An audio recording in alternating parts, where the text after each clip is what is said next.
โอเคพี่เจตฝากมิวโพเดียมนะครับ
โพเดียมเช็ค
see the moderator yet. I don't want to.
Nairobi. It should be. Yeah. And UNEP is in Colombo. Yeah. But I say you're more important.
Thank you, everybody. Can you kindly take your seats so we can start on time?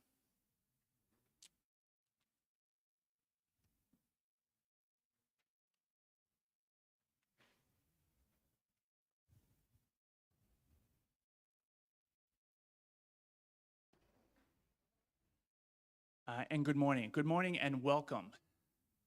Welcome to the Corporate Sustainability and Environmental Rights in Asia Conference. My name is Sean Lees and I work for UNDP in Asia Pacific. We are going to take over the next 2 days a very sweeping review of Asia's environmental priorities. Now we're going to talk about the big ticket items, climate change, biodiversity, the big ticket items that are on everybody's, the forefront of our minds, but we're also going to be addressing water pollution and air pollution. Importantly, too, we're going to be drilling down into specificities. We're going to talk about decarbonization strategies. We're going to unpack biodiversity risk mitigation approaches, air pollution and water pollution reduction strategies. And we're not going to avoid controversies either. We're going to talk about the 30 by 30 agenda, or rather the 30 by 30 provisions of the Global Biodiversity Fund, and ask ourselves, and ask indeed our panelists whether they're realistic. We'll ask of our panelists too whether the COP27 loss and damage provisions are realistic. We're going to ask what are the trade-offs of just transitions, and what to do about plastic waste. What to do about ESG? Is it really going to help us move the agenda forward? A mix of detailed discussions, technical discussions, and controversial and interesting conversations. It is my hope that by the end of these 3 days, we'll have accomplished 3 things. First, you're going to go back to the office, or to the factory, or to the plantation with actionable information. Information you can share with your colleagues that allows you to take action and go forward. 2, I'm hoping that we can start to develop a common vocabulary so that when we treat the controversial questions, that we speak with precision, that we speak with accuracy so that we minimize misunderstanding. And 3, I hope that by the end of our 2-day journey, that we feel more comfortable working together, whether we're from business, government, or civil society, towards the realization of a clean, healthy, and sustainable environment. Now, we have a lot of speakers that are here to share their knowledge, their experiences, so we're going to get underway in just a moment. Before I do, though, I want to introduce you to 3 very important people to the conference. Belinda, Ellen, and Sheila. Now, all 4 of us are going to be your resource over the next 2 days. Come and ask us any question about the conference. We likely have answers. We've been working on this for almost a year. Without further ado, though, let me invite our first speaker to the podium, Christophe Bachwet, the Deputy Regional Director for UNDP Asia Pacific. Christophe.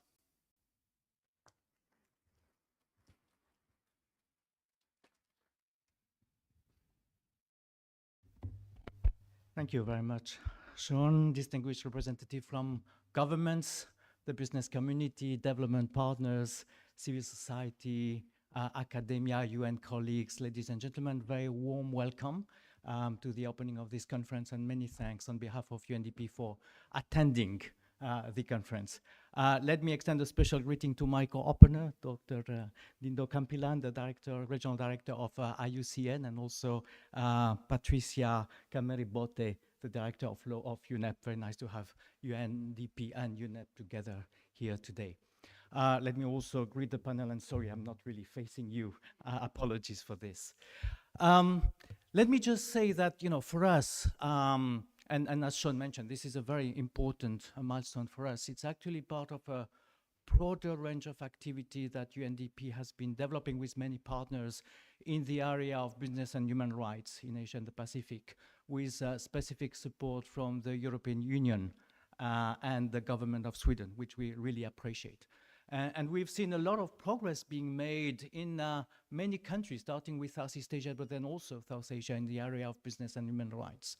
But there is a special dimension which really relates to business and environment. And I think this conference, XERA, Corporate Sustainability and Environmental Rights in Asia conference, is actually the first of this kind that will exclusively, specifically focus on the issues of business, corporate sustainability, and environmental rights, and look at the different interactions among the two. And as Sean mentioned, see how business can contribute more, I would say, because business is already contributing, but contribute more to this newly recognized rise to clean, which means pollution-free, healthy, which hopefully means pandemic-free, and sustainable, which also hopefully means extinction-free environment and future. Now, long gone are the day where environment was only the matter of a Ministry of Environment. If you look at the government, increasingly involved Ministry of Planning, Ministry of Finance, Ministry of Transport, Ministry of Health, even more. And also the civil society, which has a very important role to play in climate, environment issues, and the business sector. And, environment is also no longer a technical issue. It's a development issue, obviously, but it's also increasingly a legal issue. And if you look at, the number of legal cases being brought to tribunals, including in Europe more recently, the number of legal cases against companies on environment issue, you see that, it is a very important legal rights issue, and therefore it's very important that we talk about it. Now, it's even more important that we talk about it in Asia. Because Asia is both, I would say, very openly, is both vulnerable and responsible for environmental degradation and more broadly climate change. Asia is nowadays accounting for half of the global emission. And clearly the energy transition is lagging behind. The just clean energy transition is lagging behind in Asia. And on the other side, vulnerability, Asia is very prone to natural disaster, Asia and the Pacific. Now, it's not only the number of disasters, because if you look at some studies done by the United Nations, you see that the number of victims, but also the economic cost of disaster is actually higher in Asia than in many other regions. And that has, of course, implication also for the business community, because natural disasters disrupt business in addition to many other things. So the action that government will take and that the private sector will take together or complementarily will have not only an immediate effect, but they will also have a long-lasting effect for generations to come. And that's where it comes to our common responsibility. Now, UNDP is working on many of those issues related to green economy, blue economy, green finance, energy transition, more recently the loss and damage, but also transboundary pollution and everything that relates to regional and international cooperation. And I think what is important for us is that we work on the ground in many of your countries through programs and projects, through also policy work, but we also are very engaged in creating a space at national and regional level for discussion. And that's, if you like, the convening role of the United Nations. And I think, as Sean rightly mentioned, in this area, it's very important that we have a space, a safe space, a free space, where we can discuss emerging issues, whether they relate to disclosure, whether they relate to due diligence, whether they relate to ESG taxonomy, and that we can also compare our perspective and see, there may not be full agreement, but see where actually we have a common ground, when actually we can advance together. And I think that's really the primary objective of this conference, to have space, to have discussion, and then to advance together on the corporate sustainability and environmental agenda in Asia Pacific. I hope you will find this conference useful, and I hope we reach this objective. Thank you very much.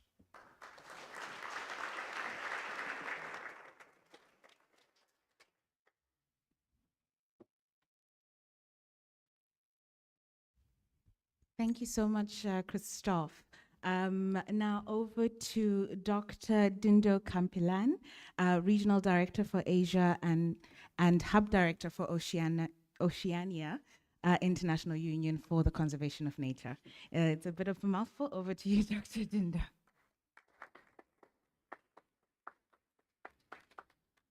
Thanks, Belinda. Swadika, good morning, everybody. Christophe and Patricia, honored guests, ladies and gentlemen. Welcome to Bangkok for those of you who've been flying here. So on behalf of IUCN, I wish to extend our great thanks to our co-organizers and our partners, UNDP, UNEP, European Union, the government of Sweden, and Ecobusiness. Our regional team, IUCN, Asia and Oceania, is grateful for this opportunity to join this forum on corporate sustainability and environmental rights, given IUCN's long-standing institutional agenda to better understand how the business of nature could drive the nature of business. And dear participants, in person and joining virtually, a warm welcome And thank you for making this a truly diverse and inclusive platform for business leaders to engage with government policymakers, academics, civil society champions, donors, funders, and others interested in this challenge. Now, this conference could not have been more timely considering three things. First, we're convening here today amidst the so-called triple planetary crisis: climate change, biodiversity loss, and pollution. And in this regard, the private sector, with its wealth of resources, capacities, agility, stands as a pivotal force in addressing these intertwined global challenges that threaten every one of us, the survival of humanity. And our combined institutional capacities in this part of the world provides a dynamic platform to overcome, to address these challenges across ecosystems, whether it's terrestrial, it's water, it's forest, urban, or protected areas. Second, our conference today could strategically feed into the discussions of parallel and ongoing dialogues happening regionally and globally. Probably many of you, like me, should have been in Colombo today. As you're aware, there's a big group in Colombo, convened by UNEP. The Asia-Pacific Ministers of Environment are there, also today and tomorrow, to discuss effective, inclusive, and sustainable multilateral actions, and highlighting the role of non-state actors, such as from the private business sector. So let's not just talk among ourselves, let's make sure our messaging goes out and feeds into the many other dialogues happening concurrently or thereafter. Thirdly, this conference could serve as a unique voice in ongoing global debates and negotiations on planetary targets, which are of direct concern to the private sector. As you're aware, the world is now seeking a legally binding agreement on curbing plastic waste by targeting a global treaty, and we have about 15 months to do that when we finally meet in Korea later next year. Plastic-free circular economy is a novel, but we know it's also a contentious issue being dealt with in the series of meetings over the next months. How do we make sure that we are positioned and we are there, and we bring the outcomes of the meeting here into those discussions and debates?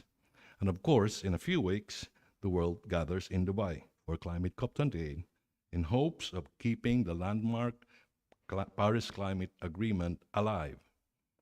IUCN's position paper on COP28 urges all stakeholders, including within the private sector and civil society, to ambitiously and effectively address the interlinked climate and biodiversity crisis and to support equitable and just transition. Meanwhile, the world is now moving from policy to action with respect to the Global Biodiversity Framework, which we, the world, adopted in December 2022. And there are several important targets and also goals that are relevant into the discussion today, as Sean has highlighted. Among those, for example, is Goal 2, meeting people's needs through sustainable use and benefit sharing. Target 3, what is often called the very sexy 30 by 30 target, conserving 30% of the world's lands and waters by 2030. That's 7 years from now.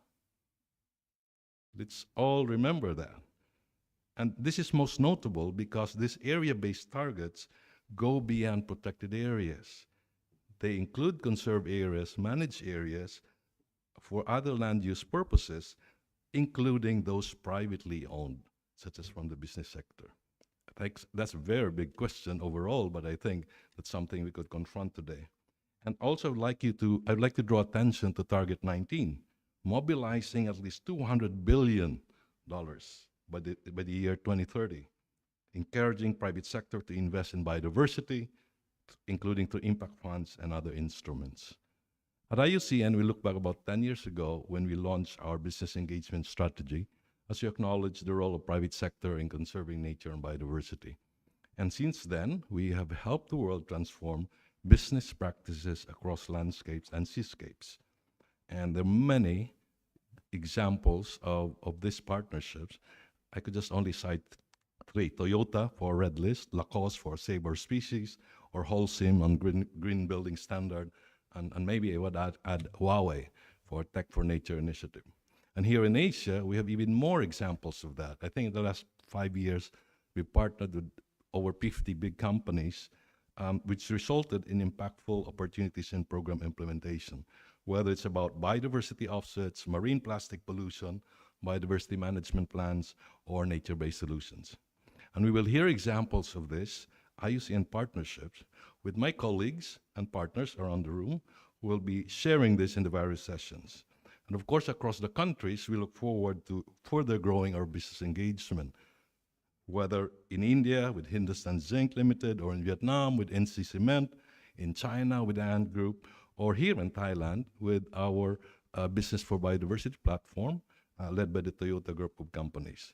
But I'd like to pause and emphasize one thing. We can talk about tools and standards here today.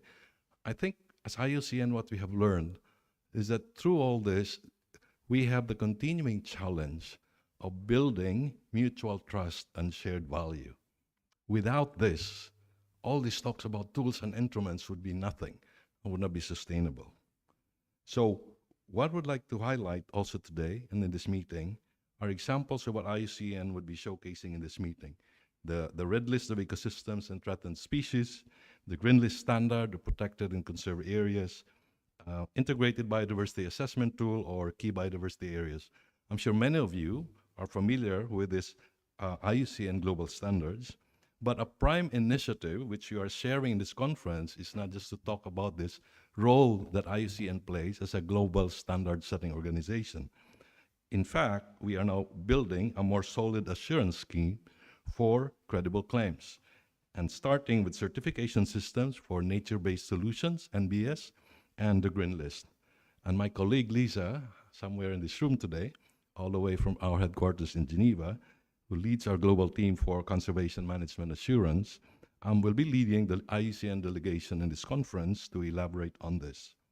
In conclusion, corporate sustainability, environmental rights are the hallmarks of our mission, which is to help build a sustainable and resilient future by creating a just world that values and conserves nature. Interestingly, this conference is taking place in the run-up to IUCN's celebration next month, as we mark our 75th year as a global convener and a trusted source for science-driven decision support on nature and biodiversity. And so today, we, IUCN, represent the world's largest environment organization with a unique membership of over 1,400 entities, from state members, government agencies, NGOs, indigenous peoples, and our over 15,000 experts in the IUCN Global Commissions. And together with our secretariat team, I'm proud to be leading the team that's based here in Bangkok and secondarily in Fiji, where we serve our 48 statutory countries in this part of the world. But coming back to Bangkok, and during this visit and future travels to the city, which hosts our Asia-Oceania Regional Hub, we also invite you to come and visit our office down in Sukhumvit 49. I'm sure with the traffic and the floods, that might be a challenge. But I assure you, it's really worth it, because in our office here, we proudly showcase a living example of a green oasis in the middle of the urban landscape. Kapun Kap, and good morning, everybody.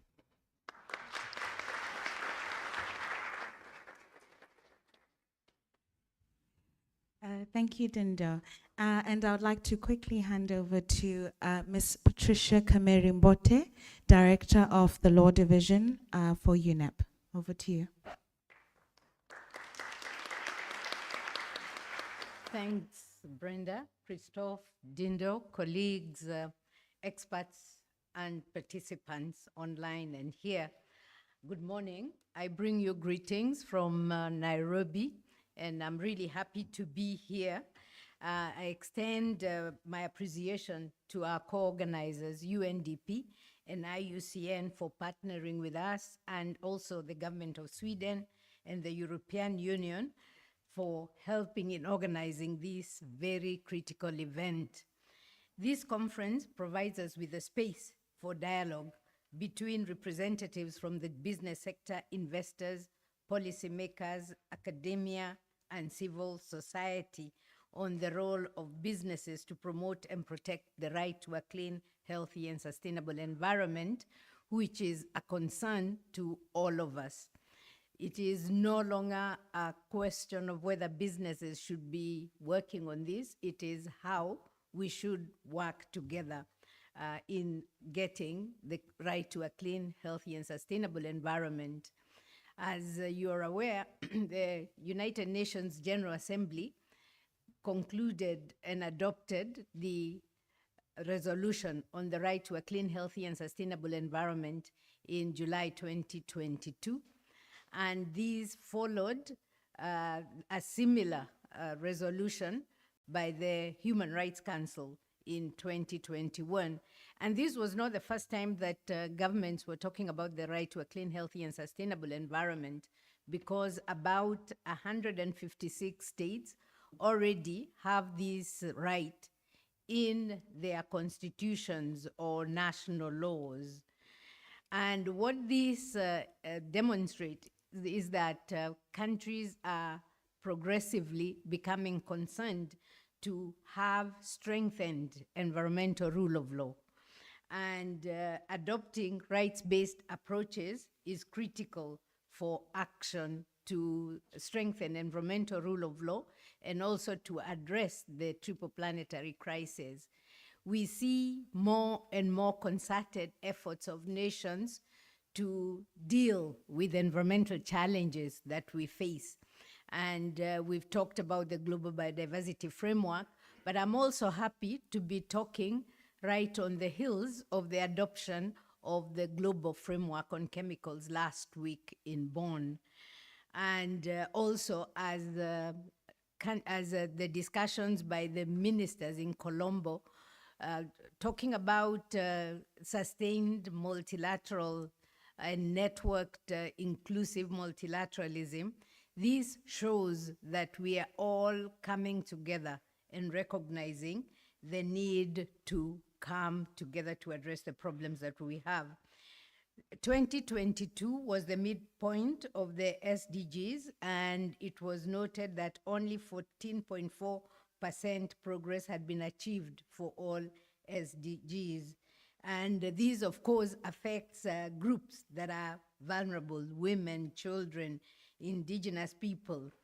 And we also see at the same time civic space continuing to shrink, and this is where the issue of rights becomes very important, with environment human rights defenders continuing to lose their lives as they protect their spaces. The Global Progress Report on SDG 16 shows that over half of the human rights defenders who disappeared were actually leaders of peasant communities, women, and also members of indigenous communities protecting their land and environment. The international recognition of the right to a healthy environment acts as a catalyst to promote responsible business practices in Asia. The General Assembly calls on all stakeholders, including business enterprises, to adopt policies to enhance international cooperation, strengthen capacity building, and continue to share practices with the goal of scaling up efforts to ensure a clean, healthy, and sustainable environment for all. But what does this really mean? The right to a clean, healthy, and sustainable environment involves both substantive and procedural rights.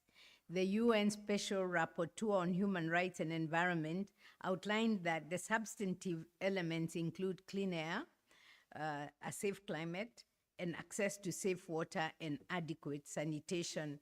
Also, healthy and sustainably produced food, non-toxic environments in which to live, work, study, and play. And I think the issue of just transitions, that as we move ahead, we should leave no one behind, comes in here. The procedural elements include access to information, right to participate in decision-making, and access to justice and effective remedies. As primary duty bearers, states have an obligation to respect, protect, and promote human rights. Businesses also have a responsibility to protect and respect human rights and remedy any violations caused by the businesses. The UN guiding principles on business and human rights is a valuable resource for businesses.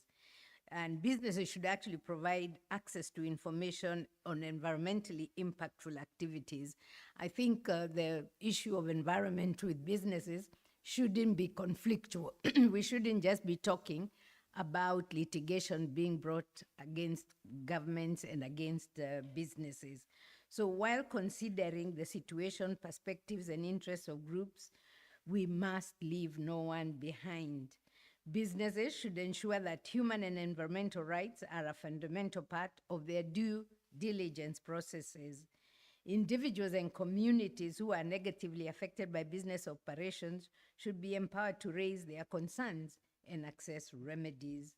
This conference on corporate sustainability in environmental rights in Asia will provide an essential space for business actors to explore measures to uphold the right to a healthy environment. And it is no longer, like I said at the beginning, a matter of if this needs to be done, but how we should do it. At UNEP, we are committed to continuing to support environmental rights in Asia, and I look forward to engaging in these conversations with you all. I wish you all a great conference, and thank you for coming.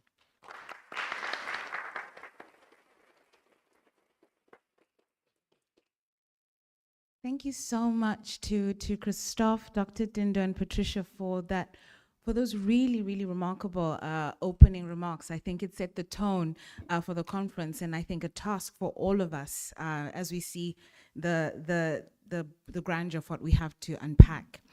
Now, as we transition to the opening plenary, allow me just to share a couple of house rules. The first is that there will be coffee and light lunch served outside CR4, but please make sure that you do not bring any food or beverage into the conference room spaces. The second rule is please make sure that your phones are on mute or at least switched off so that we do not interrupt the flow of the conversation.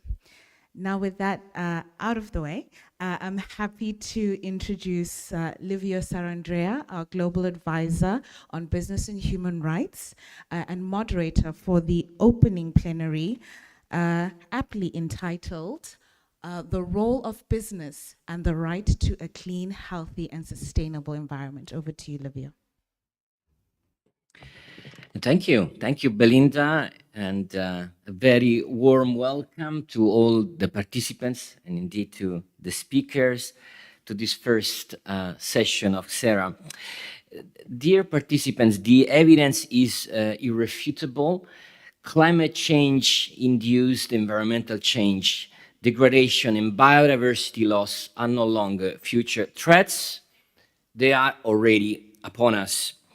31 million people globally were internally displaced by natural hazards in 2020. And it is predicted that 1.2 billion people could be displaced due to natural disasters by 2050. We are currently using 25% more natural resources than the planet can sustain. This results in biodiversity loss, in food supplies, more vulnerable to pests, and indeed increasingly shorter supplies of fresh water. Statistics, ladies and gentlemen, tell us that 91% of the world population is breathing polluted air. Think about that for a minute. 91% of us are breathing polluted air.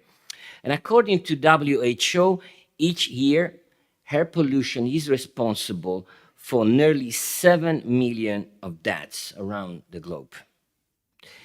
There is no doubt that business-driven economic activities are among the causes of this, what we call triple planetary crisis. No doubt we will keep talking about triple planetary crisis in this conference. It's also equally clear that responsible business practices referred to during the opening remarks can not only do a lot to reverse these worrying trends, but also set a new tone for the very role of business within our societies. Now, after the recognition of a healthy, I would say explicit recognition, because it wasn't completely new, but explicit recognition of the right to clean, healthy, and sustainable environment, the Human Rights Council first and the UN General Assembly in 2022, there should be little need for a discussion on whether human rights and the environment are indeed intrinsically connected. The question is rather, how can business assess and track their potential and actual adverse impacts on people and the planet? How can they act and communicate upon them in a holistic way? The UN Guiding Principles on Business and Human Rights introduced the concept of human rights due diligence in its second pillar. Now, the twin resolutions, they're often referred, those resolutions at the Council and the Assembly, as the twin resolutions because they have a very almost identical text, introduce essentially the E, the environment, into human rights due diligence, and making the concept of human rights and environmental due diligence. But do this resolution, what do this resolution mean in practice for businesses around the world? Is it just another declaration from the member states of the UN, hopefully embraced by company, or will they actually make a difference? And if so, how? Now, the sustainability departments of companies around the world have been managing environmental risks for many years already. In fact, some of the standards around environmental impact assessments are as old or even older than the UN Guiding Principles. So what additional value will this resolution bring? What additional value will there be in adding the lens of human rights to the environmental consideration?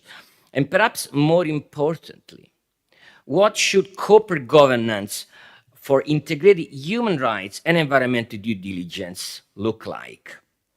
Now, UNDP has spent the last 10 months reflecting on these questions. We consulted with over 150 informants, large part of which companies. And the result of these consultations will be condensed in a guide for businesses on an integrated approach to human rights and environmental due diligence, which we're hoping to launch on 28 November at the Annual Forum on Business and Human Rights. During the consultations with tens of companies, we found businesses faced with a number of dilemmas, two of which appear most salient. Firstly, how far-reaching should this integrated human rights and environmental due diligence be? Human rights due diligence typically captures the impacts on people close to the business site or indeed in supply chains, while environmental impacts can be localized, but also have rippling effects virtually everywhere. They may have effects everywhere globally.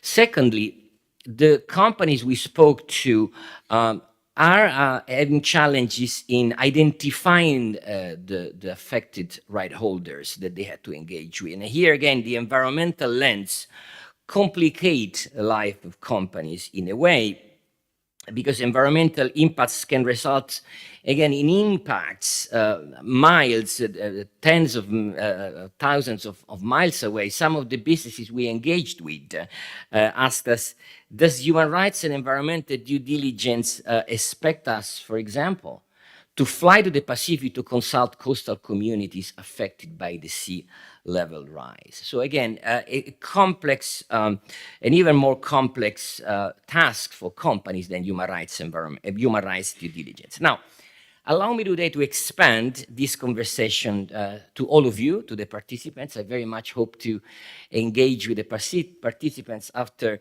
I will have given the floor to the panelists that are here today. In fact, let me jump on introducing all of them. I will start with them and then again get to the floor. Let me start with Vaishnavi Prabhakaran, Head of Sustainability at Tata Power. Thank you for joining us, Vaishnavi. Next to her, Ma Jun, founder and director of the Institute of Public and Environmental Affairs. Jumping on my left, Ilko van der Enden, CEO of the Global Reporting Initiative. Back on my right, Luis Mabulo, founder of the Cacao Project and an ambassador of Food and Land Use Coalition. And last but not least, I will also give the floor to Adam Brennan, Chief Sustainability Officer at the Thai Union Group. Let me start right away with Vaishnavi. Vaishnavi, we talked today about this triple planetary crisis. Now, the head of a sustainability, colleague of yours, the head of sustainability of another multinational enterprise I talked to, mentioned to me that when there is a triple planetary crisis, the companies are in trying to contribute to the solutions, are facing a triple internal challenge. First, the growing but still low understanding of the concept of human rights and environmental standards beyond the very sustainability departments, which are often very knowledgeable about it. Second, the actual capacity and resources allocated to the very conduct of human rights and environmental due diligence. And third, ensuring that the knowledge and the capacities trickle down, cascade down from a quarter to the subsidiaries.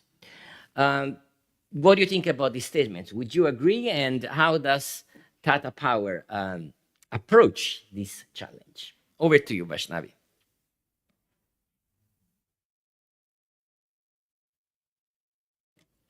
Thank you, Livio, and very good morning to everybody who's here for the discussion. I absolutely, concur with your viewpoint, Livio, and this is a conversation that we are having with our sustainability fraternity across. So the challenge being to garner the kind of momentum that is required, the collective action and the synchronous action that is required to make a difference. The first challenge that we have is building a common understanding, and what we call it in Tata Power is building a common language of sustainability. And how we've targeted on achieving this is to bring our stakeholders together on the journey.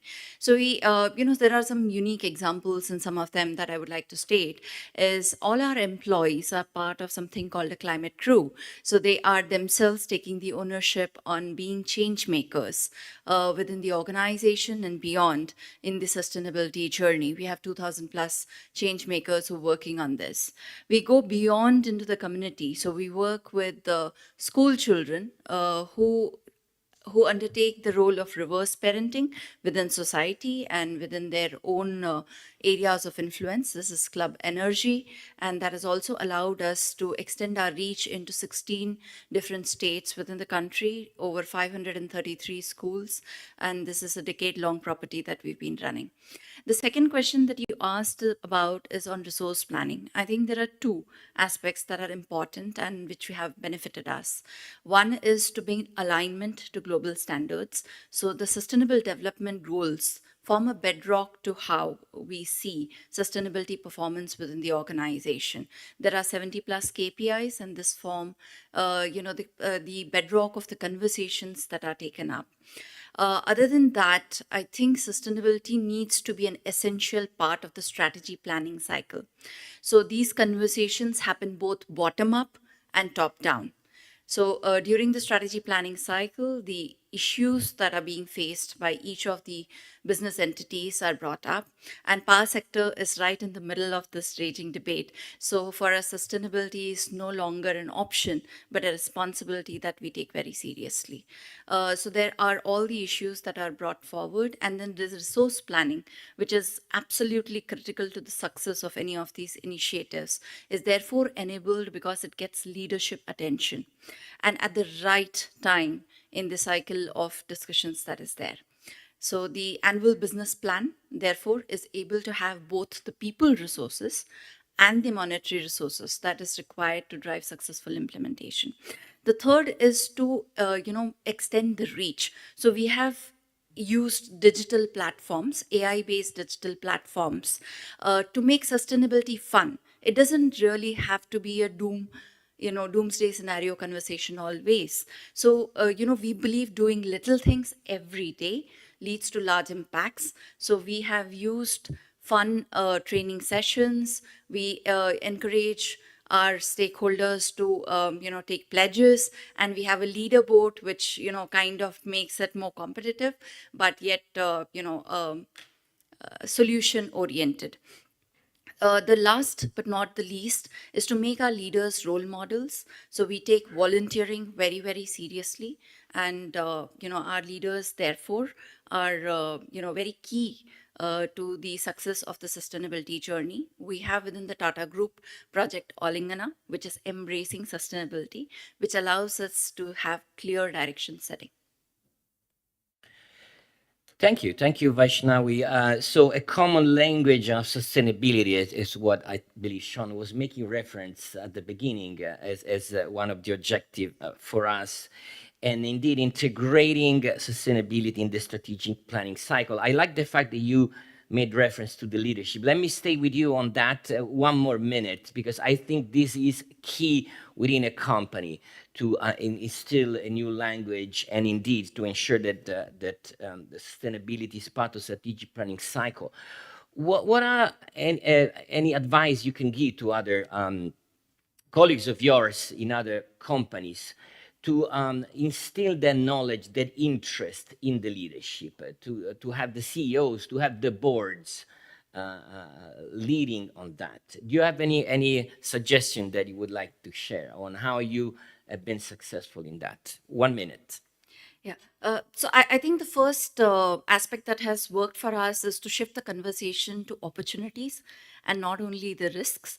So from an opportunity standpoint, there are many emerging business models that are there, which are, shifting the direction of how organizations can look at sustainability. So at Tata Power, we have looked at rooftop solar, for instance, as a large business perspective for us. We've looked at EV charging infrastructure, home automation, microgrids.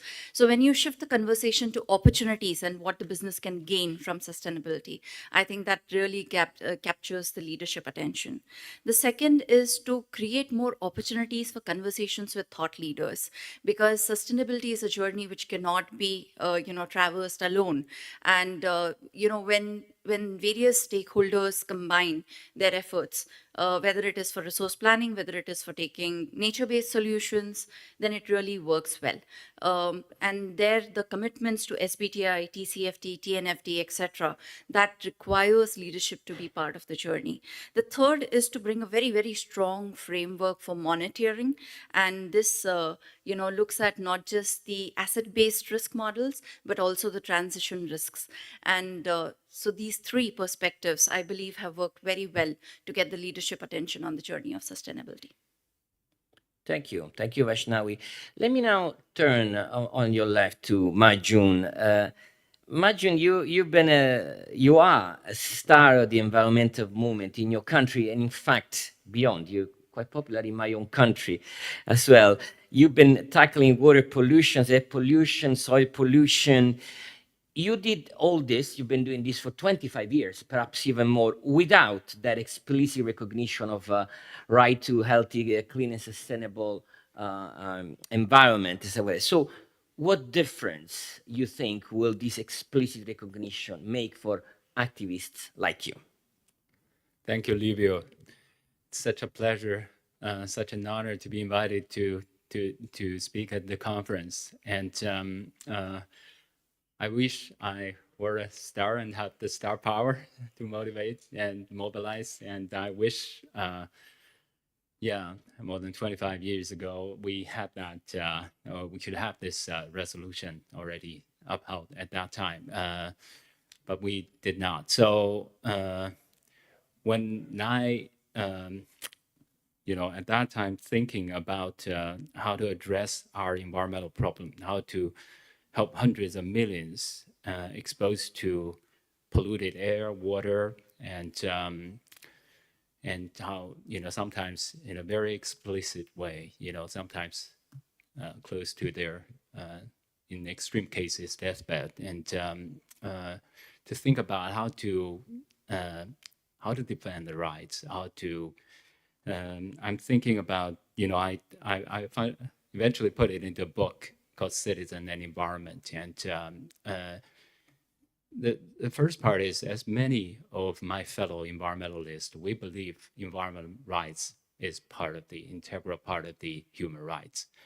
But in the meantime, the substantive rights is very hard to define, and at that time was not recognized very widespread in a widespread way. So procedural rights is extremely important, and I think the starting point got to be the rights to know. People need to know, at least need to know what's going on. When we only know at that time statistics about 28% of our water are good for no use, and most of the water not contactable, let alone say drinkable, and hundreds of millions exposed to polluted air. But even whether it's foggy or smoggy, people would not be able to tell. So we need the information. We need to make sure people have the rights to access all this information. With that, me and my colleague, who is also here today, three of us set up the Blue Map and started from water pollution and expanded to air, soil, solid waste, hazardous waste, and then carbon, climate. And the idea is to, make sure that people can have access, but access can be very, information can be very sensitive. So we started with government environmental information and to try to motivate the government to give the disclosure, more transparency. At the beginning, unfortunately, not much, and only 2,000 records of violations from the corporations. With the air, water, it's only annual, statistical data. But then, through all these years of efforts, through all these years of multi-stakeholder efforts, we finally have witnessed a historic progress made in our country on the environmental transparency. Today, we're tracking thousands of sources and managed to compile 3 million, from 2,000 to 3 million records of penalty fines and enforcement data. And on the air side, every hour, people got 6 parameters from 2013. 2013, when we got the first set of data, our environment, we can see that 80% of our cities fail the very modest air pollution, air quality index standards. And through all these years of efforts, we can see all this data being used not just for public supervision, but applied in a pretty deep way through the supply chain management and green finance. Last 3 years, we helped the big financial institutions to run through 1 million companies who want to borrow money as a part of the environmental due diligence process. And through all these efforts, we have witnessed a real progress made in China's environmental quality. The air pollution, I said, at the beginning, Beijing's PM 2.5 to PM 2.5 concentration. 2013, when we first got started that year, it's nearly 90 micrograms, 89.5. Last year, it dropped to 30. From nearly 90 to 30 micrograms, more blue skies are coming back. Talking about water, the worse than category 5, the good for no use water, dropped down from 28% to around 1% in recent years. So that's the progress made. Having said that, so much more needs to be done. Our carbon emission continued to grow. So far hasn't peaked yet. So now we're accountable for about 30% of the global carbon emission.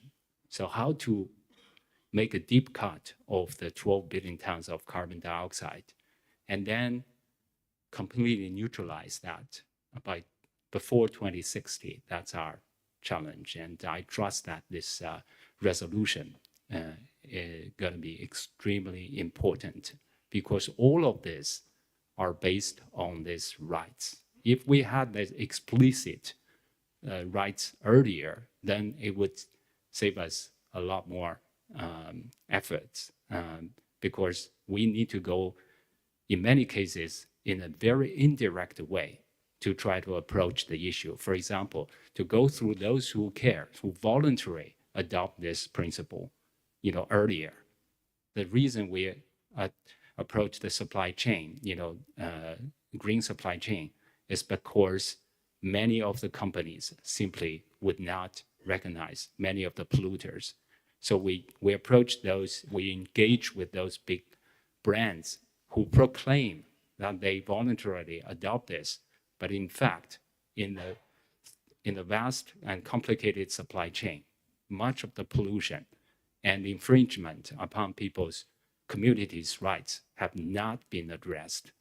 But through all this, access to information, today we're tracking 12 million corporations operating in China and color code them, put them on a digital map. Those who claim that they don't know who are polluting and who are not, we can showcase the map and say that will give you some clue. Thank you. Thank you. I'm really glad to hear the optimism about the difference that the twin resolution will make. I want to stay with you for a brief additional exchange on the issue of data that you referred to, statistic data central to your work, including with the Blue Map app, which you use to harvest information from the people. But data is not always and everywhere available. Indeed, politics often get in the way. In fact, in this part of the world, the civil space for civil society is shrinking a bit. So would you have a quick view on how to keep engaging with the people, harvesting data from them, making them part of the discussions and providing data in an era of, unfortunately, shrinking civil space? Briefly, please, so that I can go to your very colleagues. briefly, transparency or participation, none of this is part of our, the nature of our culture, and the country for thousands of years being run top down. But through all these years of modernization drive, we can see that China is moving forward. Of course, different countries have different context. In China, the government is powerful and have done a lot of monitoring using a lot of public resources. So what we can do is to approach to the government and try to engage and try to motivate them to give the data access to the public. But in many other countries, particularly the developing countries, this may not be the situation. So I think, it's so important for this resolution now to be adopted. I hope we can, if we want to find a starting point, the procedural rights to access environmental information gotta be the focal point, gotta be the very starting point. So let's try to work together to build now, not just a regional. I think today, if we want to address the three planetary crises, we need to build a global information, environmental and climate information infrastructure. And then based on that, to make data-driven assessment of holding the government and the corporations accountable for all this commitment. And then try to develop data-driven and digital solutions to make it more effective and to create an enabling environment for companies like Tata and Thai Union and all of this who want to go green to make it easier. Thank you. And thank you, Majun. I'm glad you placed an emphasis on the role of the human rights and environmental defenders. And I want to stay a little bit on the environmental defenders, going to Hilko here on my left. Hilko, you're the CEO of the Global Reporting Initiative, and GRI has done a lot of work on human rights standards, including on the UN Guiding Principles on Business and Human Rights. We know that the third pillar is about access to remedy. And we know that the situation, unfortunately, environmental human rights defenders in the region is extremely challenging, increasing, unfortunately, harassment, imprisonment, killing of individuals. Now, how can the existing standards improve the situation? Or perhaps what is needed, in your view, to assure there is more accountability for those companies when abuses do happen, and when abuses do happen also on human rights and environmental defenders? Over to you, Ilko. Thank you, Livio. They can help, but things must change. Let me take this also from the point of business itself. What we know for a fact is that transparency and accountability drive change. And of course, our standards are already here for like 26 years, being used by nearly 12,000 multinationals. And what we have seen and noticed over the past couple of years is that reporting on sustainability issues is no longer seen as what I would call a marketing gimmick, but something that is on equal footing as with financial information and financial reporting. And why is that so? That is because investors and other stakeholders take this information very serious, and they make decisions upon them. And providing incorrect information on purpose, and purposeful incorrect information, is quite bad. You could basically put it on par with financial fraud. And I think the essence of everyone understanding that this information is, of course, about doing good, but not only that, also about doing good business, is what is a really driver for change. And what do I mean by doing good business? The topics raised on the environmental, social, and governmental are basically forms of longer-term risk management. Because we know if you do not cover these topics right, you will face the consequences as a business on the longer term. It will also hit your bottom line. So it is about looking for the balance between short-term and longer-term revenue. And where then do human rights like diversity, equal pay, indigenous people, safe workplace, and so forth kick in? Well, quite simple. You cannot run a successful business in a dysfunctional society. So this is where you see that we all have a responsibility to make it work. Governments, local communities, businesses itself, unions, etc., etc., etc., to build and create a system that will safeguard on the longer term all and everything that has to do with these human rights. Because we know that we live in an era of transparency by default. Whether you report on this or not, on social media, on iPhones, things that are unpleasant or pleasant go with the speed of light around the world and will have an impact on human behavior. Are we there yet? No, of course not. We need to drive to what I would say a global comprehensive baseline for reporting on these topics. If we think it is as important as financial, which I think we all agree on, it is, it must be mandatory. And if we think it is as important as financial reporting, that I think we all agree it is, we need a form of external and internal assurance upon them. We know for a fact that businesses really try to push the agenda on this one. But it is also about creating an environment where there is comparable data for everyone. Because if information is not comparable, it's very difficult to make decisions. So can current standards, and let's call it the current reporting landscape on sustainability, can that contribute to a better, more inclusive, happier, healthier world? The answer is yes, but we're not there yet. The infrastructure needs to be improved. And that has to do with education, that has to do with the regulatory environment, and that has to do with political and business attitudes. Thank you.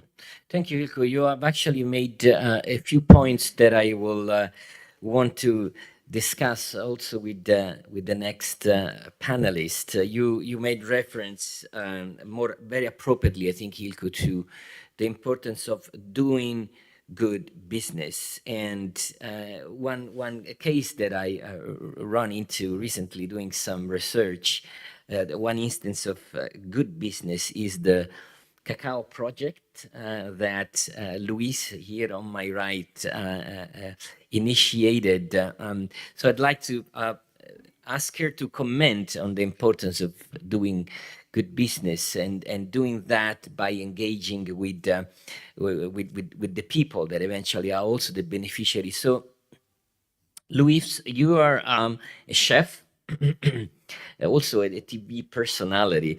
You're a farmer, you're an entrepreneur, you're many things, so you're still very young. How do you view the role of the young people in Asia? And what role can the young people, the young entrepreneurs, play in accelerating sustainable farming and food consumption, and how is this linked to the overall issue under discussion today, which is the right to a healthy environment? Over to you, Luis. Thank you so much, Livio, and to all my co-panelists. It is incredible to be a young person sharing a table with such esteemed and powerhouse individuals in an industry which I'm relatively new to as a young person. And for young people in Asia and the Pacific, we find that we consist of 30% of the population.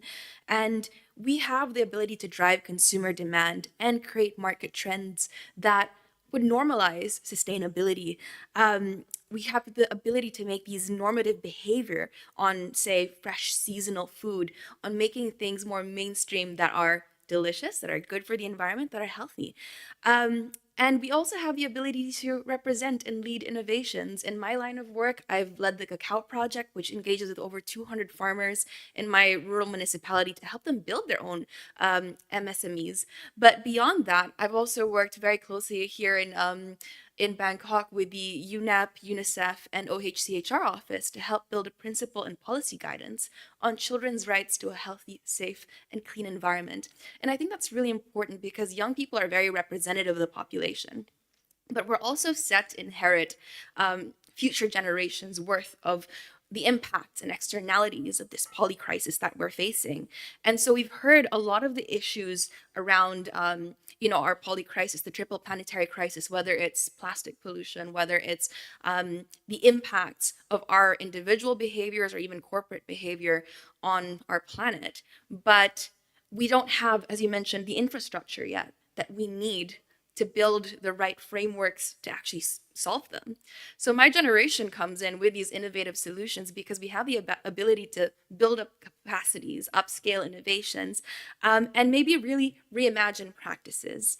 One thing that I always say is we need to rethink sustainable development. We need to look beyond just reacting to the planet or thinking of, as you mentioned, the risks, but move towards the opportunities. Think of a just transition as not just a just transition, but a way that we can mainstream sustainability instead of being this add-on or a plus or a value add to what we're already doing into something that we just inherently accept. Because I work in the farming industry, and right now it's contributing 30% of greenhouse gas emissions around the world. But 50 years ago, I wouldn't have thought of the emissions of the food on my plate. Once upon a time, food was just food and farming was just farming. So how do we close that gap and bring it into the new generation to marry our traditional knowledge to scientific innovation and know-how? And beyond that, I'm still young into the game, but I remember a time when corporate social responsibility was very new. It was just something that companies have thought to do as an add-on. And then it moved on to, as you mentioned, due diligence, DEI, ESG. But hopefully my generation can invent a whole new era where we're not looking at sustainability as acronyms, but as an inherent part of practice. We should move from a just transition into a place or a world where development is inherently green, is inherently just and inclusive as a normal baseline, because one day all businesses must be sustainable if we want our planet to be healthy and if we want to move away from extinction. All businesses must look into a sustainable lifestyle and equip people through environmental psychology. How do you make the clean, easier, sustainable option the one that's cheaper, the one that's more accessible to broader populations?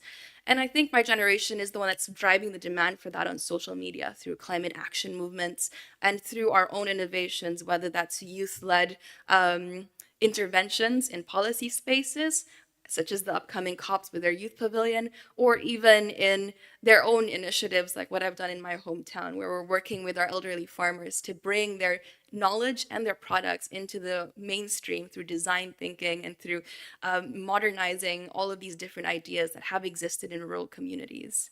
So really it's cultivating a sustainable lifestyle as an inherent part of holistic solutions and not as a plus or just some amazing new innovation that we'll put on the news as a buzzword.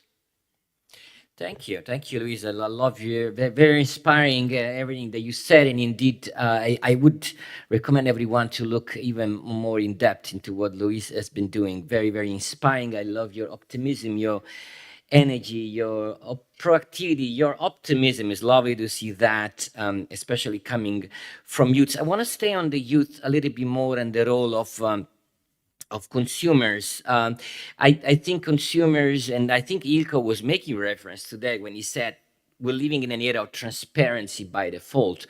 Consumers are making a big difference in some part of the world more than others. I do think that the mandatory human rights and environmental due diligence, which hopefully will happen soon in Europe, was largely driven by the push from consumer, the bottom up that comes together with the top down. In some parts of less development world, though, the consumers are less tuned into the importance of these issues. And you made reference earlier to social media. I would also look at traditional media. How can the media in general, be social, be traditional media, make sure that there is greater knowledge from the youth or consumers in general, so that this bottom-up push can happen even in less developed countries? Absolutely. I think social media and even young people have a role. We all have a smartphone on our tables, in the pockets, and we all have the ability to just use it to make, as I mentioned earlier, the healthier, more sustainable option the norm, the thing that is trendy, whether that's making, in my industry at least, making farming cool, making tree planting and being within the forest something that people would want to do, to just really pushing for good products and good practices and promoting the things that we want to see in the world, because the future that we are going to have is the future that we build and the future that we give our patronage to.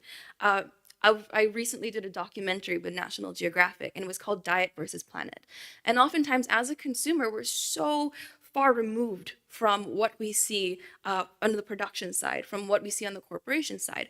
When you pick something off of a shelf, be it a bottle of water or a bar of chocolate, you don't think about where it comes from. You don't know where it comes from. Oftentimes, if you think about the cost of it, you think of packaging, you think of shipping, you think of maybe the processing, but you don't think of the communities that underlie that. You don't think of the work, the deforestation, the production, and how that impacts your air quality. You don't think about how that impacts your forests or the environment, and how that might tie to super typhoons that would inevitably hit these communities that do produce your food. And the fact is, we all play a role in making sure that we support the sustainable option, but also that we mainstream it and make it normal. And beyond that, I think another statistic that's really interesting that was published by the Food and Land Use Coalition is that for every $1 that we invest into something sustainable, regenerative, whether that's into regenerative landscapes, sustainable products, it creates at least $30 of economic benefits, whether that's creating green jobs, whether that's restoring communities or putting children through school. So that's something that we kind of need to build a narrative around. Right now, we don't see that narrative. We see consumption and production as wholly separate things. But hopefully at some point, be it me or anyone else here, can play a role in closing that gap, whether that's design and packaging, whether that's how we market things, whether that's how we talk about food over a dinner table, or whether that's how we post about environmental consciousness. It's developing a way of thinking that is conscious to the environment and conscious to who we're voting for with our wallets. I love that what we're voting for with our wallets. And so thank you for your reflection. Thank you for already doing a lot to close that gap. Luis, we'll come back to some of that, hopefully, if we have more time later. But before that, I want to go to Adam on my left here. Adam is, I remind you, is the Chief Sustainability Officer at Thai Union. I chatted with him earlier. He's been here for 2 years, no doubt has been monitoring the regions for much longer than that. I'd like to ask you, Adam, what are the current pressure points driving sustainability in ASEAN? And also perhaps one more thing that I want you to reflect on, which is one of the pressure points, I suppose you would agree. We've seen a lot of emphasis being placed recently on policy and regulatory changes. We always talk about national action plans on business and human rights. Thailand just adopted its second. We know the legislation, even of mandatory nature, is coming. And all these policies and legislation require companies to abide by human rights and environmental standards. And companies that I interact with are both anxious about a possible increase in red tape, more regulations, more to report on, but are also excited on the other side about a level playing field being created. Some of those who spoke before you made reference to that. So I want you to know, are, in your view, governments in Asia getting that balance right from a business point of view of more regulations, but also an importance of introducing a level playing field? Over to you, Adam. Thank you very much, Livio, and good morning, everybody. For those of you that don't know Thai Union, our name doesn't quite give it away. So we're one of the largest seafood producers in the world, headquartered here in Bangkok, but have large global markets, a large global and mobile supply chain. So when we look at pressure points, I want to reflect on 2 critical moments in Thai Union's history. One was just a couple of months ago, and one was back in 2016. So 2016 was important because that was the date when we created our first sustainability strategy. And if I reflect on the pressure points that we were experiencing back in 2016, it is very different to the pressures that we experienced a couple of months ago when we released our updated strategy. Back in 2016, there was a bright spotlight on the seafood industry, predominantly from the NGO and the CSO community. And that spotlight was also very well deserved. There was a significant opportunity within the seafood industry to reflect on how they source and how they procure their products, both from a social and human perspective, governing all of the thousands, hundreds of thousands of workers that are working in the seafood supply chain, but then also from a planet perspective as well, as we look at governing the health of our world's oceans and the fish stocks. But when we introduced our new strategy a couple of months ago, the pressure points that we've experienced have been very different, and they are not only just pressure points, they have transitioned now into significant business opportunities. With our new strategy, we have outlined a sustainability plan that is the most ambitious that the seafood industry has ever seen. Within this strategy, there are 11 interconnected commitments, and these commitments are aimed to achieve 5 future outcomes. We want to protect and safeguard the workers that are in the global supply chain by addressing and ensuring human and labor rights. We want to be promoting blue foods and the role that it can play in the future in providing a healthy and nutritious protein. We want to make sure that we are tackling the climate and the biodiversity crisis, as well as helping to drive a circular economy. Those are the 5 future outcomes that we are targeting towards 2030. And to activate these 11 commitments, Thai Union have dedicated its entire year's worth of net profit from last year to the activation of these goals. So when you heard Louise talking about opening up your wallet and putting money where your mouth is, I hope that this commitment demonstrates an example that the private sector can take. But why? Why has my boss agreed to give me every single penny of net profit from last year? Why have my shareholders and investors agreed for me to spend all of this money on protecting and safeguarding people and the environment? We are inherently reliant on the health of our world's oceans for our raw materials. The ocean is under threat, numerous threats, from climate change, from biodiversity, from raising sea levels, sea temperatures, acidification, ocean plastics. The threats are numerous. And without healthy oceans, Thai Union's commercial success is at risk. So we have to protect, we have to safeguard for our future. But then also what we've been working on is looking at how we can continue to demonstrate leadership in this space. Since 2016, we have received a lot of recognition of our work so far. But obviously to be a leader in sustainability in seafood is not a stagnant term. Only because we might be called leaders today doesn't mean that that definition shouldn't change over time, that we shouldn't continue to challenge what we mean by leadership. And that's really what our 2030 strategy sets out to achieve. But what we also recognize is that there is a key role here for some of the retailers that we work with. Thai Union sits in the middle of the supply chain. We have a branded business, but we also supply into some of the largest retailers in the world. And so we also want to position sustainability, and specifically Thai Union, as one of the enablers with the knowledge on the ground, understanding what interventions work, having the ability to cascade pragmatic programs down a very complex and diverse supply chain. And we want to support those retailers in achieving many of their goals and ambitions as well. So as we move forwards, I think, to reflect 2016 versus 2023 is very, very different. And we do see a significant opportunity now to provide a growing population that is in need of increasing amounts of protein. And we believe that seafood and blue foods have a significant role to play, providing that it is sourced responsibly and providing that it is safeguarding those workers in the supply chain. Now, briefly to reflect on the second part of your question, which was related to the role of governments in creating a level playing field. When Thai Union introduced our 2016 strategy, there is a cost to sustainability, a cost that nobody was willing to absorb. And that resulted in a premium of $300 per ton of tuna, which was significant. We couldn't pass it on to our retailers. We couldn't pass it on to our consumers. So Thai Union decided to absorb it. But we can only absorb for a short amount of time.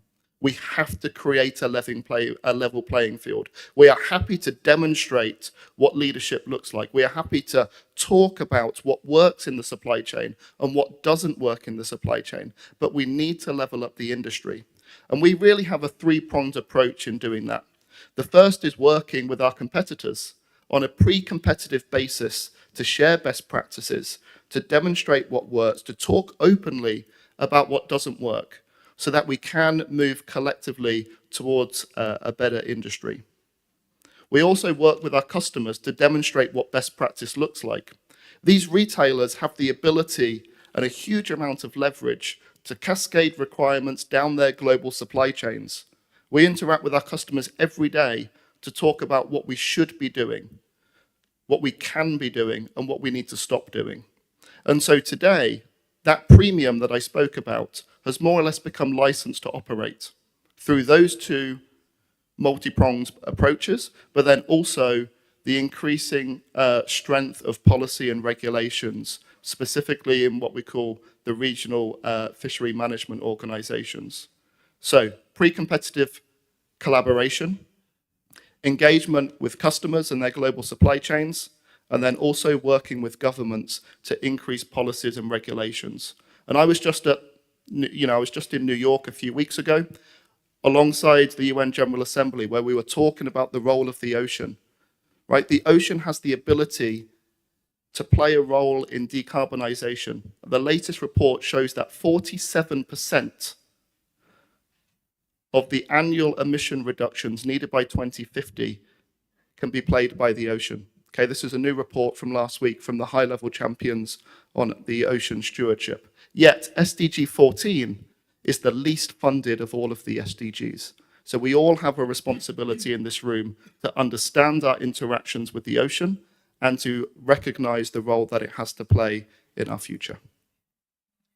Thank you, Adam. I liked how your remarks actually made this initial discussion come full circle with your reference to issues mentioned by those spoke before you. Your reference to the leaders' engagement, as we've heard at the beginning, to the role of customers, the role of consumers, and indeed, you close on the issue of the license to operate, if you like, the business case for it. Now, we have some 10 minutes left. I'm very eager to hear some questions from the floor. I would prioritize questions over comments, if you don't mind. I'm asking you all to raise your hand if you want to intervene, and when I give you the word, introduce your name, the organization that you represent, and indicate, please, the speaker that you would like to pose the question to. So, questions? Do I see? I see one hand here. Let me take a group of questions. I see 1, 2. Do I see anyone from that side? 3. Okay, let's start with this question. So one first, the gentleman here on my right.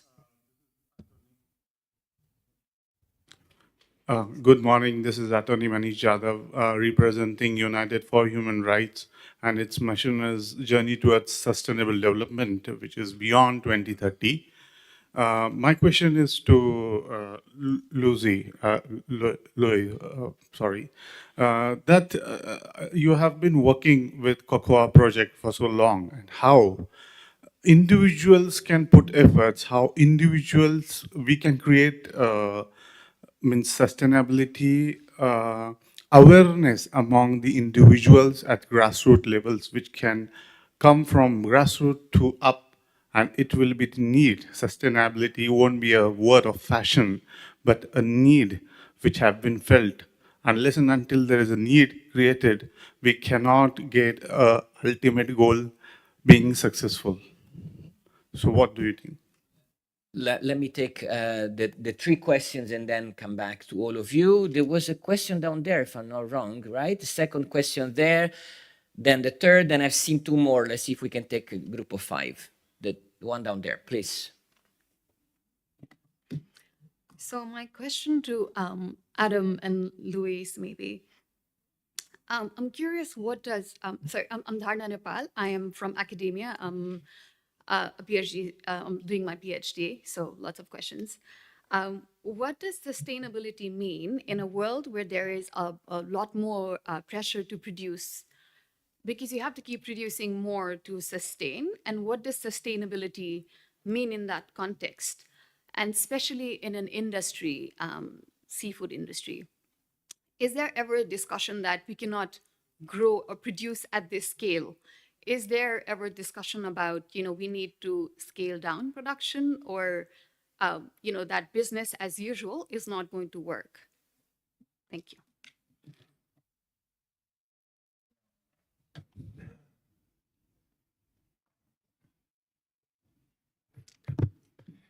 Hello, good morning. I'm Wang Xiaobin from China Corporate Citizenship and Trade Union Community. I have one question for Ma Jun. In my mind, IP is the most important NGO in China, not one of the most important. Based on your speech, can we understand the success of IP is not only the effort of IP team, but also the Chinese government effort in the field of environment protection, decision and investment. In my opinion, this is the best practice in example of NGOs and the government move in the same direction, especially in China. Would you agree or point? Thank you. Thank you for the question. Let me take one more there, the gentleman on the right, please. Hello, this is Dakshinamurthy from Sustainable Development Council, India. So my question is for Adam. So you have mentioned that SDG 14 have been least financially committed one. So do you think that accelerating investment from the private entity to a particular goal can do more on it? So this is my question. Let's take one last one. I've seen one there, down there, the lady down there. Yes, please. Hi, my name is Haslayati from Shamsis Neighborhood from Malaysia. We are basically a consulting company providing training for GRI. A standard, we are certified trainer there. My question is like this. There have been a lot of development in Asian country where we see minimum sustainability disclosure in the listing requirement. And there's been a development here in around Southeast Asia where we see a lot of companies who have been doing sustainability reporting have been reducing their material topic disclosure according to their country's minimum listing requirement. So my question is basically for ILCO and maybe some of you as the business representative, what kind of risk can happen from this? Because we can see a lot of mature company who've been doing a lot of disclosure. Now they reduced to only 11 topics. Maybe out of 40 KPIs, they end up only listing about, reporting about 20 KPIs because they are following this minimum requirement by their countries.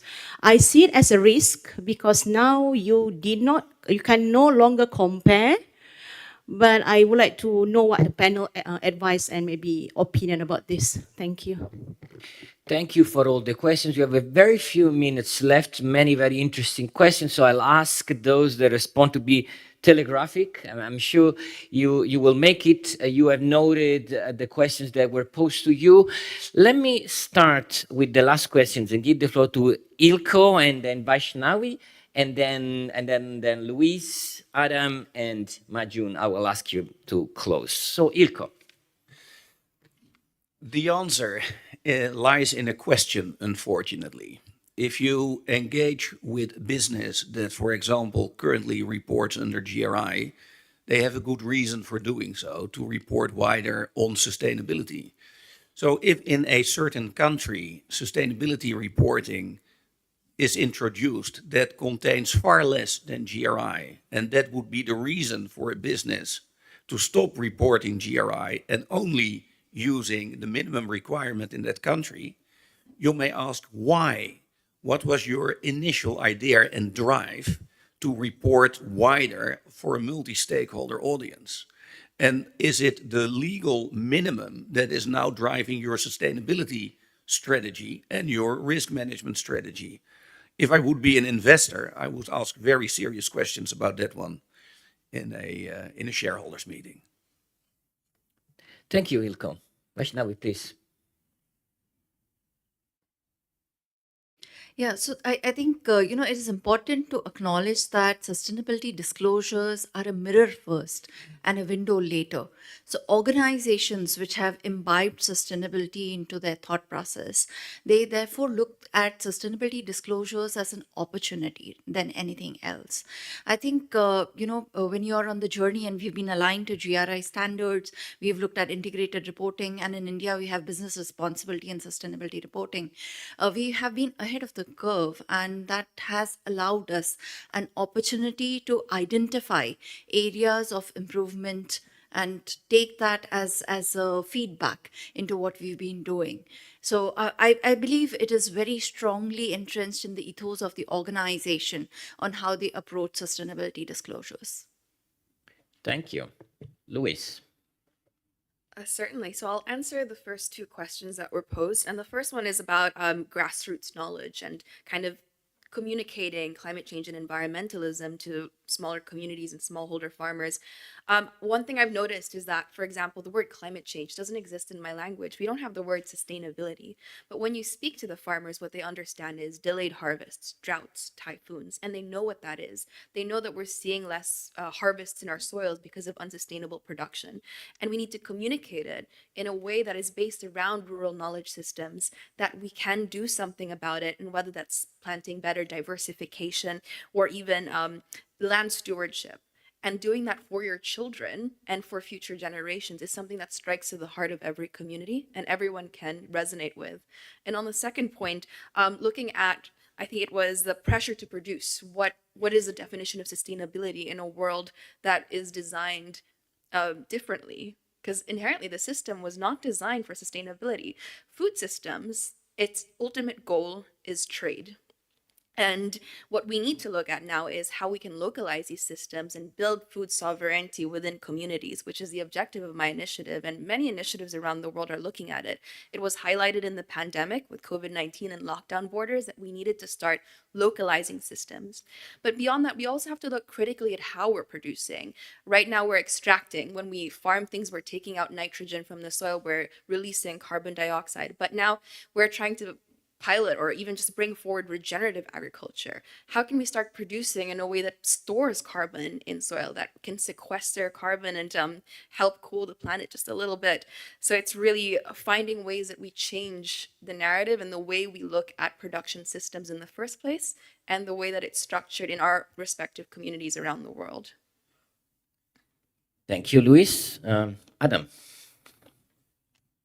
Thank you. So the first question was really related to the capacity of the ocean to really provide a healthy, nutritious protein. And I think we're completely in alignment that there is a limited capacity there. But that capacity is greater if the oceans are fished responsibly rather than overfished. So at Thai Union, we spent the last 8 years really working on biodiversity issues, analyzing the status of fish stocks in the world's oceans to make sure that those fish stocks are maintained at biologically sustainable levels. Because if we look beyond 2030, the capacity of the ocean is much greater should those oceans be fished responsibly rather than some of the current practices that happen today. I think an important call out is that many of the oceans fall outside any single national jurisdiction. So it's only through a multi-government approach can we really drive a long-lasting, permanent, solution to this issue. On the second question was really related to SDG 14 and why is it one of the most underfunded SDGs and what can we do to improve that? Obviously, I think from my perspective, it is raising the awareness that the role of the ocean can play in addressing things like biodiversity, in addressing issues like climate change, meeting with investors, meeting with philanthropic funds, meeting with government agencies who are directing, the source of those funds, and really showing the, these stakeholders what the ocean can be doing, and what different interventions look like and the impacts that they can generate. Thank you, Adam. And let me now ask Majun to answer to the question and we'll close on that. Thank you very much for the question. Yes, what we witness in China, whatever progress made, it's a result of the multi-stakeholder approach. It's so important for when millions upon millions of people made their voice heard during our worst smoggy period, more than about 10 years ago. And then the government lent an ear to that. We as an NGO facilitate also the multi-stakeholder approach. And when the information is given to the public, not just air and water quality data, but the penalty and the enforcement data for all these corporations. I talked about how we are now following the tracking 12 million corporations operating in China. As an NGO with some 30 people, that was impossible without the government, vast government monitoring mechanism. So when this data is given, it helped to motivate the corporations, to level the playing field. Corporations can be part of the problem, but it need a mechanism. Otherwise, it's part of the, it can be part of the solution, but without the proper mechanism, it's part of the problem, So at this moment, so many of them are started, the reason for tens of thousands of them to come to an NGO like us in China to explain what went wrong, how they try to solve the problem, and then use the accounting platform to do the accounting and reporting. That's because we have the gradually the government creating the policies and rules. 2015 we have the new environmental protection law, which for the first time had a special chapter, chapter 5, titled Transparency and Environmental and Public Participation. First ever legislation in China. So all these are extremely important. And last point I want to make is that the government, policy making toward, embracing the environmental protection and sustainability, it's so important because Livio mentioned about all this pressure built on the activists and all of this. I think crucially, it's very important to change the policy of the government to make sure that they embrace this.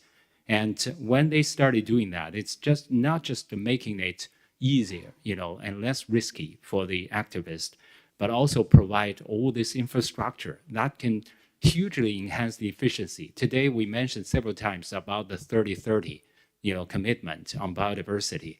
In China, Chinese government just used 30% of the land mass to protect its zones, red line zones. We as an NGO help to depict that on the digital map. And now some of the largest financial institutions and corporations can tap into that, because we have millions of corporations loaded on the digital map. So overlap that can more easily identify the biodiversity risks through your investment or supply chain. Thank you. Thank you, my June. I want to ask for forgiveness to the organizers for having gone slightly over time, and to all of you for having taken a little bit of your break. I hope you enjoy the remaining part of the break, but before leaving, join me in giving a round of applause to all our wonderful speakers today. Thank you.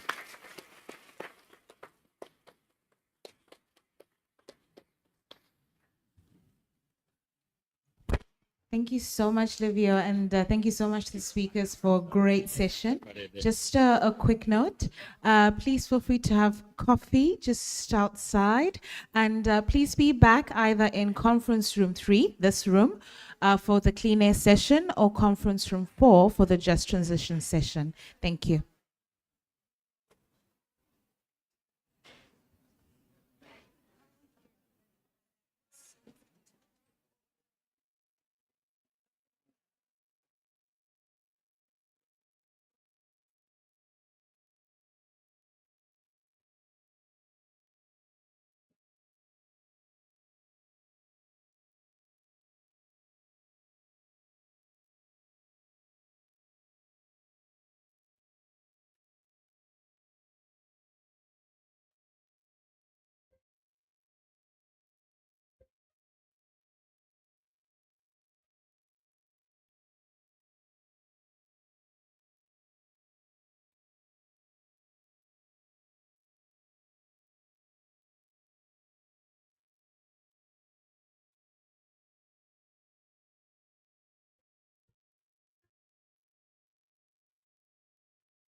Okay, yeah, no problem. No, that's fine.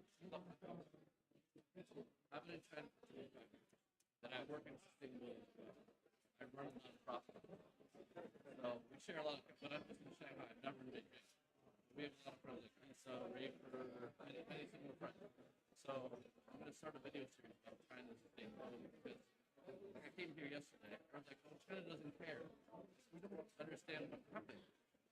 It's changed so much. Like I did a smog map in 2014. It's like, and it changed everything. So we should that's what I think so. So okay, thank you. 哎，你好，你好，近亲啊，绿领，哦，你好，你好。那不是很高兴见，我跟他们说两句话。哎，好好好好好。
Let me remove many of my.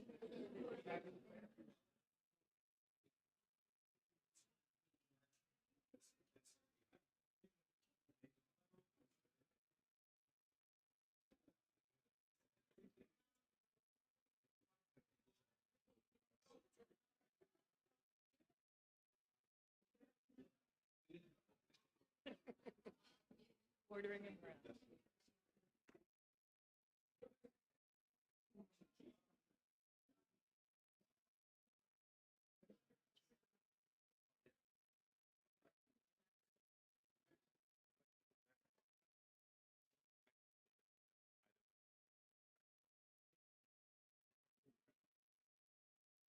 Euro hated. Everyone was supported, but now it's like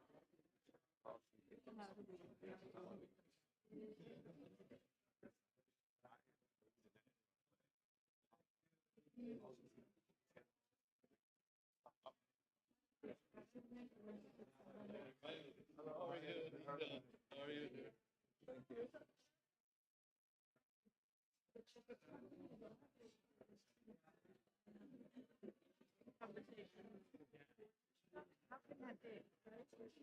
I'd like to know what does country mean?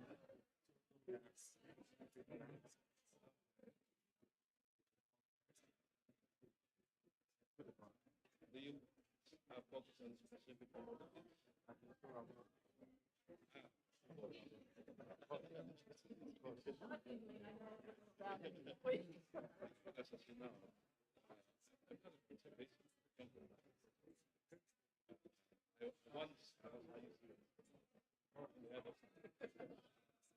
They made a mistake in hiring somebody.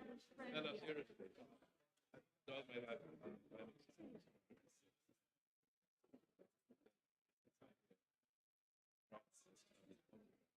my heart, I will make sure that this bring nature back to the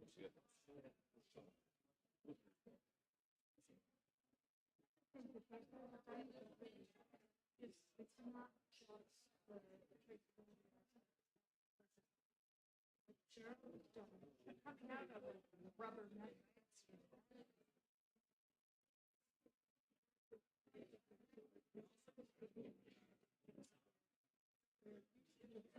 That's why I like this. That's why I like this building. The closest spade is spade. Yes, okay, go ahead.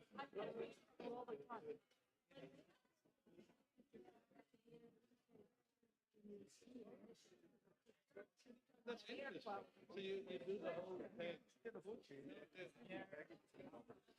Yes,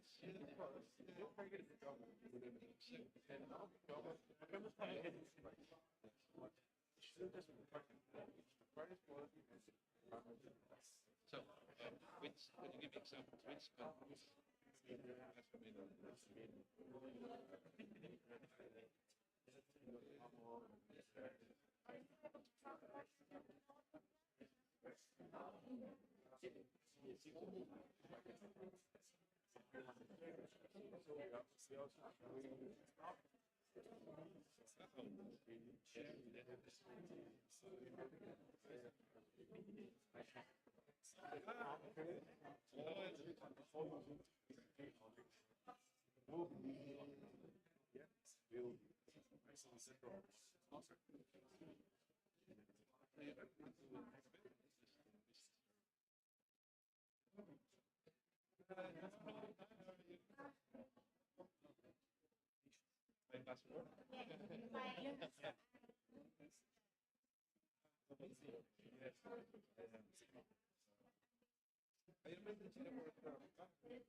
I work on electronic.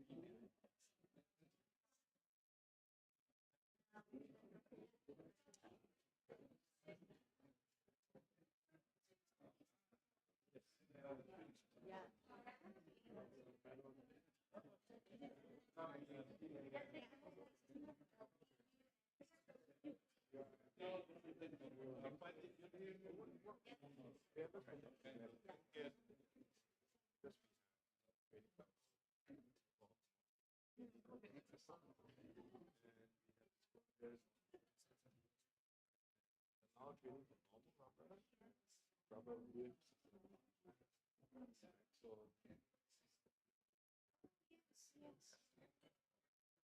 Yeah, we have to talk about disclosures.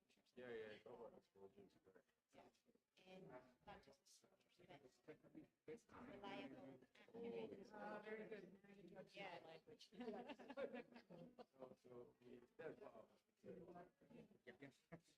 So can we have more and more? I realize really. Are you coming with new strategy? In my eyes, no, in my eyes, like. We can get in my before my reincarnation, no, before my reincarnation, I was in Singapore. Growing.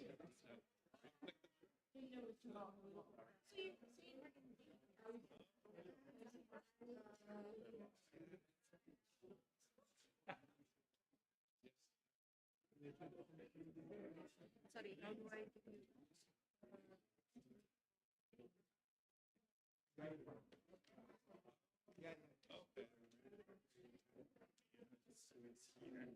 So what made you decide to? It's an opportunity.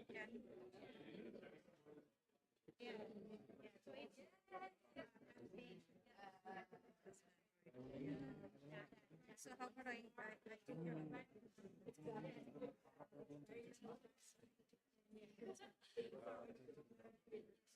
Are you moving into basically commodities like Finland?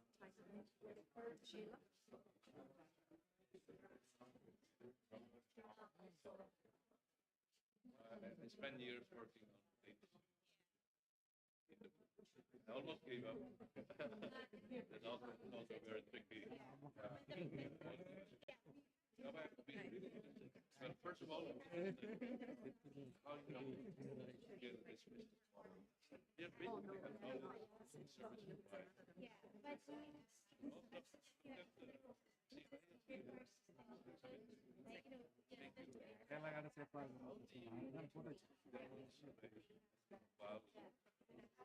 because private sector just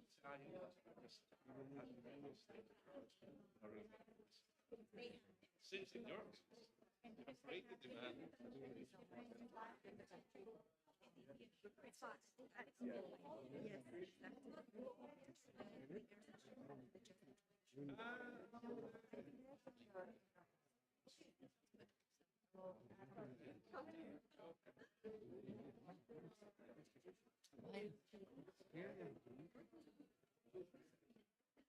I go to your website and you see a sample of the platform.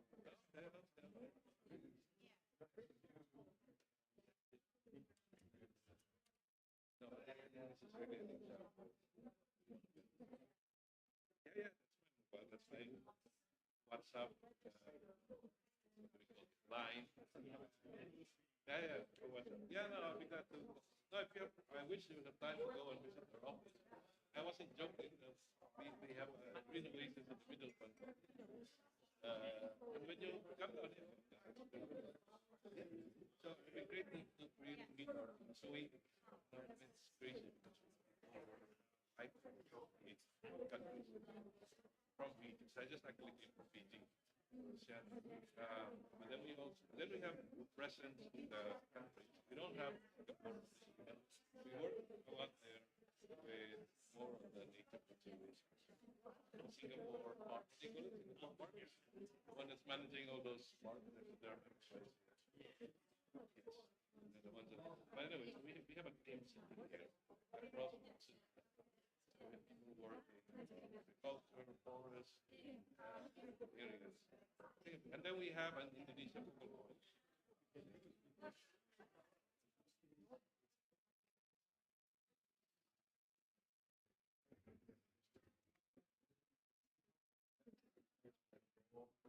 Also, I'm interested in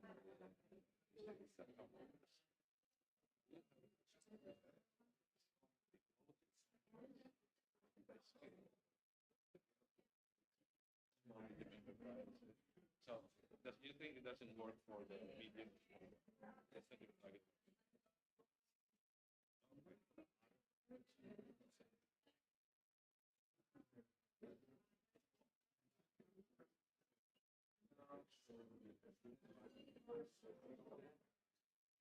Okay, let's see, maybe we have the same partners. I mean, we have this afternoon, a big meeting with their demand. They're in the media for their own reasons. But they also have this retail.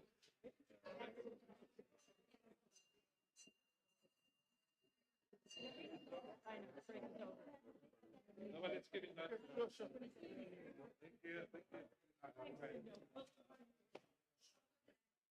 Thank you. Thank you.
Okay, come on up.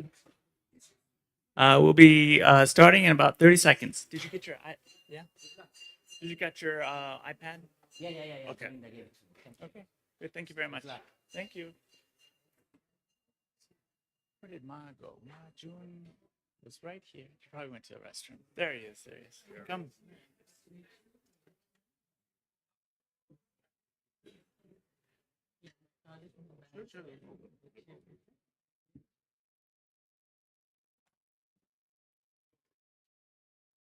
Thank you, everyone. Please have a seat. Just waiting for Weena. And welcome. Thank you. Thank you. One more speaker that's being chased down.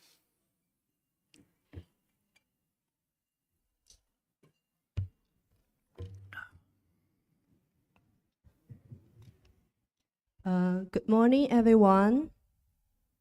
Welcome to the first concurrent session on clean air in Asia, sustainable business practice in focus. We will be starting shortly. Kindly find your seat.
See our final speaker approaching.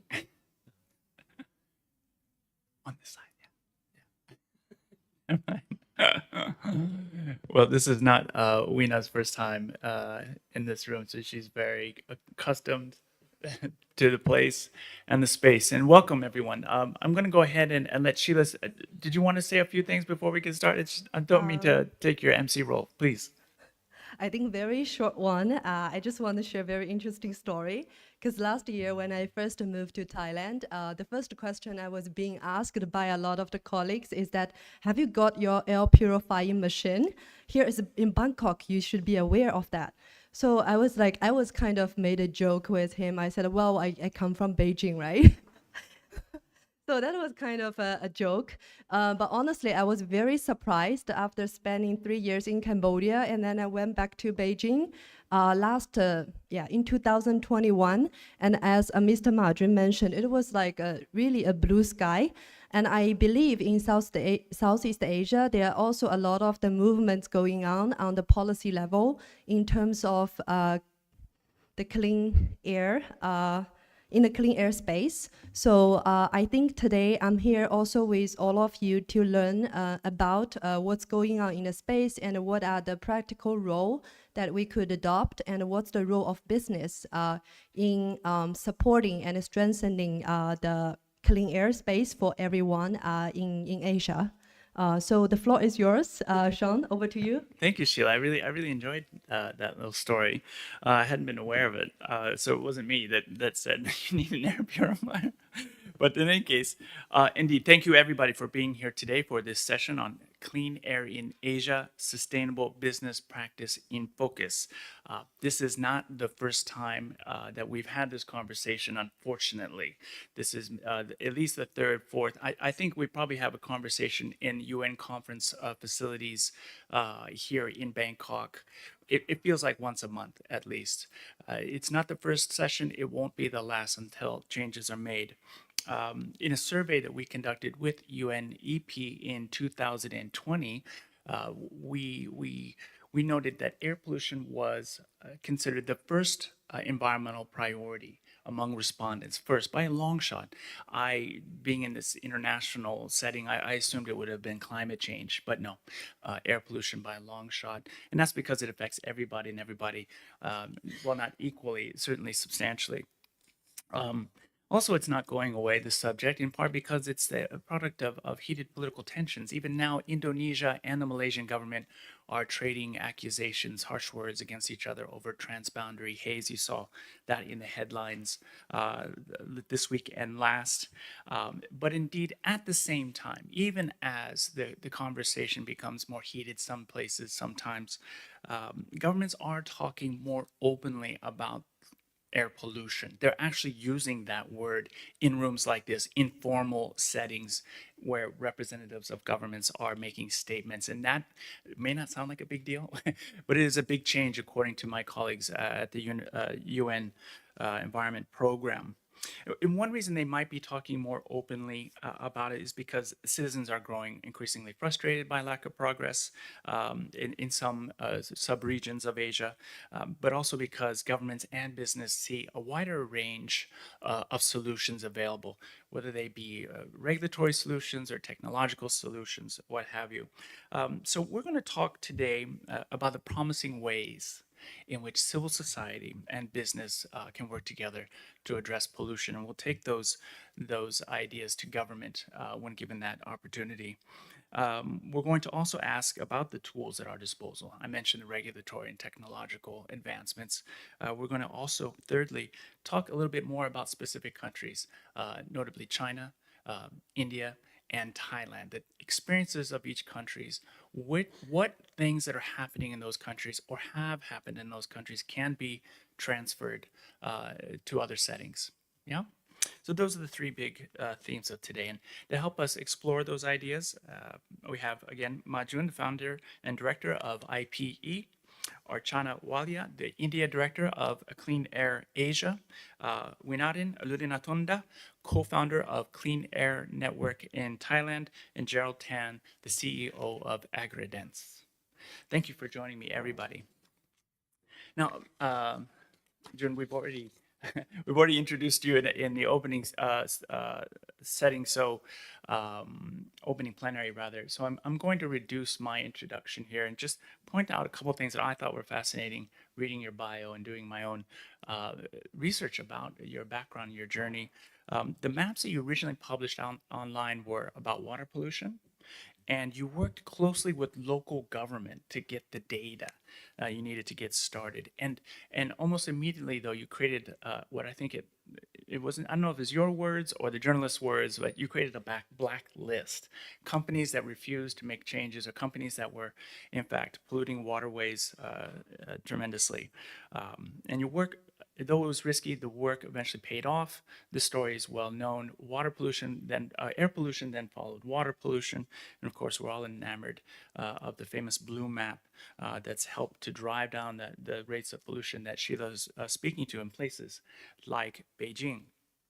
So I thought I'd start a conversation today just with a larger question, less detailed, not technical. But I want to know, where do we stand on air pollution in China today. Do we continue to see a downward trend, or are we seeing it plateau? And what, in this context, if things all have changed so dramatically, what are your new objectives? Where do you go from where you are today? Thank you very much, Ma. Thank you very much, Sean, and so glad to discuss about the air pollution and how to remedy that. And as my Chinese colleagues cited that mentioned that the air quality in China over the past 10 years have really been dramatically changed. 2013, I still remember the first month when we got the data, monitoring data, PM 2.5 in Beijing is above 100 and around 150 micrograms, and the WHO standards at that time was 10. And the annual average in Beijing was, I mentioned, 89.5 micrograms, and quite a few, a few cities in the neighboring regions, actually in our same airshed, the annual average is about 100, some 120. So in comparison with the WHO standards of 10, our local standards is 35. And before that, before we have the real-time disclosure of all this monitoring, including PM 2.5, 80% of our cities met with the standards, but after that, 79% failed. It just shows that, some of the indicators are just so crucial.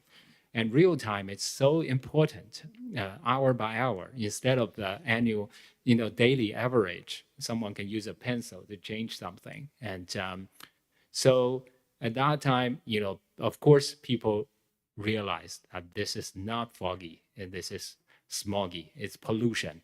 So they started raising questions and motivate the government to come up with the 10-point clean air action plan to try to address the issue. Of course, we as NGO have decided that it's not enough just to know the level of PM 2.5. It's very important to address it from the sources. That's the so 2013, along with 25 other NGOs, we launched a total transparency initiative calling for the online monitoring data of all these major corporations, emitters, to be made public, real time, hour by hour. To our surprise, the Ministry of the Environment, half a year later, created a bylaw to require that to happen from 2014. So 2014, China became the first of its kind, the first country in the world to make all this public of all this automatic monitoring data on thousands of major emitters. That was the moment we decided to tap into the mobile internet and develop the Blue Map app. And with that, not just helping people to access air quality, water quality, but most important, the online monitoring data of all these emitters, and help to visualize that. The government just give the data, but people find it hard to access, understand the data, to interpret the data. So we help those who not in compliance will turn red, become a red color dot. So with that, we got more than 1 million users, and at that time certainly got more users of our app, and people started to not just access the data, but share that through social media and filing the micro-reporting, tens of thousands of them, and motivate some of the largest companies for the first time to bow to the public pressure to openly address their violations. Through all these efforts, including all this green supply chain, green finance, and of course, in China, this is very important because in China, based on the research, 60 to 80% of the air pollution coming from the industrial sources. So in China, the point source of those pollution are extremely important. So through all these efforts, I mentioned about how Beijing's PM 2.5 dropped from 90 to 30 last year, and but overall it dropped. The average PM 2.5 dropped by 57%. And so that's last year. You're still seeing dramatic drops, the linear drops in air pollution. Last year, we started seeing a plateau already, but even with the lockdown of the pandemic, this year we started seeing some rebound, particularly in the first quarter when the economy suddenly picked up. But then after that, economy getting more sluggish. So far, Beijing's PM 2.5 rating is about 35, and in comparison with 30 last year. So some rebound, but still, very, very different from 10 years ago. Now the government is trying to launch something in Beijing, a new campaign. It's called 1 microgram campaign, meaning that recognizing that we already reached some limit in trying to use the end of the pipe solution to install all this devices to remove sulfur, nitrogen particles. Now, so it's very, very important at this moment to try to synergize air pollution control with China's, climate target, China's carbon peak and neutrality target. The two originated from very similar sources. And so to address the air pollution problem and the carbon emission reduction, to try to achieve that, we both need the transformation of China's energy mix, which too much depend on coal and fossil fuel, and then try to change, restructure our industry and change transportation and building, cooling and heating systems. So all this can be synergized. So the most important is to find the synergy. Yeah. Oh, excuse me. One of the early learnings as I started to embark on my understanding of environmental sustainability, I've been working on core human rights issues for many years, but one of the very basic understandings I had to accept is that carbon is not air pollution, right? And I'm wondering just how effective the Blue Map app and or the techniques you've been using so far will serve you with regards to carbon reduction or GHG emission reduction. Are you able to just simply move from air pollution or water pollution to GHG? Yeah, thank you. It's a very hard transition to us. And after Paris Agreement was ratified, some of the large multinational brands operating in China, many of them tap into our data to manage their supply chain. They said from that moment, they need to integrate the climate action with the local pollution control efforts. So we started creating the supply chain climate action index and started moving into this field. To us, it's a challenge because with local pollution control, it's very, very sometimes very explicit, very graphic, and people sense the pressure, the pollution right in their face, and so they become a very, very powerful backup to us, and but on the carbon side, yes, it is keep rising. Carbon dioxide, now to 420 million ppm, but no one can really see that, smell that, so it's more difficult. But I still trust, we can learn from the successful, the good sound practice in dealing with the air pollution and water pollution by creating a climate data infrastructure. So we became the first on our Blue Map, to have our people not just access the national data, but the province by province, city by city, that data.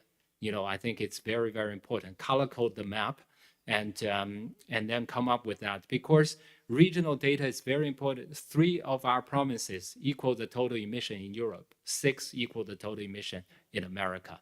So it's very important. And then try to motivate all these corporations to do their own, measuring and disclosure, and voluntary, hopefully moving toward mandatory disclosure. So far in China, some progress have been made, and now we've been able to compile more than 4 billion tons of corporate carbon disclosure. Of course, much of that coming from the coal power plant. And then based on that, develop carbon peak and neutrality index to assess the performance of regions, region by region, province by province, city by city, working with Chinese Academy of Environmental Science.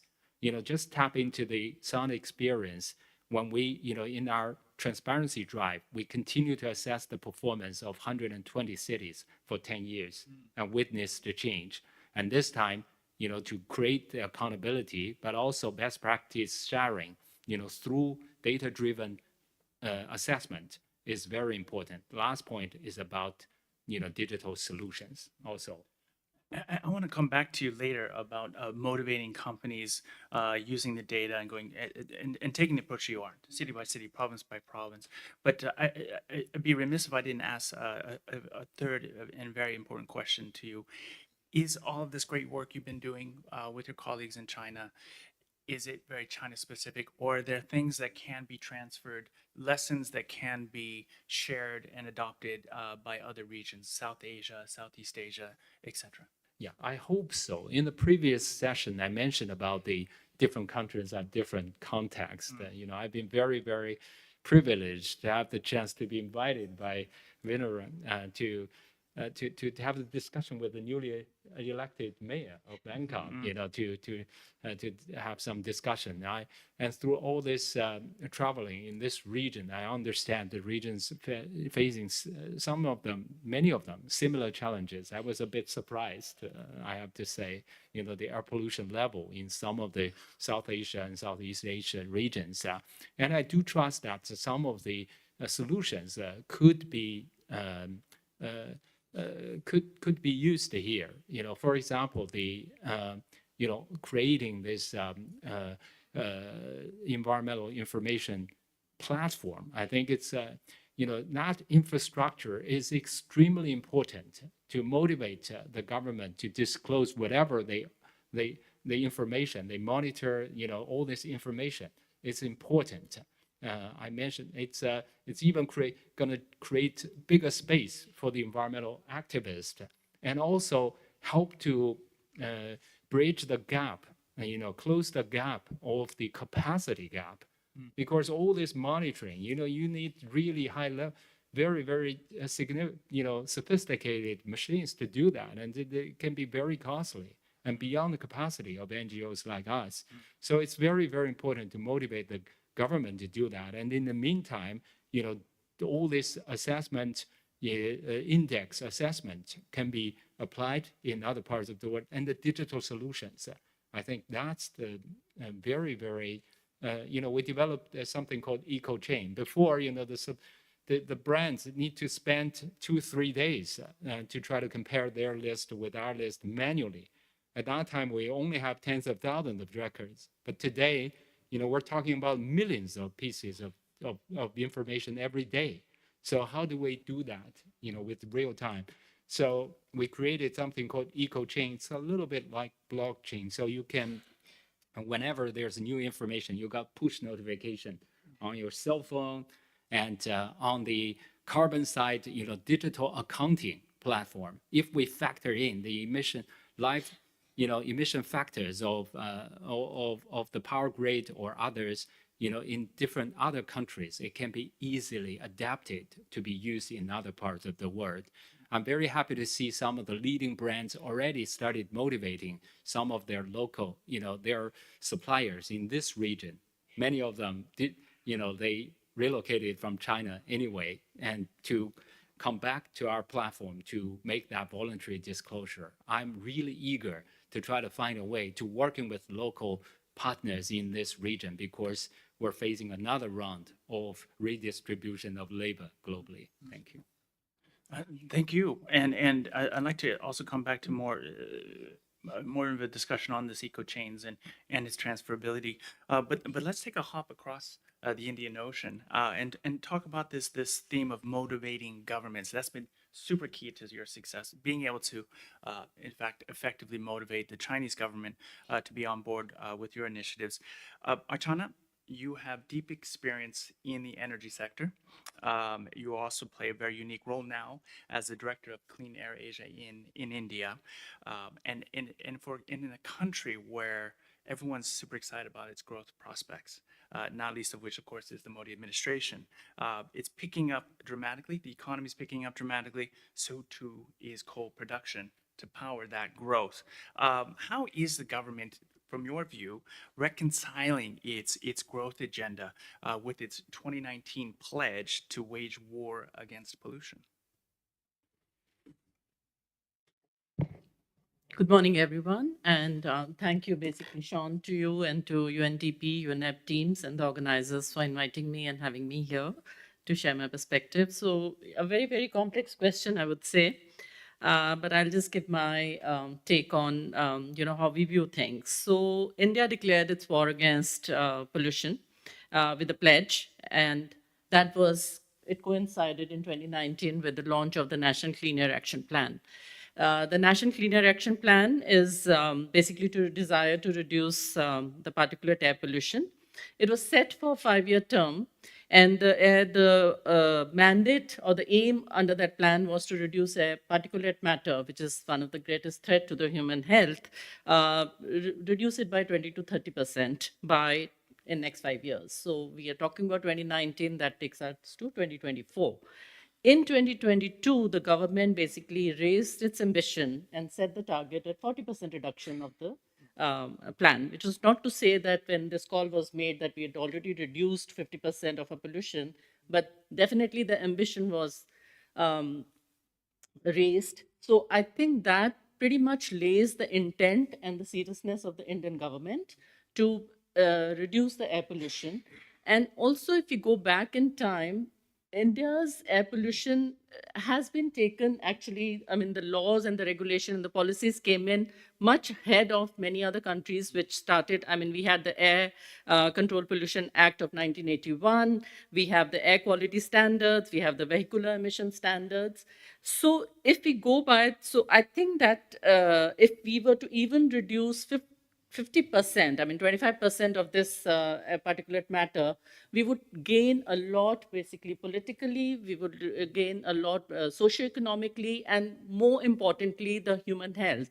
Most of our pollution is contained in the Indo-Gangetic Plain.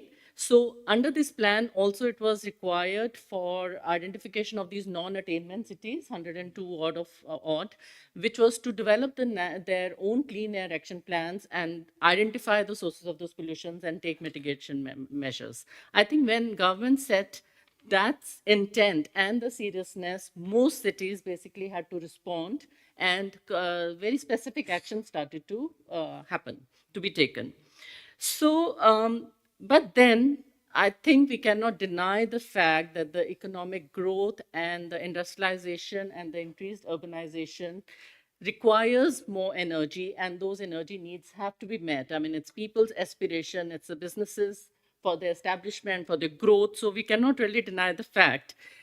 But then serious attempts have also been made by the government in transitioning to clean energy. If we take into account India stands 4th globally in renewable energy installed capacity, 4th in the wind power capacity, and 4th in solar power capacity. And this is by the REN21 Renewable Energy Global Status Report. So the country has set an enhanced target at COP26 of 500 gigawatts of non-fossil-based energy by 2030.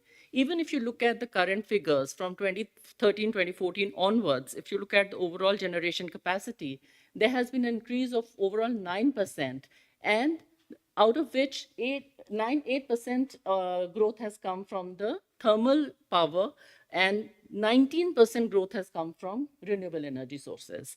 So the installed capacity, we today have fossil fuel contributing about 56.2% and RE including 43.86%. So India's installed non-fossil capacity has increased by almost 400% in the last 8 to 9 years. And that is, I think, a huge, huge ambition. We saw the highest year-to-year growth increased by 25 times in the last 9 years, and it today stands at 67 gigawatts as of July. If you look at the government's own figures, FDI also in the renewable sector has increased, and most of it I'm talking about is solar and wind, is basically also, stands at 20.5 billion Indian rupees.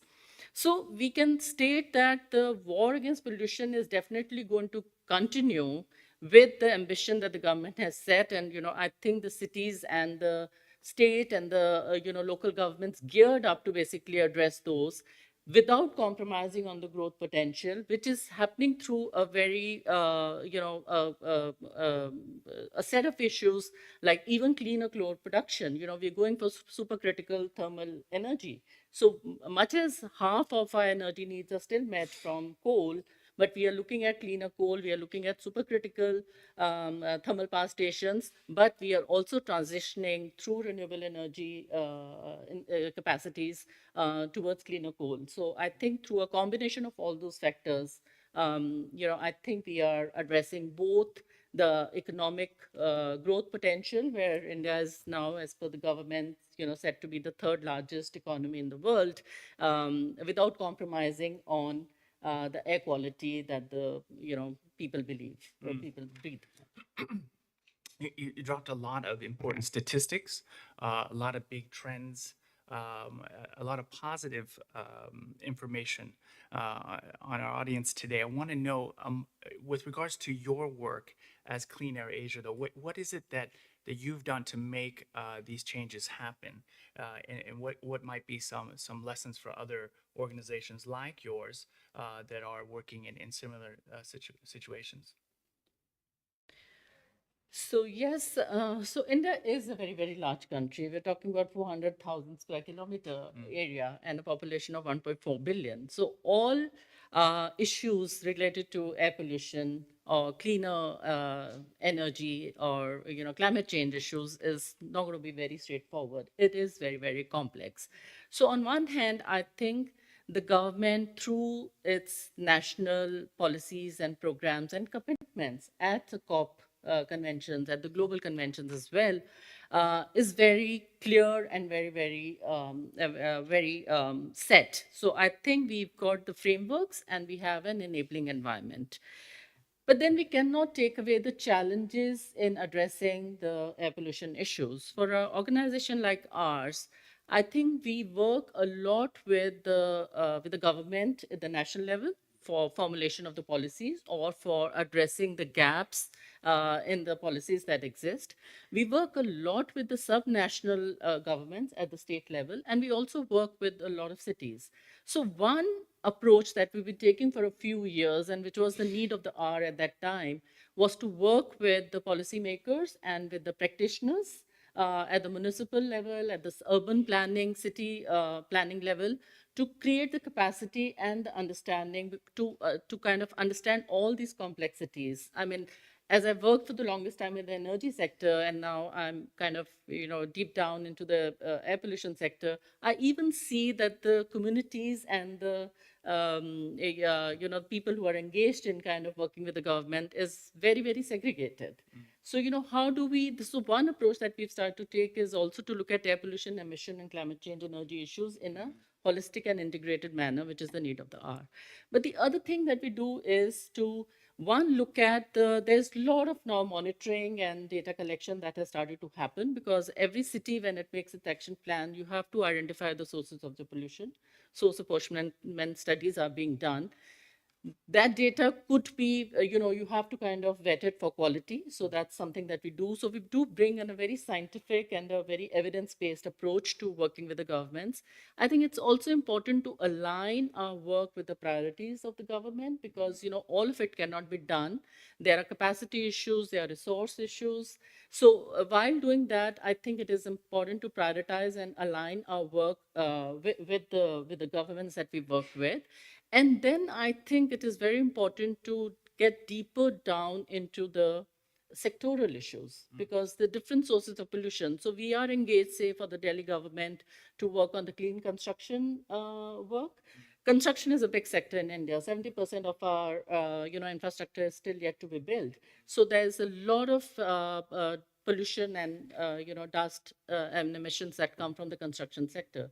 With the Delhi government, we developed a toolkit. We have identified the 14 guidelines, and these we are now working with them to make it mandatory. But while you make it mandatory, I think it is very, very important to engage with the stakeholders as well, because it is the private sector may uptake these. I mean, most of the time, the communities respond to the government unless it's a regulation, unless there are penalties. So, but I think that convincing and engaging with the stakeholders that we have to do it for ourselves because we all breathe the same air. I think that is very essential. So we work with the government and the stakeholders to basically go for the implementation of the sectoral solutions. One of the key messages I'm getting from your response to my second question is that it might be more effective to work with the government directly than to go to private sector stakeholders and to build your strategy around voluntary compliance and or just convincing with data, etc. Is that fair? Is it much more, in the Indian context at least, more powerful, a greater return on investment, if you will, with working directly with government? I wouldn't say either or. I think in my own experience, it has been, yes, I think it's important to have the demonstration, the pilot, and work with the private sector to get the quick successes. When you get those quick successes, I think it's sufficient evidence for the government that this is the right way to do, and it is a cost-effective manner to do because the businesses gain, and so does the environment and the stakeholders. But somewhere along the line, I think you would need the government to step in. So starting with the government is never easy. I think it has to be a balance between working with the private sector because, I mean, the public sector will respond only to the government directives or regulations, but the private sector may do it out of their own business interest. And I think that is very, very important because whatever you take in India, 50% of it is in the hands of the private sector. So, in my past work also, whenever we worked with the private sector directly, ultimately you had to bring in the government. So starting with the government is okay on the policy side, but policy itself is not a sure shot indicator for success. The success is more in the implementation. And then for implementation, you need all kinds of parties. So my approach is to basically identify the stakeholders early on, even if you're working on the policy side, because the receptivity and the uptake becomes a lot easier. So I think a combination is what I'll go for. Okay, and would that be your advice too, in terms of working in other countries? If it works here in India, it could also work for you, whether it be in Thailand or Laos or in other areas in Northeast Asia. Are these the lessons learned that should be that could be or should be thought through in other countries? Definitely, I think we all learn from each other, and specifically the organization that I work for now, Cleaner Asia, we have a presence in the region with the headquarters in Manila. So they work across the countries in the region. We have a program in China and a program in India. So I think within the organization also we have a constant objective of cross-learning. So we have some very successful programs that have kind of been implemented in China, which we learn from. Maybe the approach has to be, then modified as to per our own conditions and requirements. And similarly, like we are ahead of the curve on the construction side, where we have, the green building movement or the National Energy Conservation Building Code, that India modified, which I know that, the other countries have basically looked at and developed their own with whatever modifications they needed to do. So I think there's a lot of scope, and there has to be, and, I think conferences like these, you said that you create the platform, and I think these are very, very essential to talk about the successes and learn from each other and to network. Thank you for that. Thank you, Archana. Indeed, and let me take up where you left off here in terms of transferable lessons learned, and we'll go over to Thailand now, where WINA has been working with government, sometimes in a different way perhaps than Archana or Majun.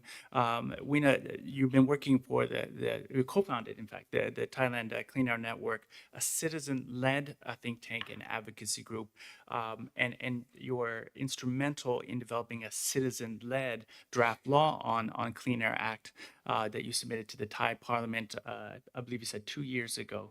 How has this draft Thai clean air legislation, where does it stand today? And then I have some other follow-up questions to that. Thanks so much for the question, Sean. Let me begin by saying thank you so much for having me as a guest speaker today. I'm a bit geeky. I'm a great fan of Majun, so to be on the same panel as him is a real honor, as well as the other esteemed guests on this panel. Let me just do a quick introduction about the Thailand Clean Air Network. So we are a citizen-led group and really just people from different professions who basically could not stand the fact that we may have our lives shortened because of the very air we breathe. So we are economists, we are doctors, we are environmental lawyers, we are communications people, we are air pollution specialists, we are a crossbred of people who formed. One of our crowning achievements, as Sean had alluded to, is we drafted the first citizen-led clean air legislation, and it was drafted based on the EU procedure in terms of drafting legislation. So that means it's predicated on information on 3 color-coded concept papers. And of those who are familiar with the EU process, we drafted the white paper, the blue paper, and the green paper. The white paper talks about the overall issues of the air pollution crisis in Thailand from a holistic standpoint. The blue paper talks about the the impact of air pollution in Thailand sectorially. And the very last one that we closed on last year was the green paper, and that's the solution space paper. And the solution space paper is a 700+ page document. It's a little Bible. So, and it's broken down by every different sector, and we take a look from an economic standpoint, from a legal standpoint, from a citizen standpoint, and we cross sectorially to provide the actual solutions needed. And those 3 concept paper was the basis of this citizen draft-led legislation. The full name of the legislation, which I think it's kind of long, but it really articulates what is encapsulated in this legislation. It's a draft act to regulate the integrated management of clean air for health. So it is trying to bring together issues I think the lady from the Clean Air Asia talked about, which is the issues of legislation and the issues of implementation, which is really important.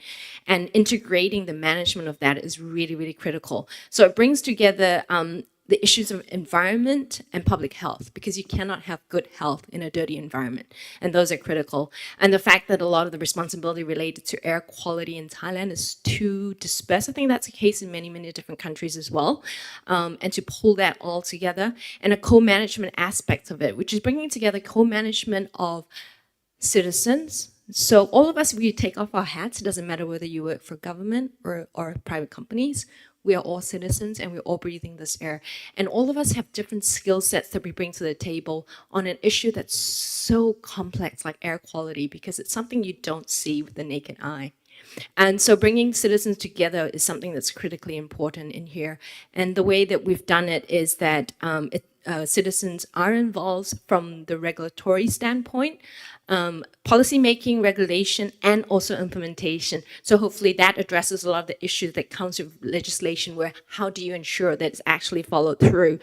It's a rights-based approach legislation, which is really important. It's aligned with the UN guidance that have come out on the right to a clean and healthy environment, which is really critical. And it's a human rights that all governments, including the Thai government, has signed up to. It pulls together, it allows for co-management, decentralization, a lot of the issues, because the sources of air pollution varies a lot in different regions of this country. That legislation was submitted to Parliament. That was over, in Thailand there is an avenue for citizens to support legislation to be tabled to the Thai Parliament. We had over 20,000 Thai citizens signed up, and this has happened all throughout COVID, so it was a really difficult effort. 20,000 plus Thai citizens stepped up to support this. It currently sits in the Thai Parliament awaiting decision by the Prime Minister on whether or not this legislation will be on forward to the Parliament for consideration. There's a slight quirk in the, I would reclassify that. There's a requirement in the Thai Constitution that any draft legislation that requires monetary support by the state needs to be reviewed by the Prime Minister, and the Prime Minister will have unilateral rights to take the decision on whether that legislation is on forwarded to Parliament for deliberation or not. And right now, it has not. That decision hasn't been taken. There are also other legislation currently being drafted, which is great. I think what we're after is a legislation that is the best one for the country with implications for the region. And I think one of the things that we're hoping to see is that all versions will actually be on forwarded. And if this version is not, unfortunately, I think the message is the voice of the people does not count, which we hope will not happen. That goes for all of us, in fact, and I applaud your efforts. It's a Herculean effort, in fact, and by a small and mighty team. But indeed, 20,000 people signing this initiative means that your team is actually quite large. In fact, you have 20,000 plus the core team at the Clean Air Network Thailand. But tell me a little bit more about the legislation. Then I'm going to turn the question over to Gerald. How does it change? How might the legislation incentivize and or increase change with regards to corporate behavior? And not just that there's more people signing up to this than before. What else is in that legislation? I know it's more complex than what I'm offering. Right. Thanks, Sean. That's a really good question. The way we've drafted this legislation is we understand that for a corporation to transition, it is a costly endeavor. It's not something that's cheap to do, right? Therefore, what we've done is we've created an incentive structure using various economic incentives, whether it's taxes, it's subsidies, it's charges, so all the various different economic instruments needed to be able to provide the right incentives. And how do we fund this? Well, we funded it through a proposed increase in the excise tax. So if you're importing something into the country that is polluting or has negative impacts on health, you will be slapped with an additional amount. Most people are very, very fixated on what is that level. It does not matter at this point because the way we've set it up is there will be an economic and financial incentives committee that's staffed with highly eligible and highly professional people who will determine what that right portion is. But it will create this fund, and we've done a back of the envelope calculation, and it will be sufficient to be able to start it off. And this fund will be used for different things. From a corporate perspective, it will be used to help provide the incentives. So if you're a corporation that wants to transition, but it's too difficult for you financially to do so, right? You'll be eligible to apply for support through this. It is also used for citizens, right? As ordinary citizens, we have no rights to understand where the source of our air pollution is. So it's helping to provide environmental justice for things like that, for health checkups for those who are ill. I think so from going back to the question of corporations, having this will help you transition. And what we're trying to do is we're trying to say, as a lot of the speakers have resonated since this morning, there's a tectonic shift in the world in terms of where things are moving. So if you're you're a corporation that's hoping to do business internationally, our legislation coming down the pipe is really very, very strong on this. You will not be able to be selling into your high value markets without having the right systems in place. And it's not, fake it to make it anymore, right? Margin systems will ensure that there's accountability. And there's many, many systems out there to do that. So what we've done is created that incentives, but that's the carrot incentives. We also have the sticks as well. The sticks, and meaning the penalties coming into this, the key one really in this legislation is actually on the transboundary haze issues. Because in Thailand, there's no legislation that deals with transboundary haze issues. And a lot of the causes of air pollution in Thailand is related to the agribusiness sector, and particularly related to a lot of operations happening cross-border. And those impacts flow into Thailand and have huge implications for the population. So it's very simple. It's just saying, look, we know big corporations, you have the ability to have the systems in place. And a lot of you do say that you have it, and we trust you do, right? So if you have systems in place already, but there's pollution blowing into Thailand, impacting the health of people residing in Thailand, please show us that it's not from you. If you don't, you'll be slapped with a penalty. And I think that's very fair, right? Unless and until you can prove it's not your supply chain. And so that's the way we do it because, you know, we're breathing every day. We can't wait for a regional solution right now. Ideally, there should be a regional legislation to cover all of this. But if we all set our guards high enough, right, no country will have this problem. And that's how we're approaching that. And that would be one of the key sources that will also fund, one of the sources that will fund this clean air fund that we have in place. Well, among the many exciting bullet points in your response is admission to that it's expensive. That's going to cost companies money, and in part also to manage the data that they are gathering, manage it, analyzing it, and what have you. Thank you, Weena. Let me move over to Gerald now, who works in this space. And in fact, Gerald, I'm gonna quote from your company website. You say that your company, Agridence, did I pronounce it right? Agridence? Yes. Is at the forefront of digitizing the agri-commodity supply chain across the globe to create data-enriched, technology-powered ecosystems. The website goes on to say that your work helps uncover environmental, social, and financial risks, allowing targeted interventions.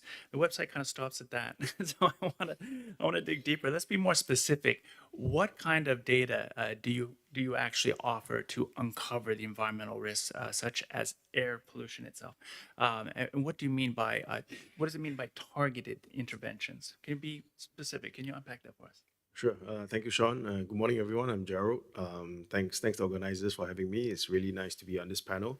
It's a great opportunity to share a little bit about, so we start. Let me just give a quick introduction about Agridence because I don't think many of you know of our company.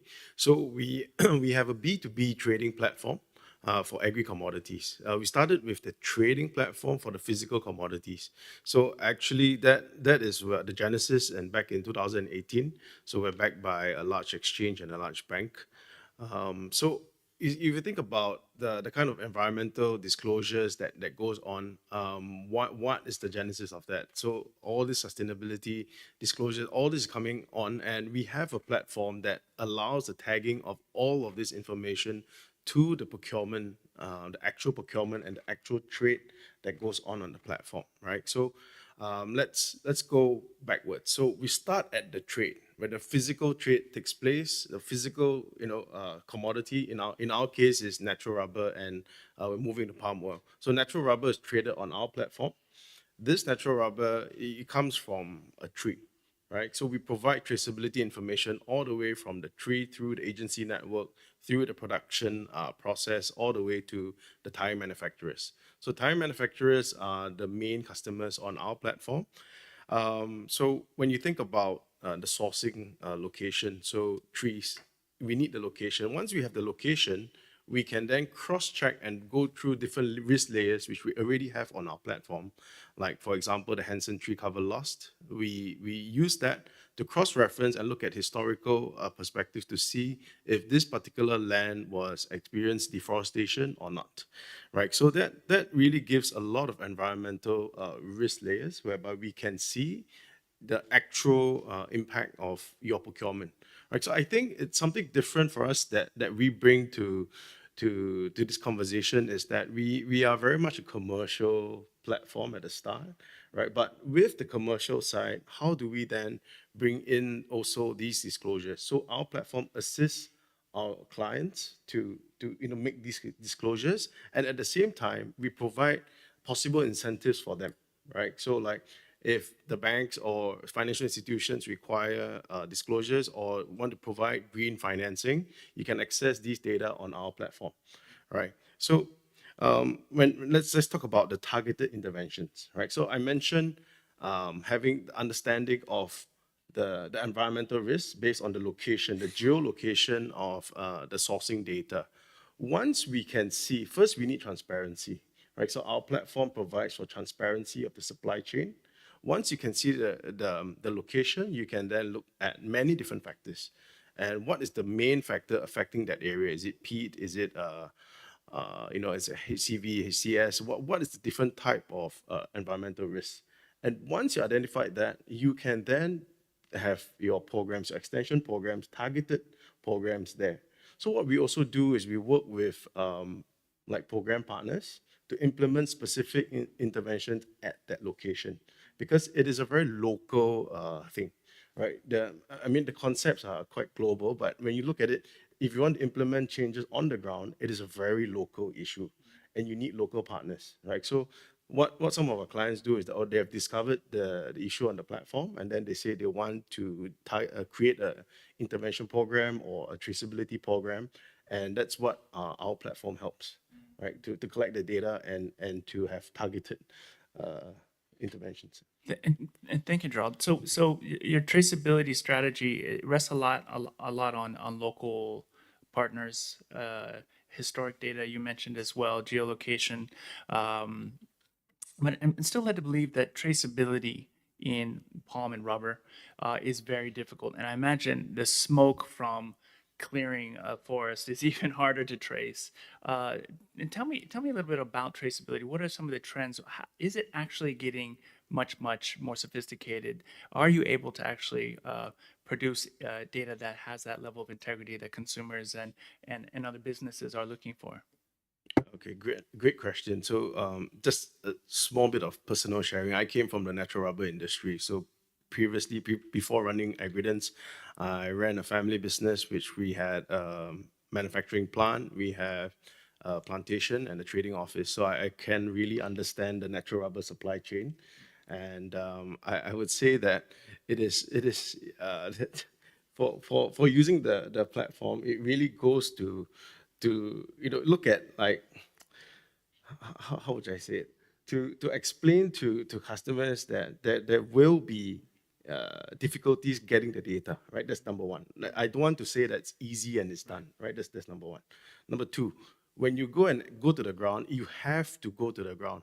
There's a lot of talk about remote sensing, and there is that place for that. But in commodities like natural rubber and palm oil, whereby it's very smallholder based, we do need local presence. You do need people on the ground to go and understand local factors. You do need a combination of both, remote sensing and local partners. So for us, we always have a team that go in and really understand the local factors. If you talk about data integrity, that's where we think having ground truthing really helps, right? And then also remote sensing.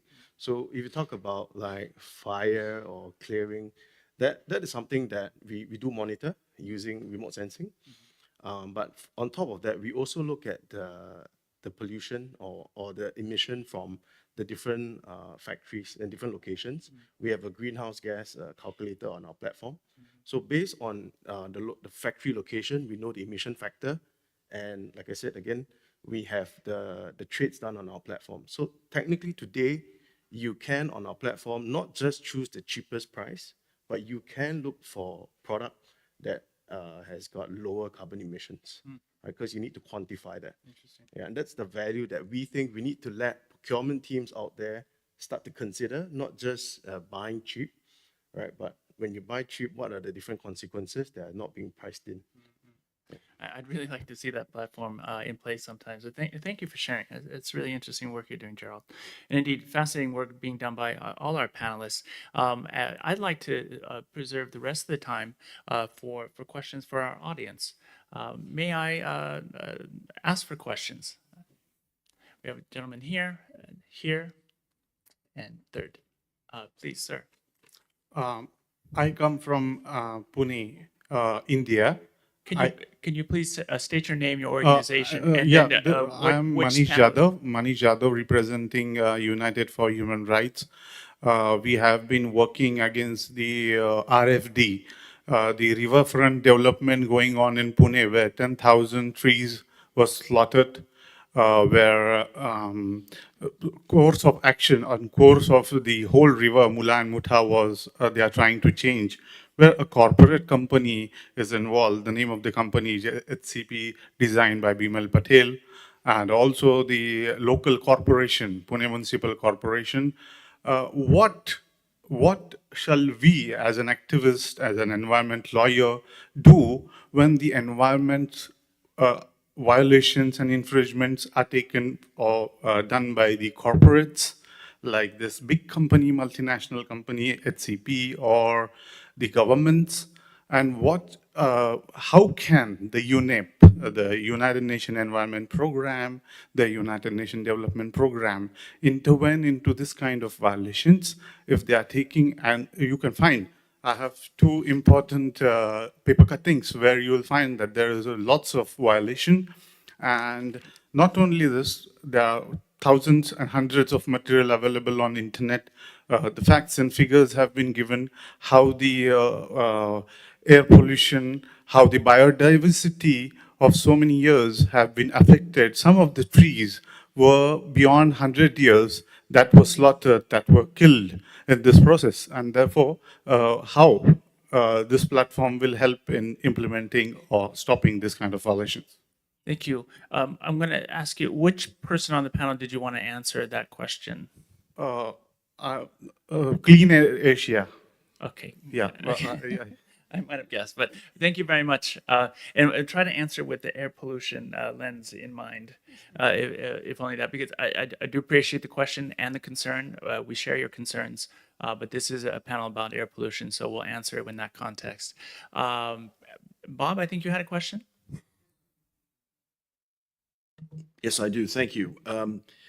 Excellent set of questions, etc. This question is for Kunwina, but I'll make a general comment first. For those of you who haven't seen it, I really recommend, from a Thailand perspective, having a look at the excellent work done by the Thailand Clean Air Network in preparing a community-led, but also a business-driven as well, approach to clean air. It makes a lot of sense, and it really shows when you pick up inputs from a wide range of people, how you can build a consensus.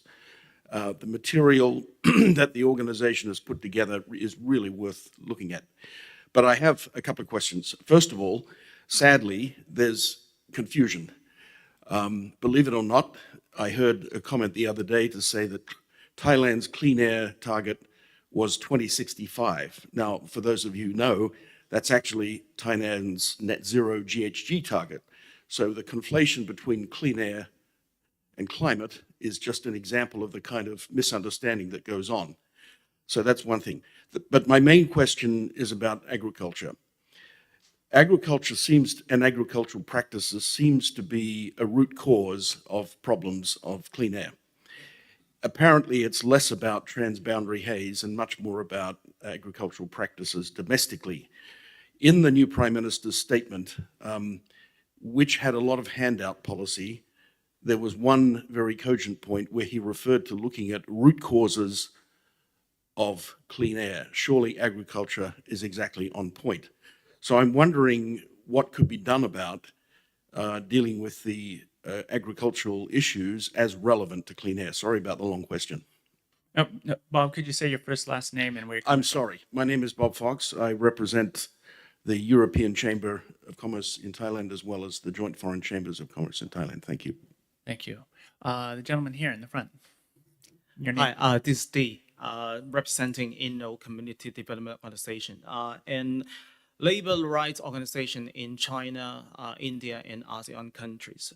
My question is that a little bit background of what we are going to go through with the whole situation with the clean air. We talk about how business can be responsible for the clean air, but the one particular group of people we've been missing all the time is our workers who are making stuff for us in the supply chain, in the front line as well. So it is not the first, frontline victims are not the policymakers, are not the consumer. These are the people who are having a more serious, damage, probably like 10 times or 100 times when it comes down to the intoxicated air pollution. So, many cases, incidents have been reported in the news saying that the huge explosion in the factory that hundreds of people die because of the intoxicated air. But in the reality, through our hotline, thousands of workers keep calling to us to say we are suffocating, we are having a slow death because we cannot get away from, smelling the intoxicated, air in the supply chain. So interestingly, we have a higher rate of, the workers calling to us in ASEAN countries comparing to the others. So and on the other hand, toxic air is not like, child labor, forced labor, with a very substantial evidence in supply chain with documentation and stuff like that. It is air.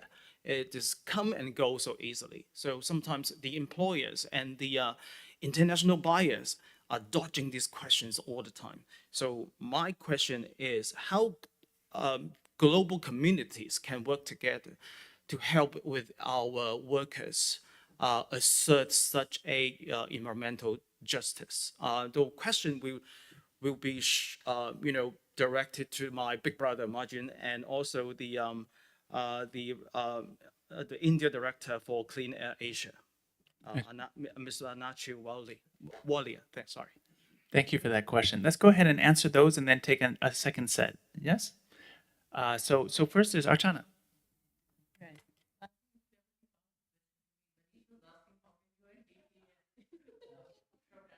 But anyway, I'll try to do my bit. Yeah, thank you. Yeah, Manish, I don't know, there must be a specific, example that you might be giving.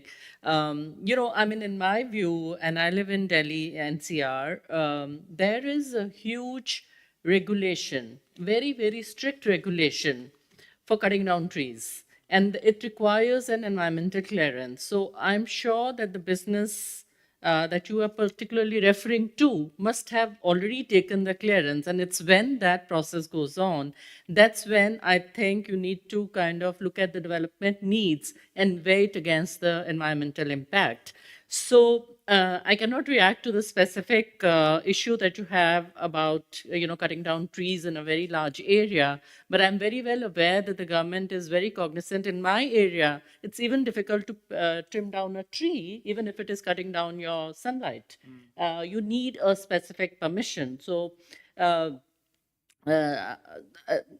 so I think that definitely is taken into the consideration. And I know sometimes the environment has to pay a bigger price because of the developmental issues. And I think we need to strike a balance between the two. So sometimes it is relocation, rehabilitation of either the communities or the trees. Even for the large highway projects, I'm aware that, if you cut down one tree, you have to plant, 5 more in somewhere else. And I know that a 100-year-old tree will take 100 years to grow. So, it doesn't really totally compensates, but I think we have to look at the environmental impact assessment of whatever development project is being undertaken and try and strike a balance. And, I mean, most of this will take data to, provide that evidence. So I don't know if your organization or somebody has done that environmental impact assessment and shared it with the respective government agencies who are looking into the issue. And I don't know, beyond that, I cannot react. Yeah, I appreciate that response. And Archana, I think that your organization works at the national levels. You're mostly working with the central government. Is that correct? I would say to an extent with the central government, because, with the central government, you can only work on the policy, the larger policy, which has already been taken care of. Yes. What we do is work with the subnational governments at the state agencies and the city level, because that's where real implementation has to happen. And I've learned about India that the decentralized nature of the country means that depending upon what state you're in, there can be various reactions, different regulations in some cases. It can be a very different experience from going from one state to another. Basically flows from the national policies. I think the state governments then just kind of modify it according to their own specific requirements. Okay, thank you. And I mean, Maharashtra and Pune is supposed to be a very, very kind of progressive municipal bodies. And, I've done a lot of work with them in my earlier jobs. So mostly it is drawn, and I think there's a feedback loop. I think sometimes, when you find challenges such as this or real impacts, negative impacts in this particular case, it also goes back and feeds into the state and the national policies again. Thank you for clarifying that. And thank you for your question again, sir. I believe the next question was for Weena. Thank you. Thanks, Bob, for that question, and thanks for the for the compliments for the work of our group. I just wanted to answer. Yes, there is confusion out there. I agree, Bob. There's a fair amount of confusion on some of the narratives. But I think on the, let me just take a step back. So in Thailand, obviously, like in every other country, it's not just agricultural burning, but agricultural burning does exacerbate the issue. And it comes in a really bad time because a lot of the burning starts in the beginning of the year. And then it gets really, really bad all the way out. I think now in 12 months, the burning, the biomass burning that happens links to the agriculture industry, we get it all the way out to May now, right? So for, from January to May almost, right? So the rest of the year could be okay, but sometimes, it is a real big problem.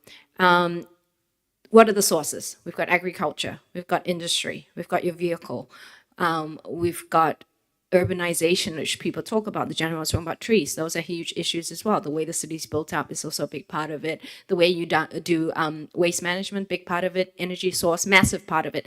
So we have all that as well. But the biggest region that has been impacted the most in Thailand in terms of air quality is north. And it is linked very much to the agricultural industry and what they do. I think it is challenging for the government, but you can't solve a problem without dealing with the root cause. And I think what we've done is we've pulled all the data that's available into something that is manageable. That's why we developed the concept papers the way we have. We looked at the EU process. It's one of the most rigorous process out there in terms of pulling information together. But it's not just an academic piece, right? We've got solutions from a legal standpoint, from economic standpoint, from civil society standpoint, right? We've even delved into the paradigm problem that underpins a lot of the issues as to why this is not being resolved. So I think what we've actually done the work for the government. Right, so all they really need to do is read that green paper and follow it, right? And in terms of political will, I think we've seen it all over the world. It's always driven by public will, and I think what Marjun has done in China has shown that, and in many different countries, whether it's developed countries like the U.S. It's 20 million people walking the streets that ended up getting the clean air legislation passed. The UK, a lot of these things. And China, I think sometimes people dismiss how hard it is to move things in China. I know a lot of people in Thailand believe that it's so simple in China because the government's so strong. And I think one thing that in my discussion with Marjun tells me, a strong government also means a lot of responsibility. And I respect that, yeah. And I think, and so I think one of the things that people can do is make your voice, change your noise to a voice. And that's where we are hoping that we can do collectively. So what we have actually done as well, in terms of not just submitting our legislation, done a lot of advocacy work, and we've also got a campaign that we've started. It's on our website. We've completely leveraged off President Obama. So our group is called Thailand Clean Air Network, and we've used the acronym Thailand Can, C-A-N, like yes we can, specifically so it's easy to remember. So our website is called thailandcan.org. And it's a campaign. Anybody can actually support it. And I think the larger that number becomes, the stronger the voice becomes. And I think the hearing problems that people in power sometimes have may be unplugged. So I hope I answered that question okay, Bob. Thank you. I think you got that answer okay. But I do also, and it's not to explore further because I want to get some more questions in, but I do think one of Bob's intention is to get us to think about prioritization of industries and agricultural industry. And we've talked about that before.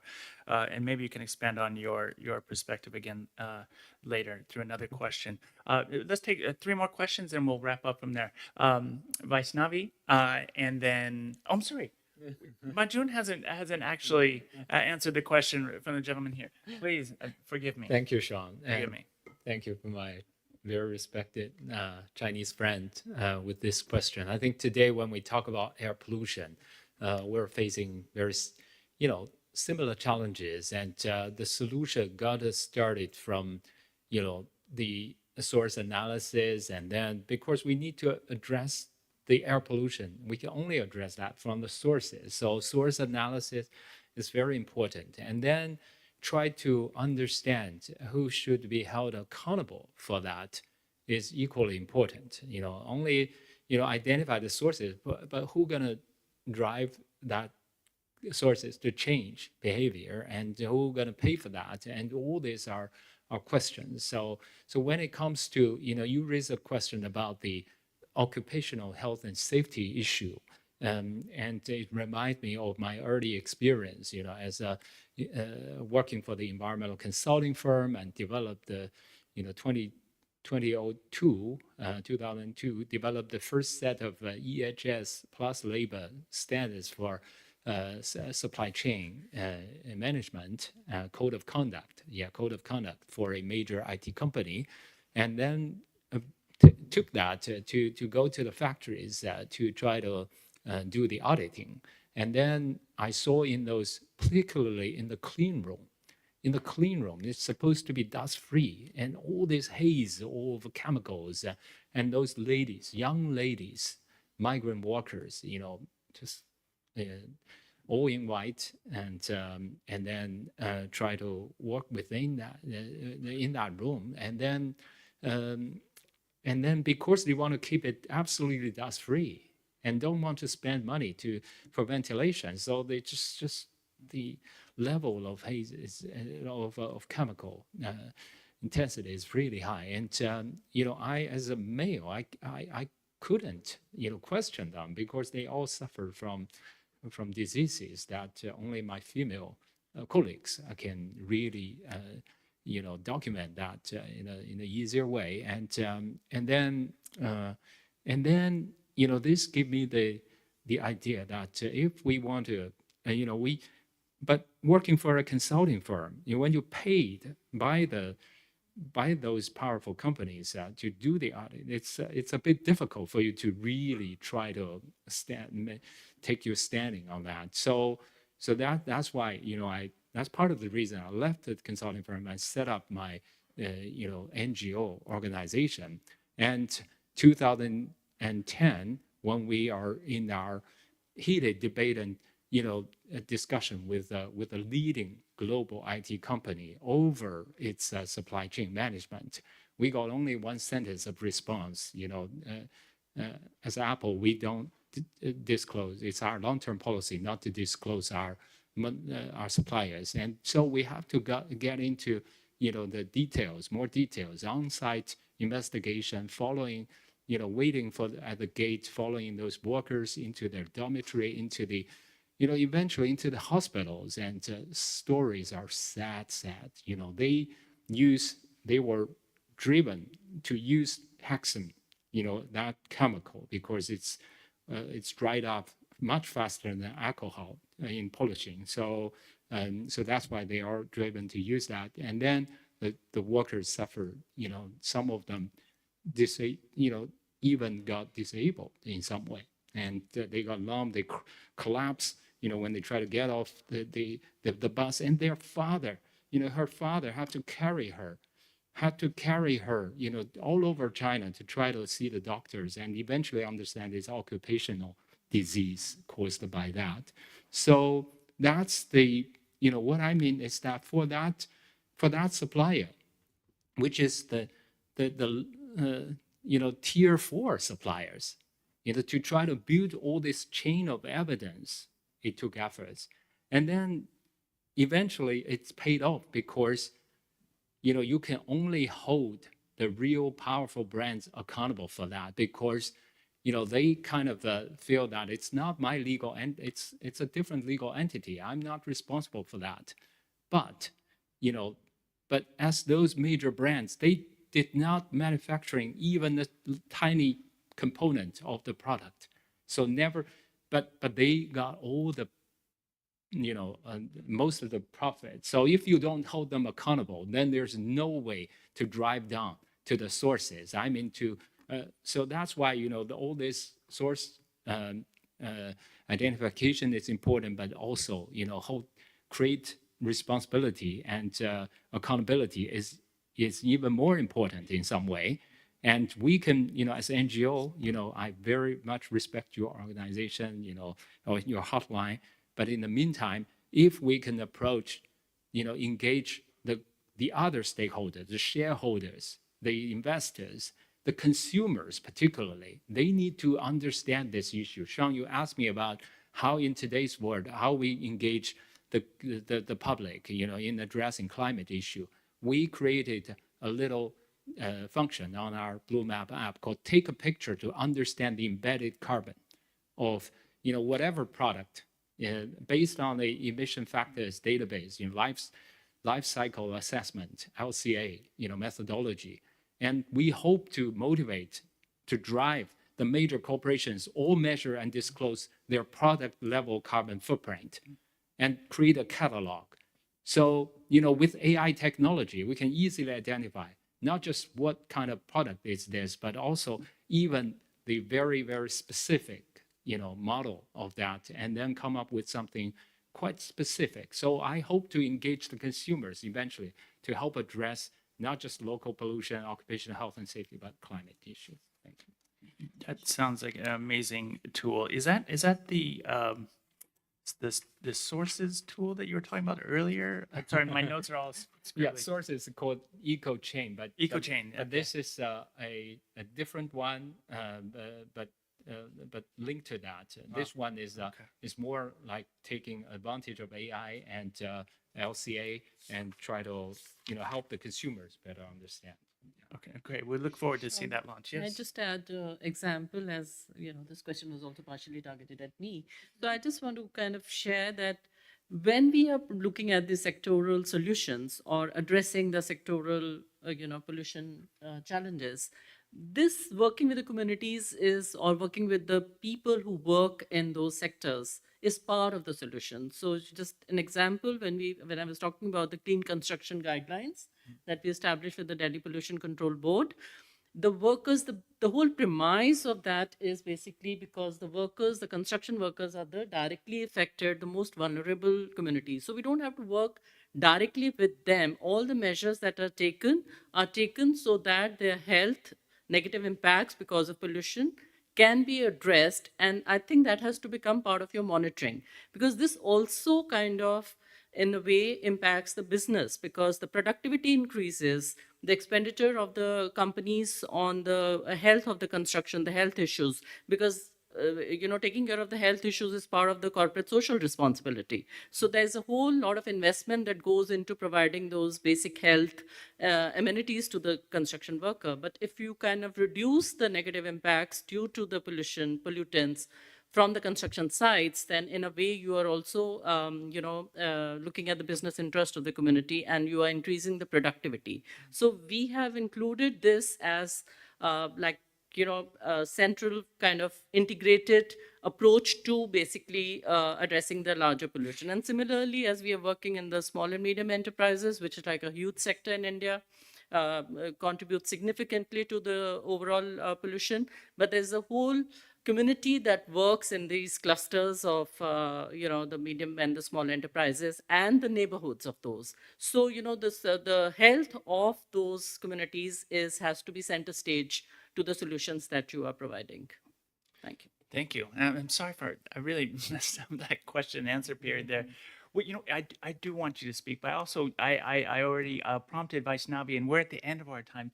Can after she asks the question, can I ask your last comment there? Vaishnavi, your question, and that will be it for questions, I'm afraid, unless you don't want to have lunch, but please. Yeah. Sorry, on the topic of clean air, mitigation is a little after the fact. And therefore, I think the attention is more towards avoidance today. And when we look at avoidance, I think we have had a very enlightened discussions on regulations. But another key enabler for this is technology. Because in the power sector, for instance, if we didn't have green energy technology available, then the transition from thermal would not have been as simple. So there is now the need for a next generation of technology which makes clean and green solutions cost effective and doable. So my question more to Clean Air Asia and UNDP or anybody on the panel who can throw some light on what work needs to happen on technology as an enabler. Thank you for that question. I'm going to let Weenat make the point she wanted to, and then also answer the question, and then we'll see if Gerald, if you have an answer to the question put by Van from our colleague at Tata Power, and I'll close it up. Sorry, I'll be really quick, and I'm a fast speaker, so that might help. I think there's one point that no one's really addressed yet, and I'll speak to the elephant in the room if you don't mind, Sean. And that's the issue of globalization, right? So I'm an economist by training, and there's a big term that we all use, which is externality. So we're not internalizing these costs. And Asia as a region, as we all know, in the 1990s, when Asia opened up and it became the factory of the world, unfortunately, this is the impact of it, right? Whether it's water, it's air, whether it's, whether it's the quality of our soil, what's happening in our oceans, it's all linked. And that's one thing that we're not talked about. And it's a global environmental equity issue that hasn't been addressed.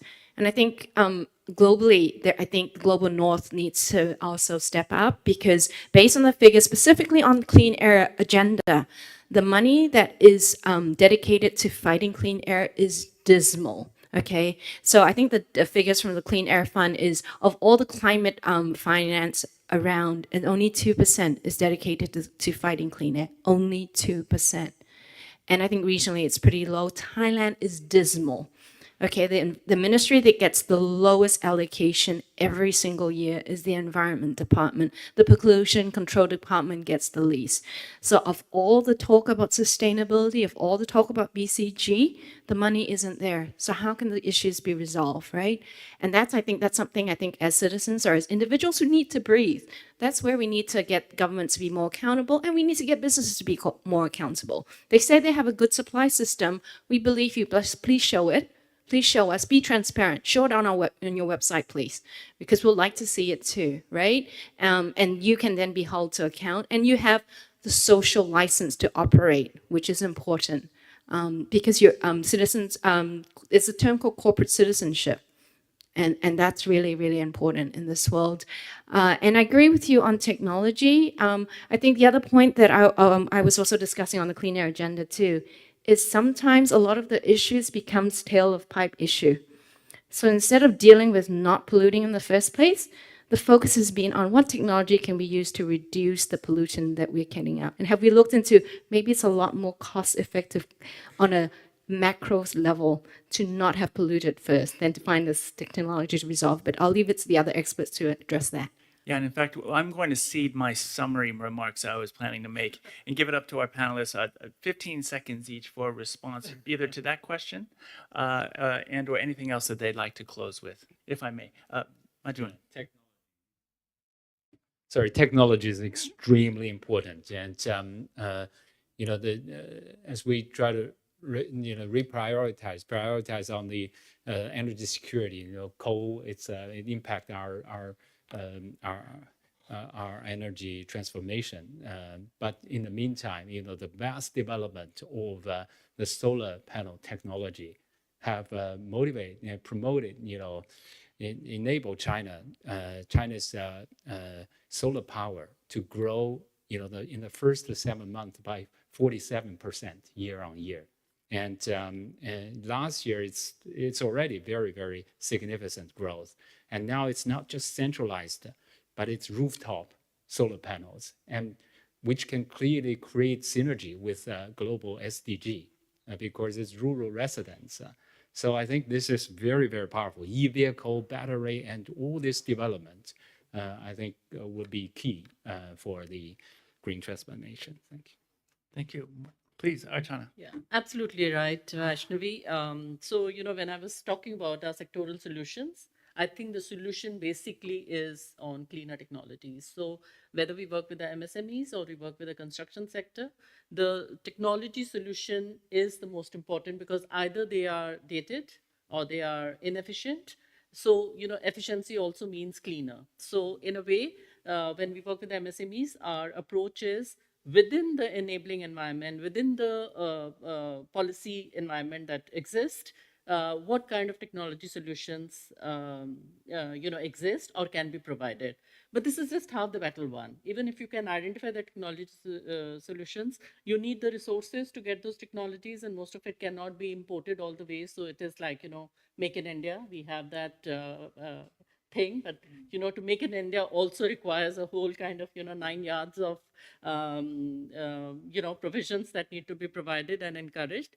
But equally important, I think, so one is technology, one is to find the financial pathways to kind of adopt the technology, and it has to be on a large scale. It has to be basically, I mean, if you're talking about a cluster, then the whole cluster should be adopting before we can see some impact on the ground.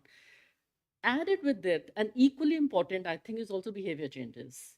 So while we are addressing, the policy enabling environment, we are giving technology solutions, we're trying to identify the financial pathways, we have to work with the end user on behavior change as well. And that is part of the sensitization workshop, that is part of, bringing in the health impacts, and the kind of money that people will save even to kind of with small behavior changes. So we, in our work, we also work with the school students, we also work with the university students, because this whole technical language is something that all of us understand well, but people do not understand what a particular PM10 is, what PM 2.5 is, and where is it coming from, and how can it be reduced through behavior change. So I would give as much importance to the technology and the financial resources needed as I would give it to the behavior change issues as well. Yeah, great. Thank you. And indeed, that's we talked a lot about policy and technology, but we didn't talk about behavior change very much today. So thank you for bringing that in. Gerald. Yes, thank you. So I think we talk about data. So I really like to hear that from source all the way to to the final consumer. That's something that our platform tries to do as well.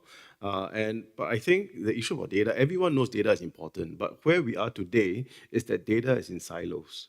There are many different silos. Like for example, I'm sure Majun has a lot of data which we never knew, right? But we could integrate our platform with their platform and then bring the data to life, right? So we need to bring the data to life and also at the same time have a financial consequence to that, right? Because self-declaration, voluntary declaration, that I think that is coming to an end or like a sunset for the voluntary, because as we see more and more regulations whereby you have mandatory regulations of declaration. So I think we should leverage that and use the opportunity to say, hey, look, if the corporates are already declaring these stuff, what other stuff can we collect at the same time? Right, so we need the data structure, or like to understand how data can talk to other data and to come up with an integrated data set, and then that can allow for again financial consequences for either push or pull factors. Yeah. Good stuff, everybody. And I think I'm going to ask Sheila to give us a time check. I think we're now wrapping up, and we'll ask you to enjoy lunch until 1:45. But before Sheila comes up and makes that announcement or clarifies the timings, I just want to say what a pleasure was speaking to all of you, and including having a conversation with our audience where we covered so many things, including governments and leveraging policy power in order to get to where we need to go, and really a lot of words about cooperating with government, both local and national levels. Then, of course, citizen-led initiatives and the importance and the promise, and maybe even the limitations of citizen-led initiatives with regards to air pollution. Lastly, and certainly not least, is indeed data and traceability, and its increasing availability, and indeed its power. There's more I could say on that, but as we've already kept you from lunch, I'm going to close by just saying thank you, everybody, for being here today and engaging in this fruitful conversation.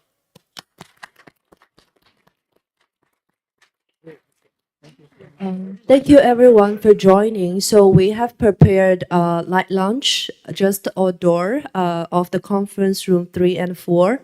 And the next session will also be on plenary session focusing on biodiversity.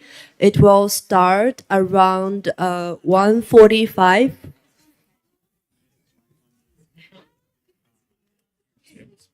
I just, even his very last one, I just want to invite you to such a pleasure to meet you. Yeah, we work interact with Plenary. It's quite yeah. Of course, we actually are open in the same company. Oh, wonderful. Do we see you at the BAQ? Yeah. Are you planning to come to the BAQ? Just have some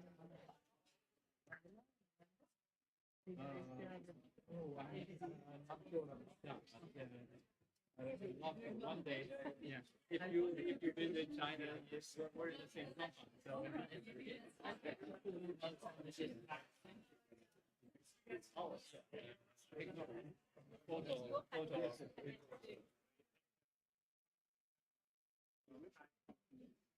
European companies. Are they doing a picture?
No, no, I'm waiting for Vina. So we know each other quite well.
You have a big fan?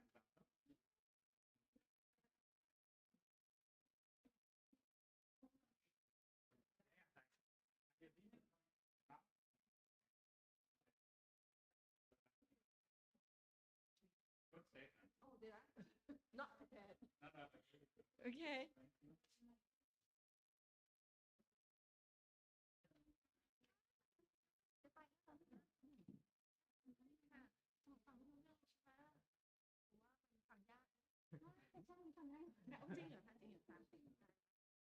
Moderator อาจจะเลิกคุยด้วยนะเพราะว่าตัดตอนก็ไปเลยอะไรเนี่ยโอเคจริงๆก็ไม่ได้ทำอะไรที่น่ากลัวนะคะก็อย่างที่เรามาพูดจะได้แบบโชว์เคสตัวเองทำอะไรหลายวัน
Hi, welcome back, everyone. We'll start in about 1 minute. So everyone just come in and take a seat, please.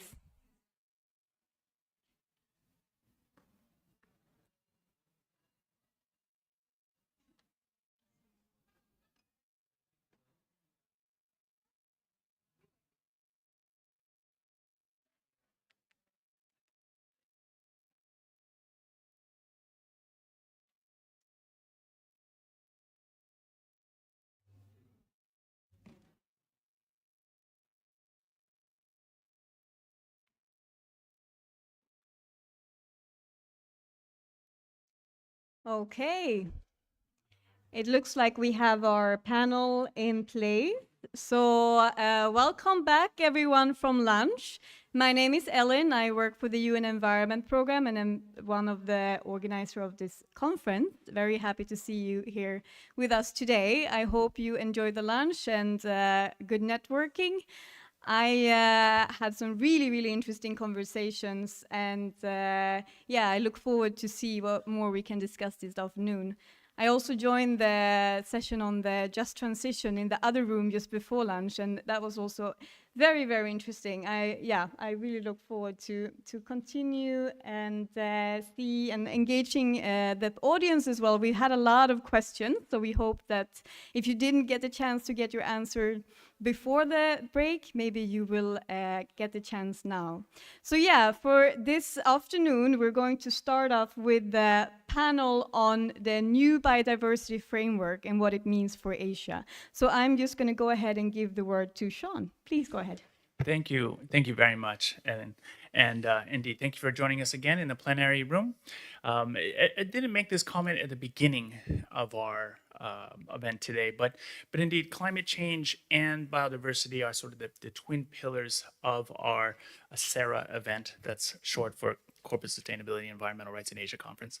But the SARA event really does have these two twin pillars to them. And what does that mean? First, we have two plenaries on these two subjects, but then following this, there are going to be a training session. So following this session, there will be a biodiversity risk reduction training, really following the LEAP framework and due diligence matters like that. So I hope those of you that are really vested in biodiversity stay on for that second segment, taking a top-level conversation down to the specificity or drilling down to more specificity in the secondary session. So just a little framing of the SARA event.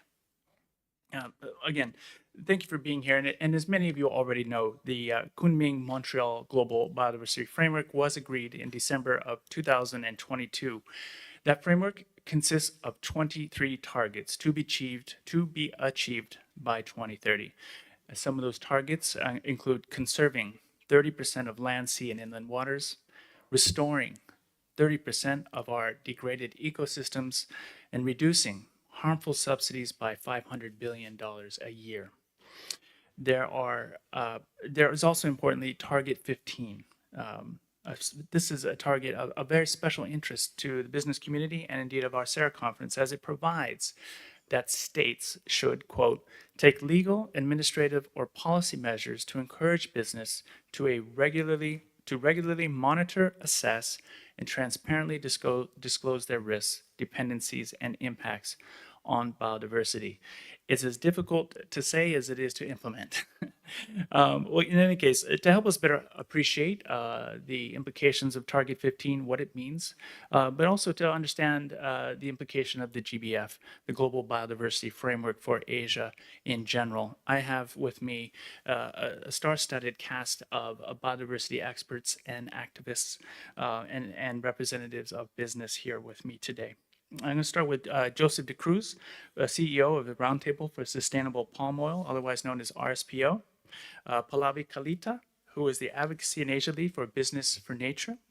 Dr. Saleh Nugrahari, from the Coordinating Ministry of Maritime Affairs and Investments, Indonesia. Mrinalini Rai, the Director for Women for Biodiversity. And Ching Song Yun, Conservation Program Leader from Wilmar International. I'm going to ask our panelists a series of questions, and I promise to reserve time for questions and answers, for which I imagine there's going to be quite a few. Following this, maybe a summary remark from each, and then we'll take another break. I said I'd start with JD, but in fact I lied. I'm going to start with Pallavi Kalita, Advocacy in Asia Lead for Business for Nature, if I may, Pallavi. I'm starting with you because your organization, Business for Nature, was heavily involved in advocacy in the lead up and in the final drafting of the global biodiversity framework. I'd like you to tell us first a little bit about Business for Nature, since it is an interesting setup in terms of an organization. And I'd like to hear more about your advocacy experience there, and then to tell us why the GBF is so important to business in Asia. Thank you, Pallavi. Thank you, Sean, and thank you for inviting me to be part of this panel. For those of you who do not know about Business for Nature, we are a global coalition of more than 85 partner organizations as well as forward-thinking companies. Together, we drive credible business action and policy ambition to achieve a nature-positive future for all by 2030. In Asia, we have partners across 7 countries, but we are definitely looking at increasing our outreach in the region. And yes, we were extremely active in the run-up to COP15 and still are, of course. And we are very proud of what we achieved collectively at COP15. In terms of the importance of GBF, let me begin by stating that the GBF clearly recognizes the role of businesses and financial institutions in achieving all the targets of the framework. And if implemented effectively, the GBF can create a level playing field, a stable operating environment, and also unlock new business opportunities. Just to quote some statistics, the World Economic Forum estimates that business models that reverse nature laws could result in creating new opportunities for goods and products worth $10 trillion a year by 2030. A similar estimate for the Asia Pacific region suggests the nature positive action could generate $4.3 trillion annual economic value by 2030. Now, social norms are also changing. Nature risk is equivalent to financial risk. And not addressing nature risk can also impact your supply chains and also impact a company's reputation and social license to operate. Consumers, investors, and all other stakeholders are increasingly aware of the importance of protecting the environment and are increasingly looking at business models to transform their operations to contribute positively towards nature. Fortunately, with the adoption of the GBF, it is encouraging to see that more and more nature is now higher up on the corporate agenda of more and more companies, and we need to make sure that it stays there. Until very recently, companies had not even considered their impacts and dependencies on nature. But now we see more. I would say, let me give an example of our own call to action. We have a call to action called Nature is Everyone's Business, and we have more than 1,400 companies joining this call to action, wherein it calls for high level of policy ambition from governments all across the world. And let's not forget the unprecedented support that we saw from the private sector in the run-up to COP15 and at Montreal, with over 1,000 businesses showing up in person in Montreal. And now that we have a global biodiversity framework in place, the real work begins. As the global biodiversity framework gets translated into national regulations and legislative frameworks, the real action for businesses begins. So what can businesses do right now? I would say 4 actions already that businesses can take immediate action. First, assess your impacts and dependencies on nature. Sorry about that. Assess your impacts and dependencies on nature, commit to science-based targets, transform your business operations, and disclose on these. Lastly, let me stop here by saying that the nature risk is also an opportunity for businesses to transform and innovate and be part of the solution rather than being part of the problem. Thank you. Thank you, Pallavi. I'm not going to let you off the hook that easily, though. That was a great opening and very instructive, and in fact, very important to get our conversation going. But Is the global biodiversity framework going to change the way does business in Asia, in your estimation? How far away are we from that day? Yes. Short answer is yes. Short answer is yes, it will change the way we are doing business in here. Let me flag in this context Target 15, which you also referred to. Target 15 requires all large businesses and financial institutions to assess and disclose their biodiversity-related risk, impacts, and dependencies across their value chain by 2030. It, of course, takes a differential approach towards SMEs, which have less capacity and need more support from businesses, from the government to meet the objectives of this target. But what does this target mean? As this target gets implemented at the national level, already mentioned about it, we'll see more regulations and legislative frameworks coming in place, which means that large companies, including those in Asia with global operations or supply chains, will have to start preparing now to meet these changes in regulations and stakeholder expectations. Probably I can explain this with the example of the EU CSRD, the EU Corporate Sustainability Reporting Directive, which is going to become operational in 2025, which means that companies will have to report about their nature on corporate sustainability issues for the year 2024. Now, this will not only impact the companies based in EU, but also companies which have global operations and supply chains and major operations in EU. That means it will impact companies in Asia as well. So therefore, these regulations are coming in place and businesses need to get ready for that. Thank you very much. And indeed, ladies and gentlemen, that was an unscripted question that you handled it masterfully.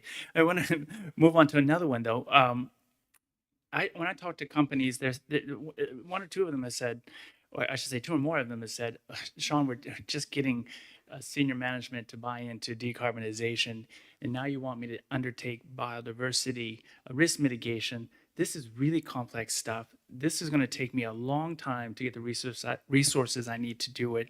What would you say to those assembled here from the business sector, or from the private sector, what would you say to them to encourage to get started now? And going beyond just the fact that regulations are coming down the line, what are some first steps? What are some words of encouragement that you can give them? I think businesses are hesitant because they do not know where to start. And let's admit, nature risk is definitely a challenging problem for all of us. But it is also in the nature of businesses to address complex challenges and innovate and adapt. And the good news is that we now have the guidances, frameworks, and tools in place, such as the recently released TNFD guidance in September. And all these guidances very much build on and complement the work that businesses are already doing on climate. So therefore, businesses are not going to start at zero. And for businesses to take a credible action on nature, I think it is important to take a sector-specific approach, recognizing the unique ways in which different businesses depend on and interact with nature. At Business for Nature, we are trying very hard to simplify this landscape and to support businesses who are in the beginning of their nature journey. Business for Nature, together with the World Economic Forum and World Business Council for Sustainable Development, have come out recently with guidances for 12 sectors, which highlight the top priority actions that businesses can already start taking to transform their business models and reverse and halt nature loss, and thereby contribute towards a nature-positive future, the mission very much at the heart of the global biodiversity framework. And all of these guidances have been a massive collaborative effort among various businesses, NGOs, as well as technical experts. And these are available all in our website, businessfornature.org. So I would encourage you all, especially businesses, to have a look at them and identify the relevant, impactful actions that you can already be taking for your relevant sectors. Let me also take this opportunity to mention about a business action campaign that Business for Nature is going to launch next month. As part of this campaign, we are releasing a nature strategy handbook, which will highlight what a credible nature strategy should look like and where businesses can access various tools and guidances in their nature journey. The launch webinar for this business action campaign is on 9th of November, and it will be available in multiple languages, including English, Japanese, and Chinese. So do tune in for that, and I hope this gives some comfort to businesses. Thanks. No, thank you for that. So November 9th, I really appreciate that. The other things I want to say I appreciated was pointing to the TNFD guidance, which has been released, a sector approach. And I know you've been a part of that, Pallavi, at Business for Nature. And then I like this point too, that business actually not starting at ground zero. They've been doing that decarbonization work indeed, and they've built teams. And for those land use heavy industries, they've already been doing the mapping and things like this. So that they're not starting from nowhere, are they? And then I'd like to think too that some leading businesses in this space, and maybe it's Wilmar, but companies that are along their journey, further along their journey on business on biodiversity, can also start to mentor other businesses and other professionals in the sustainability area. One organization does a lot of partnering, a lot of training and standard setting, et cetera, is RSPO. Joseph, first let me say thank you, Pallavi. And Joseph, allow me to transition you and ask you first to give us an idea of what RSPO is. I think a lot of people think they know what it is, but maybe you tell us a little bit more in more detail how RSPO works. Thanks, Sean, and good afternoon, everyone. I hope you're enjoying the slight energy slump we all face right after lunch. We'll coast you through that, and you can perk up in time for the conversation. So, Sean, the RSPO is simply the world's leading sustainability organization for the palm oil sector and one of the world's leading sustainability organizations in vegetable oils overall. Who are we? What do we do? I think there's two elements of this that I think are interesting and relevant to our conversation. The RSPO is a global, voluntary, multi-stakeholder body that establishes a set of standards for sustainability for the entire palm oil value chain, from production all the way to use, assesses and certifies members according to those standards.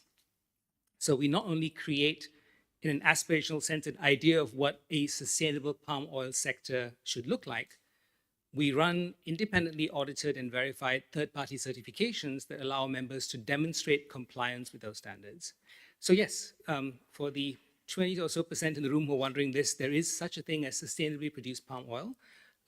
It is still a subset of the global value chain, but it is a growing subset, and it's one that actually provides tremendous benefits for people, for planet, for prosperity, and also for biodiversity conservation, which I'm happy to talk about, Sean.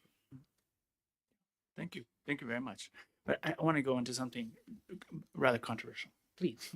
And it's about RSPO's positions on one of those GBF provisions that's considered a major breakthrough. Indeed, it's this 30 by 30 provision where governments have agreed to set aside 30% of land, sea, and inland waters for conservation. Some opponents of this or critics of it have said that it will have a negative impact on human development.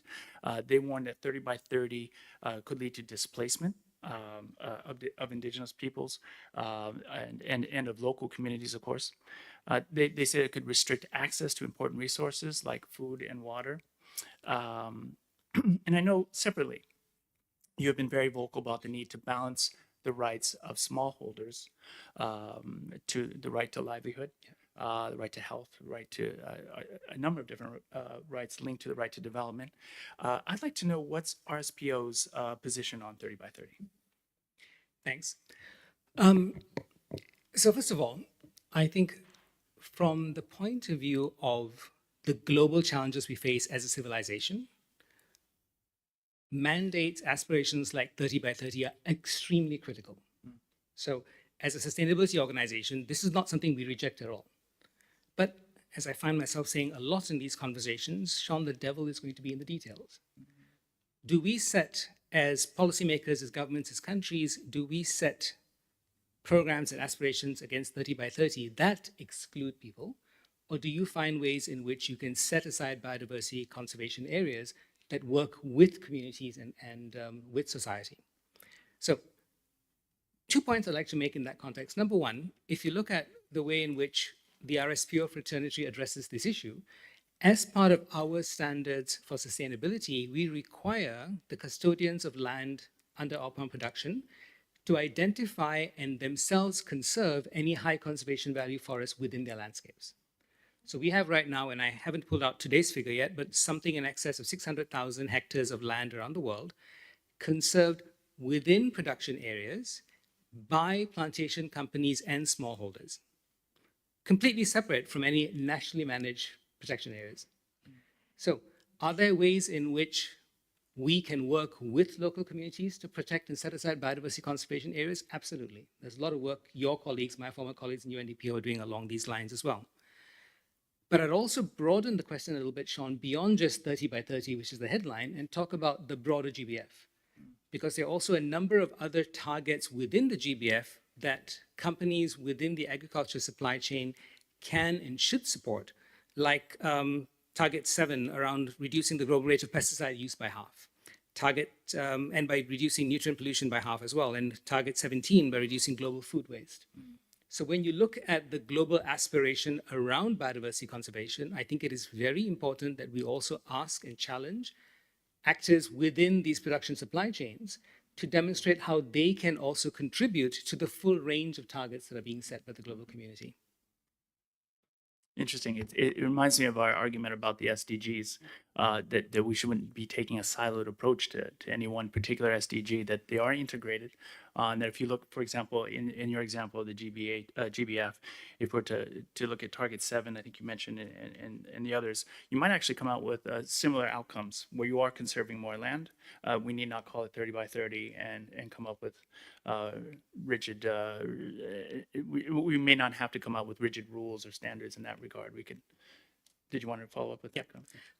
Yes, I was actually going to agree with you and also come back to the point you'd also alluded to around smallholders. Because you're quite right, Sean. We all know when you think about sustainability, and I'm preaching to the choir talking about this within a UN building, sustainability is multidimensional. It's not just environmental, it's social and economic as well. And one of the challenges we face in our organization when we try to define a vision of what sustainable production means is how do you balance the need for conservation, the need for climate action, with the very valid needs of local communities, rural farmers, rural farming communities, etc. So you touched also on the question of smallholders, which you're right, I talk about incessantly. 40% of the world's global palm production is produced by smallholders. In some regions of the world, including in Thailand, it's closer to 70%. Palm production is intrinsic to the development trajectory, the aspirations, the livelihoods of these communities and these households. An odd fact I only learned very recently was that palm oil, palm products are one of the few agricultural communities that can consistently lift a rural community out of poverty within 1 generation because of the productivity of the crop.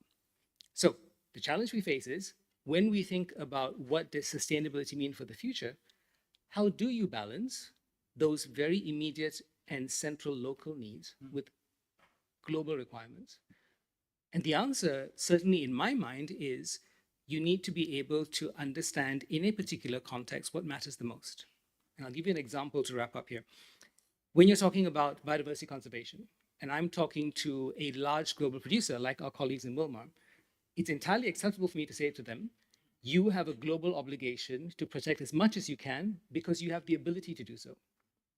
When I'm talking to a family in a rural community in Papua that is poor and that lives in a biodiversity-rich landscape, I'm sorry, but I cannot say to them, you have a global obligation to keep all your farmland under conservation because the rest of the world has, I'm sorry, screwed the planet up, and therefore you have no right to develop. So that balance is something that we need to figure out within context, looking at what the greatest needs are, and they will vary a lot according to where you are in that supply chain. Thank you, JD. A last question, though, before I move on. Arguably, the 30 by 30 provisions of the Global Biodiversity Framework are keeping a lot fewer people up at night in the palm oil industry than the EU deforestation regulation. As you know, this regulation is intended to ensure that products sold on the EU market are deforestation free. Tell me, what does this regulation get right? What does this regulation get wrong? You're right, there's a lot more conversation around regulations like the EUDR than there are about the Global Biodiversity Framework. And I actually think that's slightly unfortunate because there is a tendency in many sectors, and this certainly applies beyond palm to many other commodity sectors, to look at the EUDR as a sudden and unfair imposition on the industry. Now, let me sort of lay out a couple of starting principles here. The global palm oil value chain will have no issue whatsoever continuing to supply Europe with products that meet the EU's requirements. Because of the work that's been done by RSPO and others over 20 years, we have a value chain that produces more than enough verifiably deforestation-free product. So that's not the problem. What is the problem? Did I mention earlier the devil's in the details? The problem is the way in which the regulation has framed requires a degree of traceability through an entire value chain that will be very difficult for people like smallholder farmers to achieve. So the risk we face and the risk we talk about a lot is that you're going to have farming communities that are not only producing sustainably today, but have been producing sustainably for many years, have verified and demonstrated the sustainability credentials, and have been supplying buyers in Europe who will no longer be able to do so because they don't have the ability to meet the paperwork requirement, if I put it simply. All right? Now, is that a problem for the EU as a market? No, because large agribusinesses, like our colleagues in Wilmar, who are strong members of RSPO, can pick up the slack.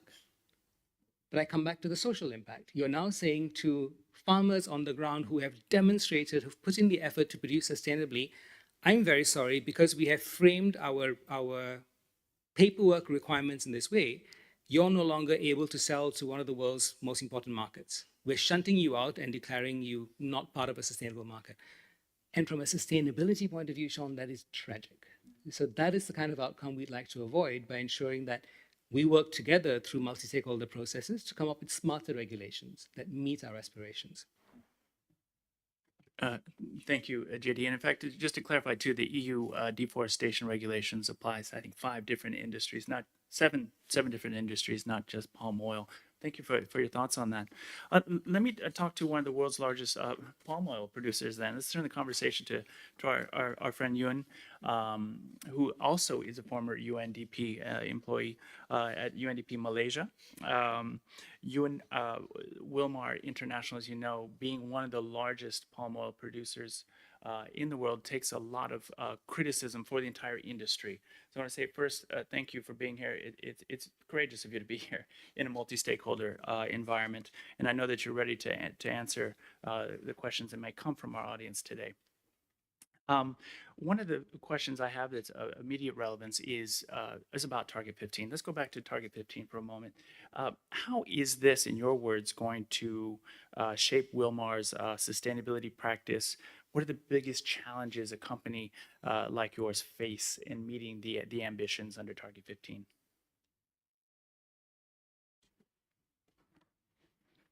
Good afternoon.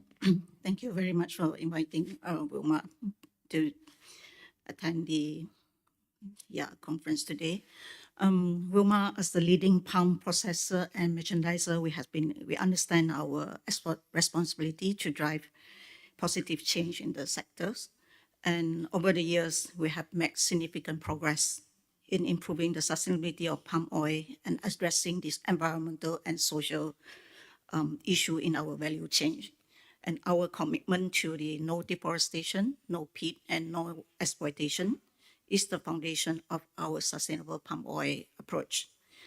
And for your info, Wilmar was among one of the earlier adopters of the high conservation value approach in the palm oil sector. And we carry out HCV assessment of our operation as early as 2007. And since then, our approach to conservation also has been expanded to include the high carbon stock forests as enshrined in our NDPE policy. And we have made the integrated HCV and HCS assessment compulsory for any new developments in Wilmar operation and our third-party suppliers to identify key ecosystem and minimize the impact and risk on the biodiversity. In fact, looking at the continued and the significant downward trend in the deforestation attributed to palm oil for Malaysia and Indonesia, the entire industry has been channeling our resources and efforts towards protecting high conservation value areas. And the focus for palm company, including Wilmar, has evidently shifted for addressing deforestation to strengthening our conservation effort, which are supporting most of the global biodiversity framework targets. And our conservation areas, like what mentioned by JD earlier, as the sanctuaries for many threatened and endangered species, which we strive to protect. And to support the global biodiversity framework, actually for our biodiversity conservation, we do have 5 key strategies.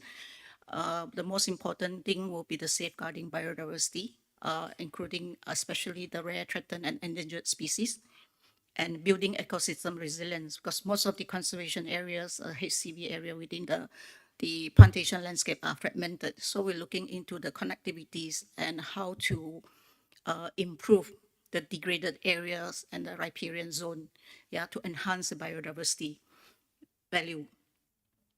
And conservation requires specialized skill and knowledge, and fostering the interest in the biodiversity conservation is not easy. Not everyone will be interested or aware of the importance of the nature.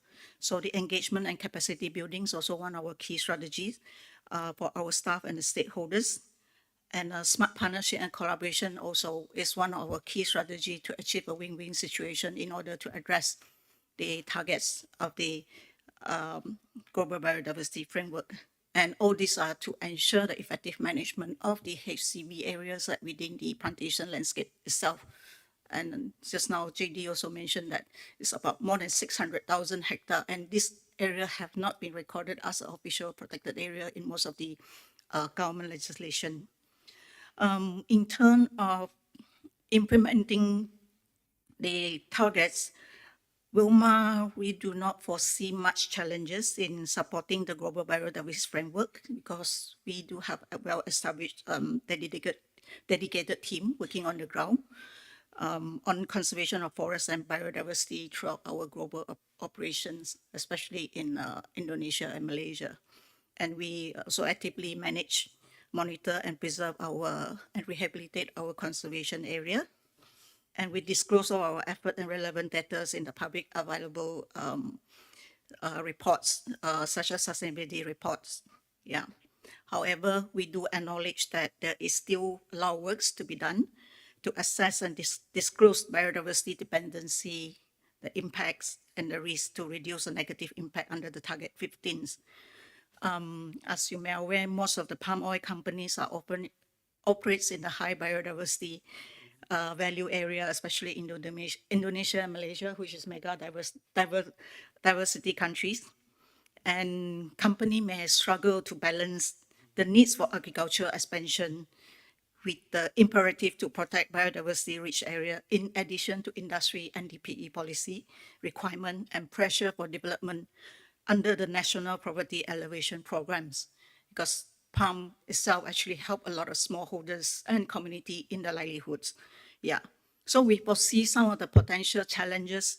The key challenges will be on the data collection and assessment, because assessing the biodiversity dependency, the impact and the risk can be very complex and data intensive, especially for the large multinational companies with extensive supply chain.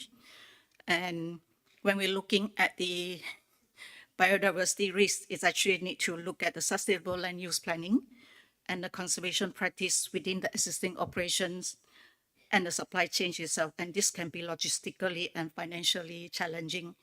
Within the own operation, usually it's easier to control, but then within the supply chain is too complex. So this link to the supply chain complexity, where assessing and mitigating the biodiversity impact can be taxing. And to address the biodiversity impact and risk, it requires efforts at the landscape level, not just within the jurisdiction of the company itself. Yeah, and then this is cross-sector and cross-commodities, not just palm sector itself. For example, if we would look at the river, yeah, the stress on the use of the water, we can't just manage the river that is next to our concession itself. Yeah, because the whole river from the upstream to downstream is belong to so many companies and sectors, even manufacturing. There's a different use of the different landowner. So how can everyone work together will be quite challenging. Yeah. And also the other challenges will be the regulatory fragmentation of frameworks. Different regions and countries may have different biodiversity regulation and reporting requirements. And sometimes the requirements itself and the legislation is contradicting with the industry requirement, which is more stringent. For example, a government given out land for agriculture development, in the land title itself, the land can only use for agricultural purposes. If you conserve it, you're not going to develop, the government going to take back the land. So what you expect the business, the company to do? Yeah.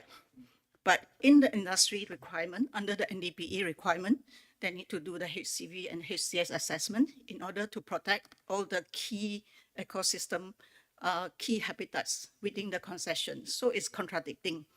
Yeah. So also the other thing is we need to have a strict enforcement on the environment and social standard. Yeah.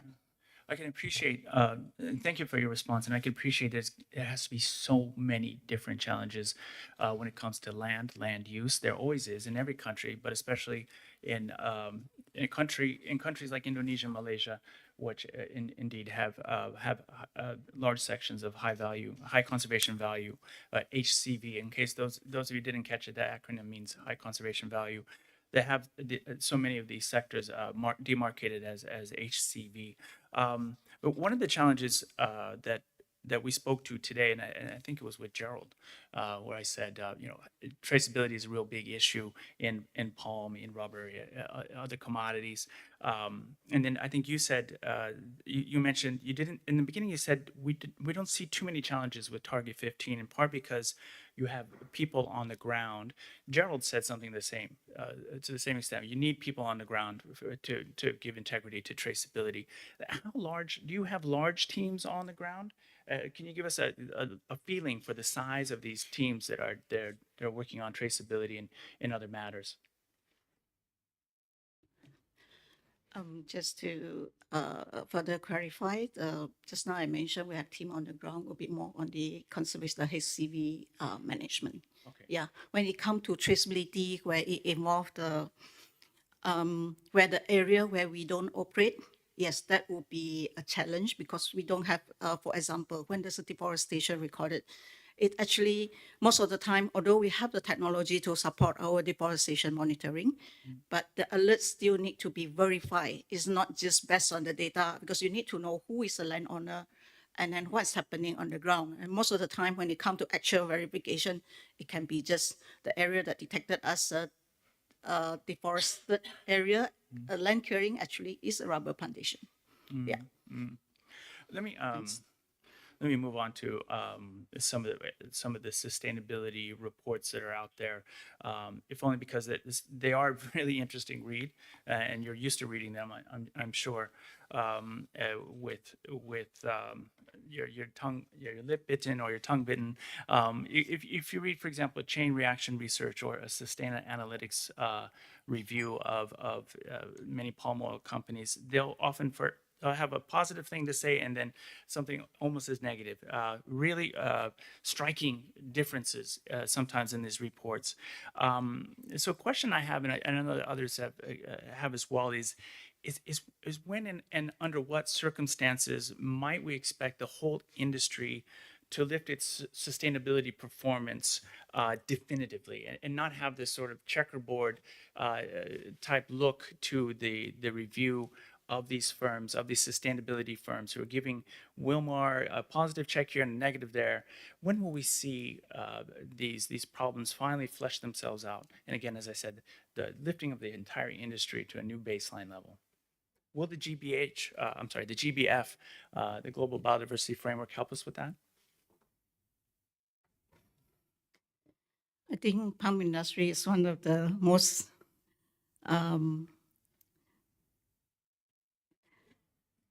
how to say yeah, basically we respect everyone's is entitled to their own perspective, because regardless how much a palm industry do, will get a negative feedbacks, and then we are not doing enough. Yeah, so we do appreciate the recognition, but also not that the criticism, and also not the criticism constructively. Should there be any area for improvement? But I think we need to acknowledge that despite its shortcomings, the palm industry itself as a whole is actually well ahead of many agriculture and commodity sectors in delivering the sustainability commitment, especially on the addressing the deforestation. And this actually follow over 2 decades of efforts that pair with the intense scrutiny from our stakeholders. Yeah. And just to give a bit of background for those that may not read the report, a study by the Change Reaction Research actually found that more than 80% of the palm oil refinery capacity in Indonesia and Malaysia is covered by NDPE commitments as of April 2020. I'm sorry, what does that acronym stand for? NDPE are no deforestation, no peat, and no exploitation. Thank you. Thank you for the audience. And the report also reported consistent and significant reduction in the deforestation linked to oil palm development since 2017. And the recent report, the Global Forest Watch, credited NDPE commitments and implementation by the companies as among the primary driver factors for the continuing and prominent downward trend in deforestation attributed to oil palms in both of these countries. And in fact, deforestation that linked to oil palm is at the 20 years low in Indonesia and Malaysia. Yeah. Thank you. Thank you very much for sharing those perspectives. I really do appreciate you. Let's move to Renalini. Renalini, for the benefit of our audience again, what's the most important thing to know regarding this intersection between gender and biodiversity, especially as they intersect in the Global Biodiversity Framework? And what will it mean for business? Thank you, Sean. I actually have so many questions. It's a very interesting panel. I'm taking down all the numbers down. Yeah, I can vouch for it. Before I really kind of go into that, and just to kind of get people a bit moving, I just want to see, because for me, most of you are very new faces. So can I just ask, how many of you actually know what the KMGBF stands for? So I know how many acronyms to use. KMGBF, 1. 2, 3, 2, 4, 3, 4, 5, 6, 5. 7. I might take a test on that. No, why I'm asking is just to kind of make sure that, we throw these acronyms a lot. Yeah. I tend to do that a lot. Target 14, target 8, target 23, target this thing, human rights resolution, understanding that everybody is on board. So I think it looks like about 80%, I'm being very nice, 80% of you all don't know what the KMGBF. The panel is about the KMGBF. The panel today here we are for is a Kunming Montreal Global Biodiversity Framework. You're like, yes, I know it. I knew it somewhere. But I was hesitant just in case she asked me. Or test me. No, because it is really very important to do this baseline. We are trying to understand what target 15 means. And I think some of us were very familiar, like target 15, target 7, target da-da-da. Just to assess the complexity around it. So the Kunming Montreal Global Biodiversity Framework is a very key blueprint for biodiversity. This is a vision, not only a vision, it is an agreement signed by 180 plus countries, which most of your countries are parties to the convention, have signed on to that. It is adopted with the vision that by 2050, we all will live in harmony with nature. And it has targets until 2030, which we literally have 7 years only now, to implement some of those actions so that we go towards or put pathways, and I think this is some of the discussion that we are having, is how do we get there? We're already late. The Kunming mantra was supposed to be adopted 2 years ago, and because of COVID, we delayed the process.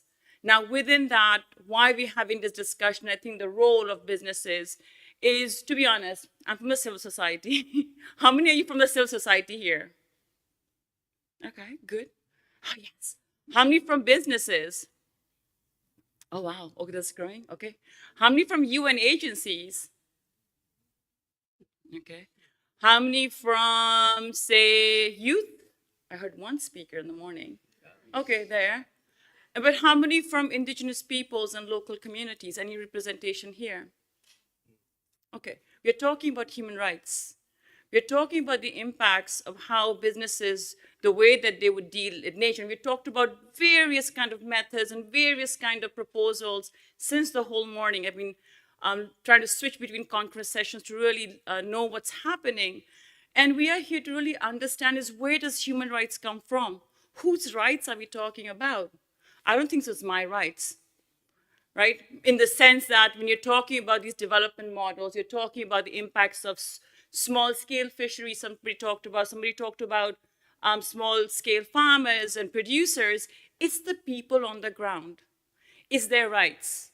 We're talking about addressing and seeing ways that Target 15, no matter whatever form it may come from, has due diligence, has the basic guideline to say that it's not going to, I think somebody used the word benefit, but no, it's to make sure that we don't do harm.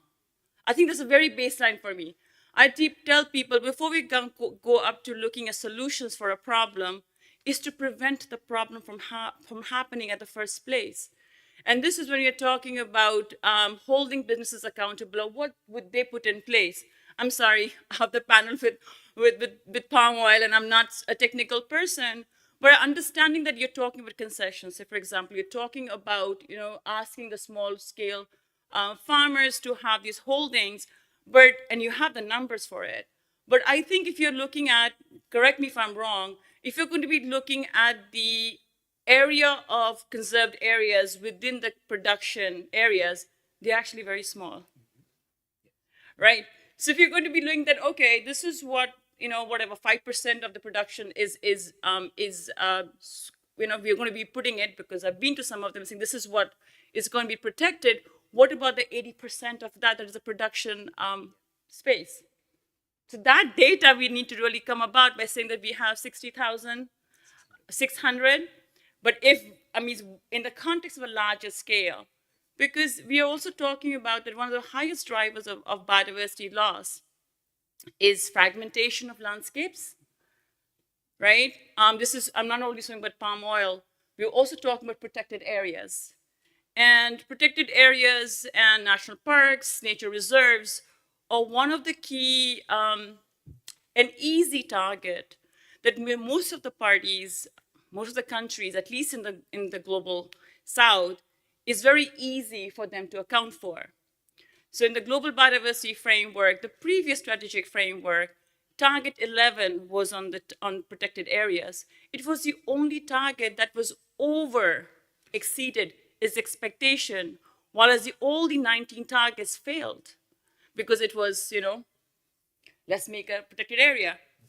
So this is where I'm coming in to really say that understanding these social, we have talked about, I heard people talking about safeguards. What kind of safeguards are we talking about? It really starts from the ground. When you see, from indigenous peoples and local communities, we say the first thing is to ask whether do I want to be part of it? Do I have my free, prior, and informed consent? Of course, we also have a right to development. Is it our self-determination? And these are our elements or principles adhered in the UN Declaration of the Rights of Indigenous Peoples. And you also have, you talk about agriculture, you have the UN Declaration of the Rights of Peasants. Now coming on gender. Half of the world's populations, which apparently are women, are missing. if you're going to be looking at any gender data in your country, you will see that it's not there. You're talking about participation. Of course, I mean, if you're looking at the World Economic Forum report, it's going to take us 300 years. I don't know how many generation of my, whatever, 4th generation, still we will not be able to reach gender equality. It's 300 years. That's like astronomical to understand that that's the baseline where it was going to take for countries to be at this point, right? So I think in biodiversity also, when you look at contributions of women, it's rather hidden, or you also have jobs or labor which don't have social protection. You know, these are small things, but it really makes up on having this inequality or systemic barriers that will really not scale up to what we're talking about, this inclusive, you know, we throw these words, transformative change, leaving no one behind. I'll tell you, if you're going to look at the SCAPs, they have a beautiful dashboard on the SDGs. And I think Patricia from UNEP also pointed out, on the SDGs, it's only 14.4% we have gained so far in the Asia-Pacific region. It is estimated it's going to take us about 49 years, maybe 47 years. I mean, SDG again is only 7 years. But with the existing SDGs, it's going to take you 47 years to reach or deliver within those targets. And which is one of the key targets that is missing? Gender equality. If you're going to look at the report on the SDGs for the Asia Pacific, you will see that actually the gender equality target is actually regressing. It's in red. Everybody's going somewhere ahead. And if you look at the target, and if you're looking at good practices, it's target 5, which is completely empty. So this is what I'm saying is why we really need to address these concerns. And within the Global Biodiversity Framework, it is also a welcome document. Because for the first time ever, of course, we all follow the Rio Conventions, the Global Biodiversity Framework has a standalone target on gender equality. That means that what we are saying is that it's again not to work in silos, but rather to see how target 22 will be mainstreams when you're looking at target 1 on spatial planning, or target 2 on restoration, or target 3 on 30 by 30, is not to again looking at silos, but rather how target 23 can guide the whole implementation of the 22 targets. And they also have a gender plan of action. This is also a guideline to help all your countries. And it has got work on defenders, environmental human rights defenders, and others. I think I've taken too much time because Sean has already put his mic on. Someone take us a hint. I'll wait if I have time for No, another. I couldn't be happier. Earlier today, I wanted to say one of the areas that we didn't touch on was gender. It was on air pollution and the impact of air pollution on women and women's specific role on air pollution. And I regretted that we didn't get to that target, in part because, or didn't get to that question, because I didn't ask it. So you've done us a great service here. I want to ask you just one. I had 3 questions, but I'm just going to ask you one. Yeah. Well, in respect to the audience and other speakers. So I'd like to know more pointed. It's more of a pointed question. Given everything you've said, how will women's role, increased engagement on the biodiversity issue, not necessarily just benefit women, half the population of the world, how will actually it benefit nature itself? What is it about women's role in biodiversity that will result in better outcomes for nature? Is that fair to even ask? And if it will lead to better results, how will it do so? Let's get specific.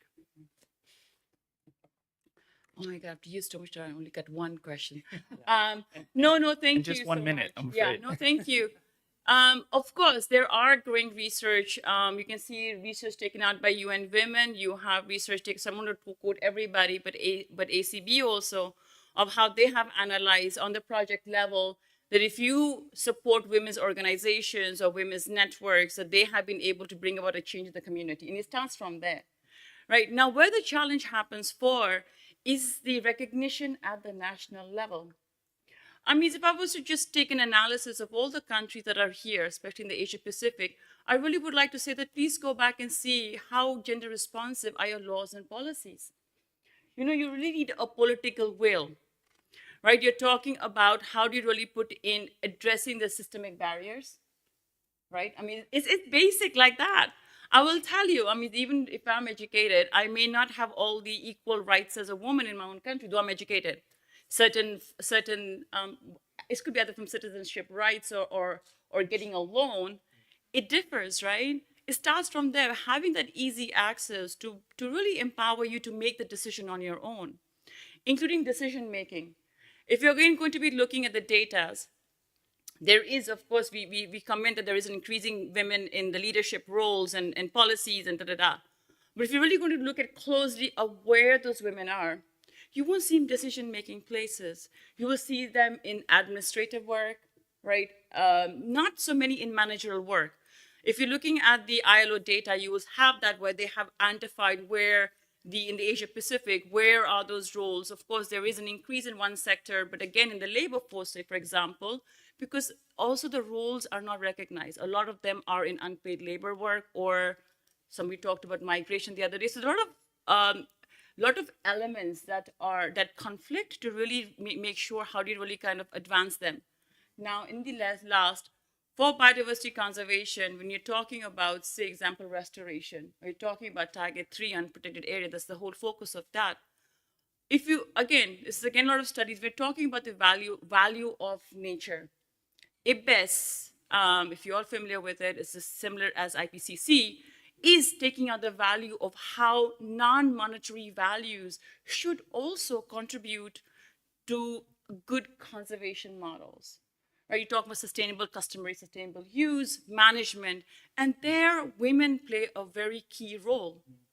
So I'll end at that. Okay. So the answer to my question came, I think, at the end, where women have a key role in conservation. We're going to have another conversation where you unpack that bit as much as the rest. But again, I just want to say thanks, thank you for those elaborate and very articulate items you've shared. But let me move on now to Pak Sally. Pak Sally, you're in a very important country when it comes to discussions around terrestrial biodiversity, well, marine and terrestrial biodiversity. In fact, you work primarily on water-related issues, if I'm not mistaken. In fact, that's where we met over discussions about the cleanup of the Citarum River. Tell us broadly, what does the global biodiversity framework mean for a country as large and diverse as Indonesia? Thank you, Sean. Thank you for inviting me, and it's very happy to be here. And I think I'm the only person from the government sector, isn't it? That's right, you are so far. Oh, thank you very much. So first of all, I'd like to give a comment to about the gender. I'd like to share the good news from Indonesia that we actually have at least 3 ministers, women, who have a very big role.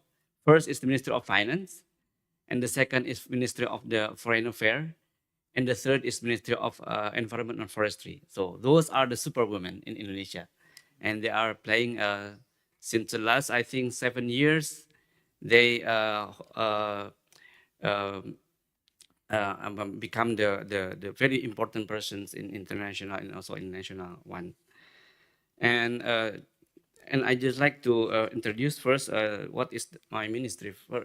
My ministry is about maritime affairs. Yeah, it was just established after our President Joko Widodo become the president in 2014. And the idea of this ministry is because we want to increase our economic value from the maritime. So previously, our country rely on more the agriculture or the land, but then this ministry is also important. So that's why the first issue that tackled by our ministry is about how to increase like from the transportation, from the mineral resource and so on.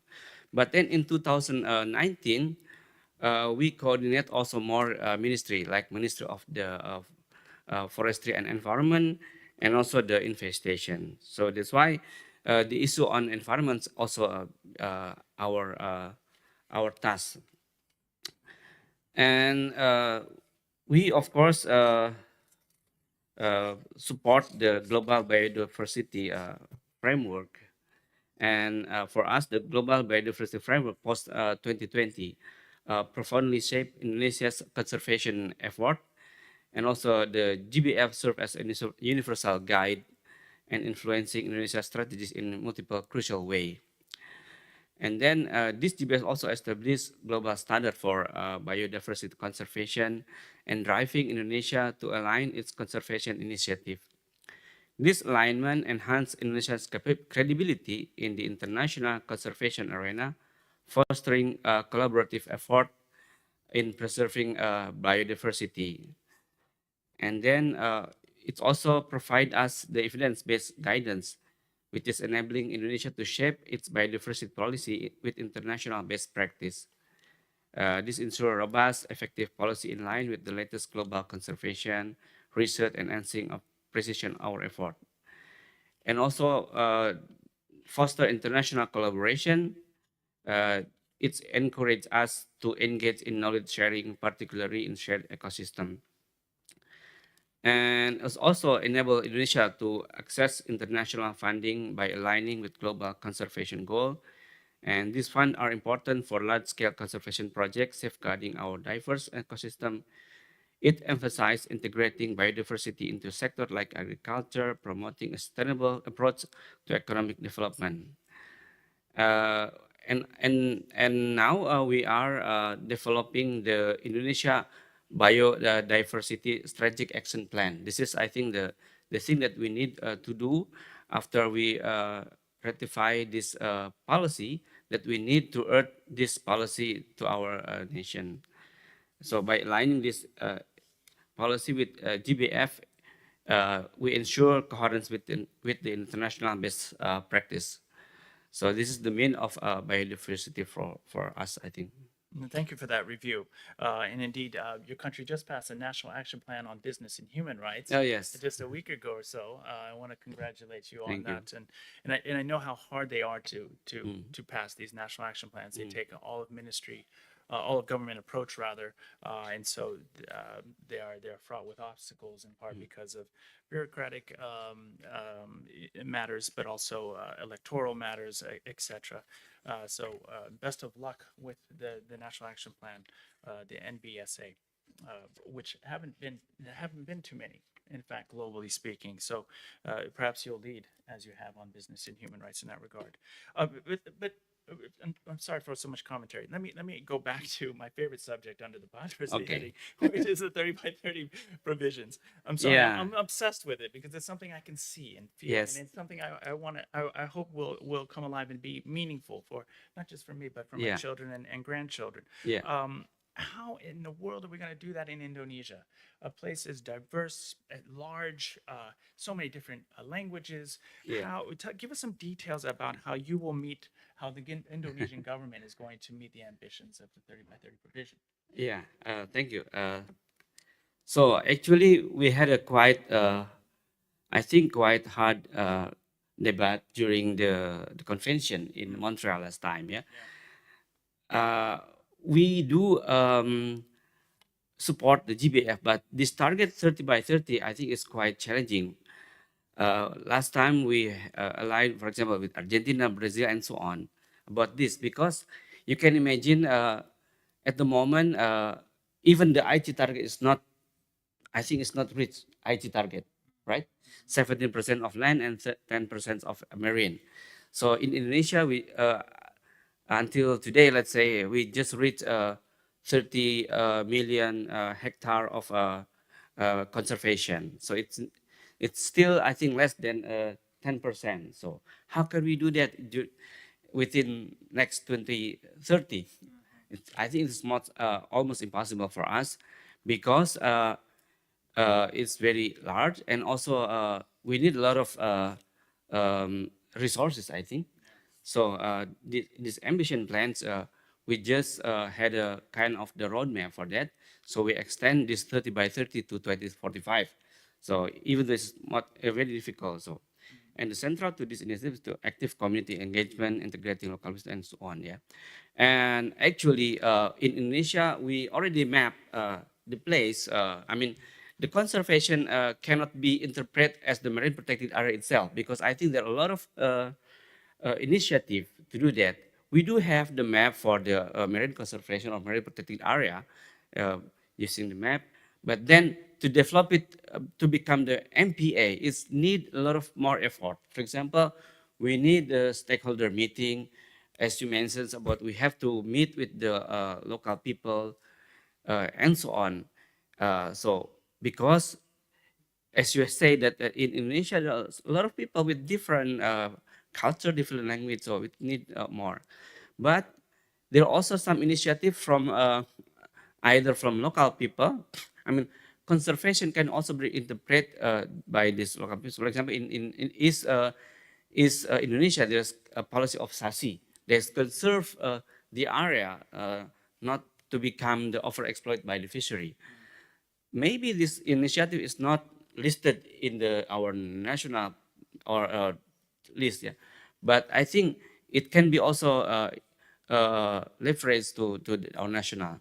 And also, for example, in Jakarta, Jakarta is very small one, but there are some community to do that. So, and also to facilitate the local people to have access to the MPA, we distribute this MPA to some degree. For example, the core one, we cannot do anything, just conservations. But there are some area that still can be done, do something.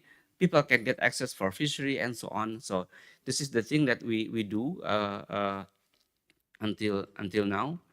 So yeah, that's why I think we need to collaborate, because 30 by 30 maybe it's not only for the nation, but throughout the world. So you can see the country who has access to, like the Fiji or the Pacific, for example, they have a very large ocean. How can do that? Yeah. So I think that's my comment. Thank you. Okay, thank you. No, Indonesia has also been very vocal about the need for developed countries to step up and contribute a fair share to protecting nature.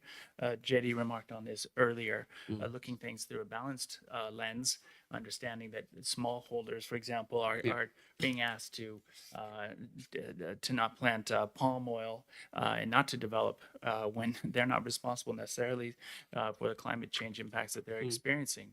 So there's a similar argument being made with regards to the GBF, that we need 700 billion a year to address the biodiversity issues that we face. Indonesia has noted this and continues to pound the desk about it.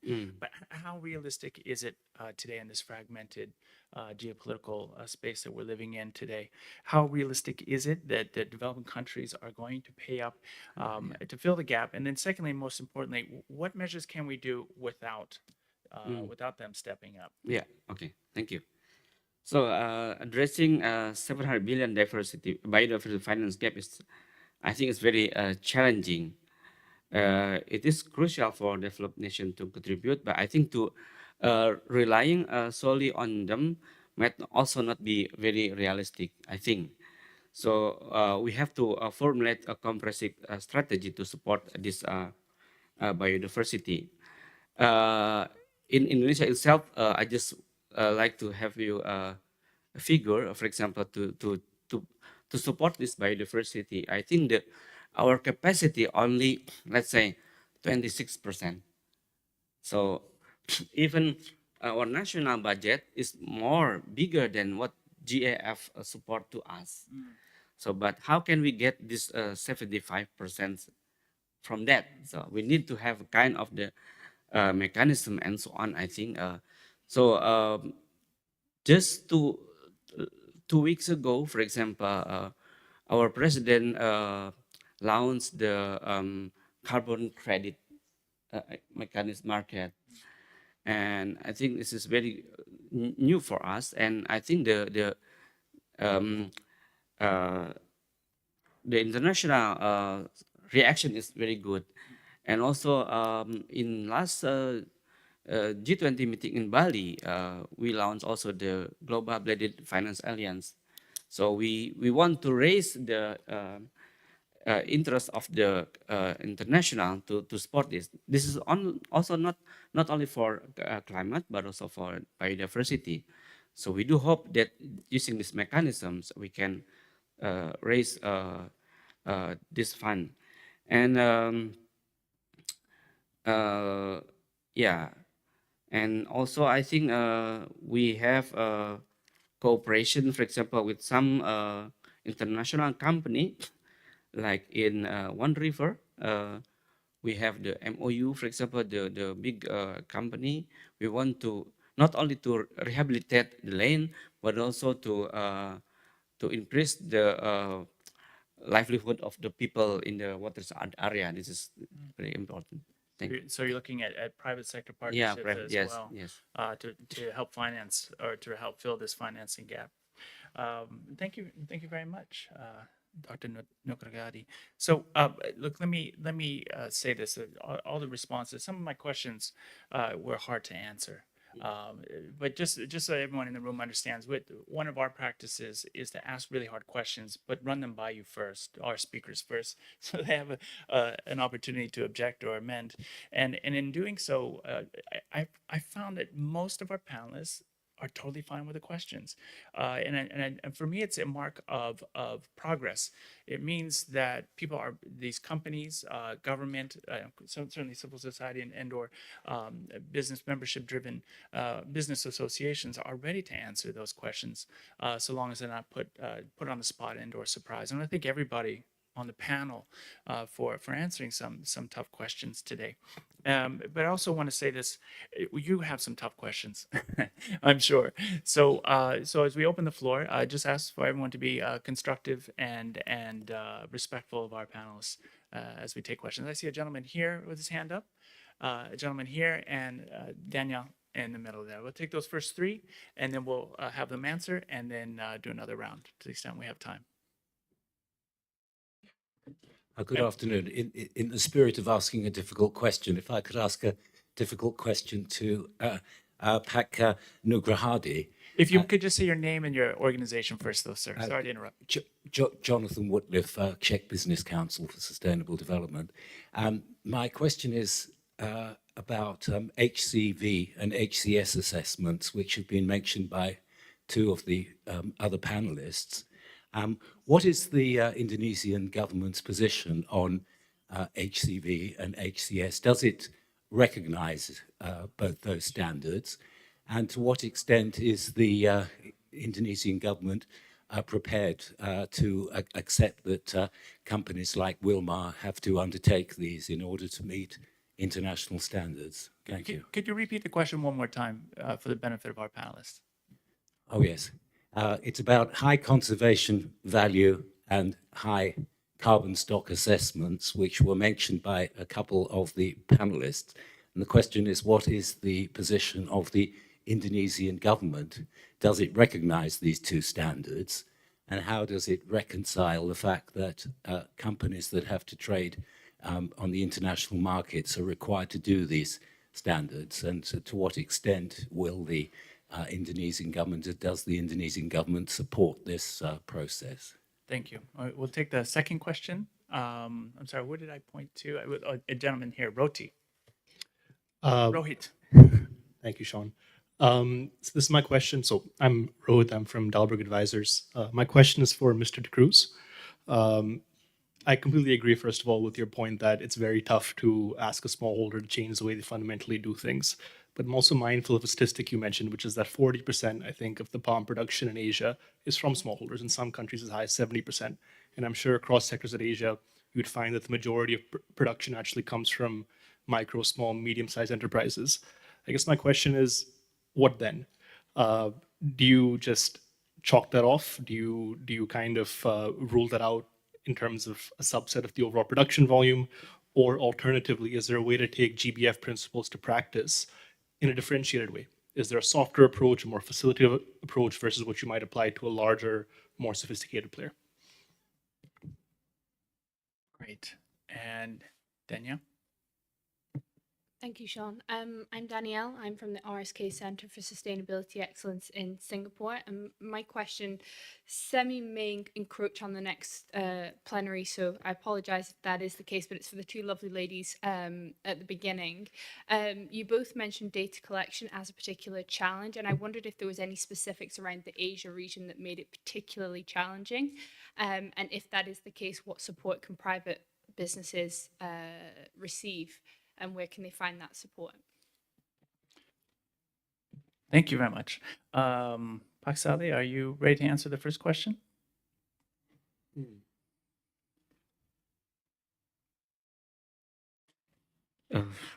This is very tough. This is beyond my Google it. Google it really fast. Yeah, I should Google. I think I apologize if I I cannot answer you very well. High carbon stock. Yeah. Sorry. We can also have JD. Yeah, I think so. We're gonna pass that question over to the next. Yeah, that question over to JD. Sure, thanks. And I just thought I'd do a twofer, buy one, get one free from JD. So just to clarify, first of all, thank you for the question. HTV and HTSA are not standards, they're methodologies. They're methodologies for identifying what parts of a production landscape need to be conserved. So while I will not speak on behalf of the Indonesian government because they will revoke my work permit, I have my kitaspa, I will say the Indonesian government does recognize the conservation of or the protection of high conservation value, high carbon stock landscapes within the production areas under Indonesian law. The Indonesian National Palm Oil Production Standard, I don't think has explicitly folded HCV and HTSA in yet, but the direction and the intent are actually similar. And there are colleagues, well, I'm not going to name names, there are colleagues in the room who can certainly speak to this with greater information than I can. The Indonesian government is doing a lot to protect high conservation value areas within the country. I know there are a lot of criticisms. There's certainly areas where things can improve, but there's been a lot of work being done genuinely to try and address this on the ground, particularly at the local and district level, where you're seeing quite a lot of initiatives by governments to recognize conservation as a key part of their development practices. Did you want me to also take Rohit's question? Or? See, I told you, buy one, get one free. Hi, Rohit. Wonderful question. Thank you so much. So do we just exclude smallholders from these conversations? Absolutely not. Because 40% of global production of palm is by smallholders. If you take what we consider to be medium growers, small local enterprises or families that own a few hundred hectares of land, the number goes up massively. If you look at other commodities, the percentage of smallholders involved is even higher. Stefano's here from the Global Platform for Sustainable Natural Rubber. Rubber production is predominantly smallholdings. So, simple answer, we're not going to be able to achieve our aspirations on either climate or biodiversity by simply excluding smallholders into some kind of a reservation. So what do? Number one, we need to figure out how we build smallholder production models that balance sustainability and production. And that's something in our smallholder work in RSPO and in many other platforms we're working on right now. One of the areas that we are increasingly focused on is how you can manage landscapes that contain smallholders as an integrated unit. So in the RSPO context, we call that a jurisdictional approach because it means working with a jurisdiction, a local district government, for instance. Within the UN fraternity and UNDP and UNEP and others, we talk about landscape-based approaches.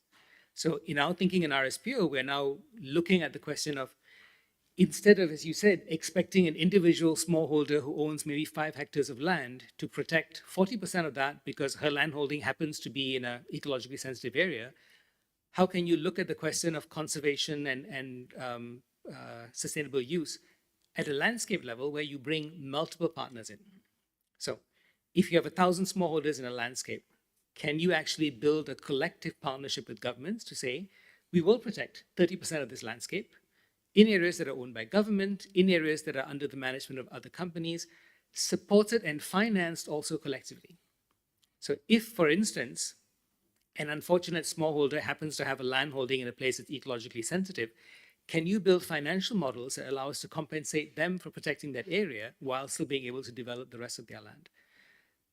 What you need to do is to lift the burden or the onus from just the individual landowner, if she's a smallholder, and say, can we work together collectively to conserve these areas by combining our resources, our government support, and support from the people downstream who are also invested in this. So within the RSPO fraternity, we have many of our downstream members, big consumer goods manufacturers like Nestle and Procter & Gamble and others, who are working with us to finance the conservation of these landscapes as part of their contribution.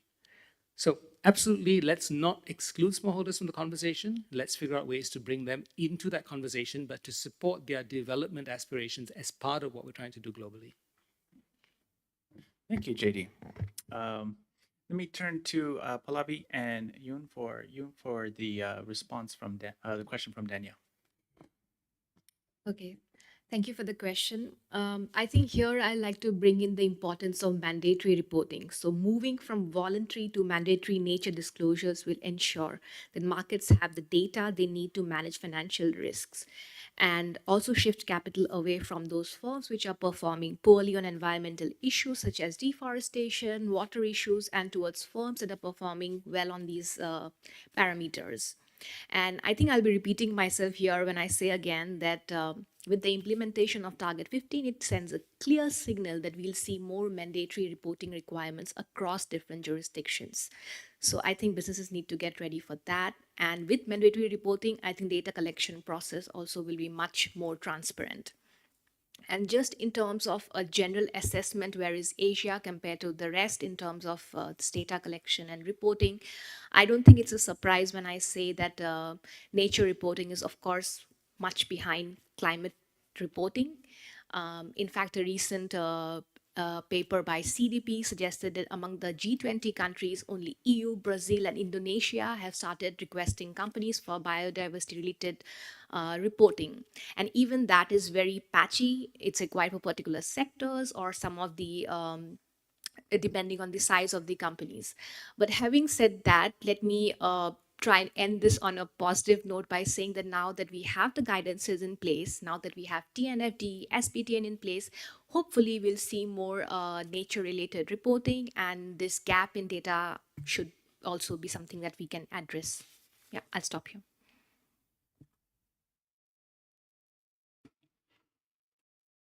Yeah, if I'm wearing a conservationist hat, I would say mandatory reporting will make our job much easier. Yeah. And I think one of the very, very crucial thing is to, being Asian and work in conservation for so long, I think in this region, what is important is when you come to biodiversity conservation, it really sometimes is need to be a top-down approach, and the legislation that involve the aligning, the strengthening and harmonizing the biodiversity the related regulation at both national and international level. We talk about the Millennium Ecosystem Assessment in year 2000. See, only now today we talk about TNFD. This is after 20 years. It will not work. Yeah, in Asia, I think we really need the top-down approach and the legislation, and which will apply across all the sectors. And this will help to reduce the compliance complexity for companies, and also address the leakage issue. Yeah, the market leakage is one of the things that it need to be addressed if we want to move forward. Yeah, and also how to prevent transferring the problem to other sectors. So it really need to be not just focused on the specific commodities or specific sectors. It need to be across the board. Yeah, and back to just now I mentioned about the HCV and HCS assessment. Actually, it will be much easier if the government can make that as a compulsory requirements for all the new developments and use it as a tool to finance new development. I think a lot of our area, the high conservation value area biodiversity, will be safeguarded, and it'd be easier to achieve the 30% targets. Yeah, thank you. Thank you. Strong responses. Oh, let's take another set of three, and then we'll have to call the woman, lady here, and in the back, and the gentleman in the checkered shirt. I'm sorry, because there's two of you next to each other. I'm trying to be in the non-white shirt. Yes. Sorry, Suparek. There you are. I'm sorry. Please. Hi, I'm Lucia de la Cruz from Mapua University, Philippines. So my question is, in addition to better frameworks, what more vital steps can we carry out to promote sustainable fishing for small and large-scale businesses, especially in maritime areas that are in between territorial disputes, like in the Philippines and China, that have been in a long tension due to West Philippine Sea, or others may name it South China Sea? Because it is extremely difficult to achieve these targets for biodiversity if the people and the government focuses more on claiming the resource through harvesting than focusing on what works best for nature. And can you tell me who you'd like to answer your question? Any? Okay, thank you very much. I'm sorry, I forget. One more question. It was over here, was it not? Help me out.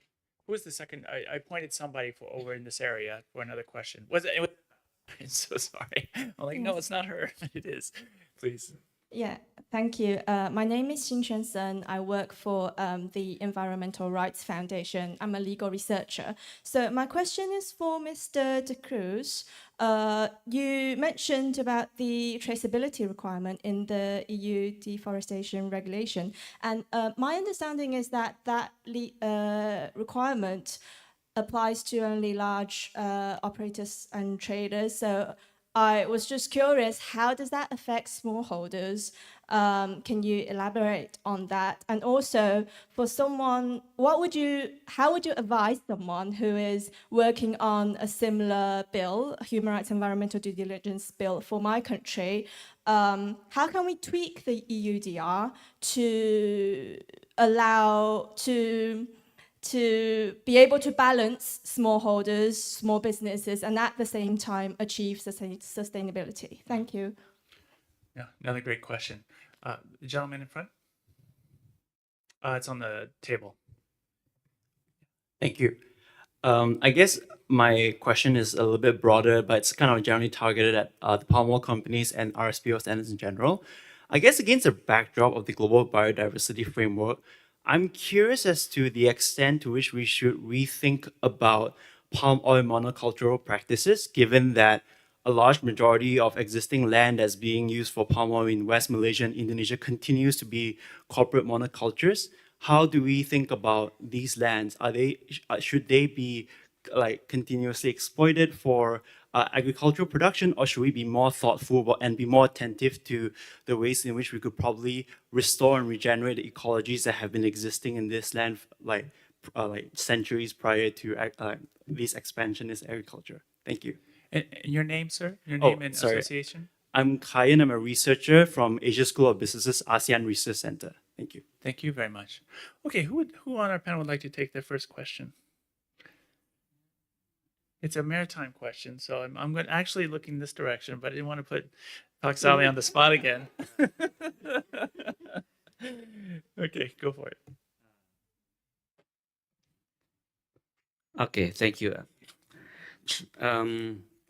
I think we in the beginning of our around 2015 to 2019, yeah, the issue of the IUU fishing is quite popular. Not popular, but I mean, very strong issue. And so we developed the regulation, but also the monitoring and also law enforcement. This is the very important, and I think, and maybe you see that some of the illegal fishing ship was just blown up. You heard about that policy, because it is I think it's very unfair, yeah, and also I think it's very bad for the conservations. And now we also apply the environment ecosystem-based fishing. In Indonesia, we have at least 9 fishing area, and in that fishing ground area, it's monitored, And also, we implement the rule that not every ship can go beyond their operation. So I think this is its work, and the issue on of illegal fishing now reducing, and also the fairness for the fishermen or small fishermen is much better uh, uh, developed, I think. Thank you. Thank you. JD, you want to take the question from ERF? Sure. I think there were two that I could maybe touch on, and also turn back to Yan as well for additional comment. So on the traceability, first answer, no, it's not only applicable to large producers. It's applicable to any palm oil exports, actually any exports of any of the major commodities under EUDR that enter the EU. The one exemption is for smallholders who've got holdings under 4 hectares. So one of the requirements of the EUDR is every time you ship a product into the EU that comes under the regulation, you have to provide a wealth of information, not just around demonstrating that it's from an area that's deforestation free. You literally have to provide a shapefile that gives the boundaries of your production area. Every single product, every single shipment that goes in, along with legality status and a bunch of other things. If your land holding is smaller than 4 hectares, you can provide just a GPS point rather than the boundaries. But beyond that, EUDR applies to a smallholder in the same way it applies to everybody else. And smallholders have a much greater difficulty in being able to comply. So to answer your specific question, what can countries do to learn from this experience and build on it? This will sound trite, but number one, come and talk to the industries. Come and talk to people like Stefano who works in rubber, and come and talk to us about the efforts that have already been made to ensure that these supply chains are deforestation free and also free from illegal exploitation of workers, abuse of human rights, abuse of gender rights. Look at that and then figure out how you build regulations on top of that that continue to move the industry in the right direction. Because the problem with EUDR, like I said, is if you create regulation that effectively pushes smallholders out of a sustainable market. The EU is the world's largest market for sustainably produced commodities right now. If you force smallholders out of that market, where do they go? They sell to people who don't care about sustainability. And therefore, what incentive is there for a rural farmer in Sulawesi who owns 4 hectares of land to go through the effort to demonstrate sustainable production if the world is telling her, I'm sorry, we don't care, you don't comply, so just go sell your stuff anywhere else? That's the change we need to make. Now, your question about palm oil monocultures. Big, long conversation. I'm going to give you a very short answer. I think 2 things. One, the point that we need to bear in mind is one of the reasons why palm oil is such an attractive crop and why demand is so extensive around the world from farmers to grow this crop is because of how productive it is. And unfortunately, the world's demand for vegetable oils is going up because we're all just consuming a lot more of it. Every one of you probably consumed something that contained palm oil at lunch just now, whether you know it or not. Okay, so if you're going to produce vegetable oils, per hectare, palm oil is a league ahead of any other oil in terms of productivity. So multicultures work, and there are experiments that are in that space right now, where you need to improve the productivity of the soil when you're working in marginal areas. It's also, I would argue, a very important approach for smallholders because it provides resilience. I'm going to get shot for saying this. I would never tell a smallholder, bet your entire future just on one crop alone, whether that's palm or not. It's a wonderful baseline, but diversify. Any smart farmer does that. So I'm hoping over time we can develop particularly smallholder models that recognize that a diversification of crops is important, but at the same time knowing that given a choice, a lot of smallholders would plant palm extensively just because it's so productive and therefore it earns a decent income. Back to you, Sean. Lots of other questions. Yeah, no, And indeed, it does make sense to some extent that so much of our conversation is about palm oil, in part because we have two important figures here presenting on it, and because of the threat and perhaps promise of palm oil, as I think you were suggesting there at the end. At least, and it also brings to mind the balance, the theme balance. I think JD may help me frame this panel better than I could, certainly. That a balanced approach is needed towards biodiversity, or it would be helpful to consider this balanced approach. We talked about a number of other issues under that heading, like, for example, what does the GBF mean for business? Is it going to be a game changer or not? It's not that we said, well, there's a balance there. We said, we'll wait and see, is kind of a feeling I got. But indeed, it is an indicator that regulations are coming down the line. Indeed, thank you, Pallavi, for those perspectives. We also talked about 30 by 30, and again, the balancing issue came out much more clearly. Whether it's going to be helpful, whether there's going to be shortcomings to this approach was an important part of the conversation. We touched on the EU deforestation regulation, since it's on the mind of many who work on biodiversity. We also spoke to business investments that are already happening that we might not be aware of by large companies like Wilmar and others who are present in this room. We had a very extensive conversation about gender, and I want to invite you back so that we can continue that conversation, particularly with regards to women's role in advancing nature. And also we ended our conversation, at least the panel discussion bit, with a discussion with our only government person so far. And again, and thank you for being here and filling that role to talk about Indonesia's response to GBF and some of the gaps that need to be filled, some of the assistance that's going to be needed. The challenge we're facing on biodiversity is awesome, awesome in its broadest sense, and not that it's rad. I mean to say that it's huge. And in our next session after the break, we're going to drill down to how biodiversity is being addressed by companies and what some best practices are, with the help of Richard Young, who's in the room now from Nature Positive. So I do encourage you to enjoy your break, and if you're still seized of the biodiversity issue, to join us here in about 15, 20 minutes. Thank you so much, everybody.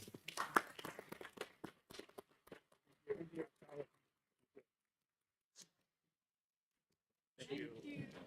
Lovely. And my wife has written back to say, yeah. Thank you. Thank you so much. It was great. Lovely.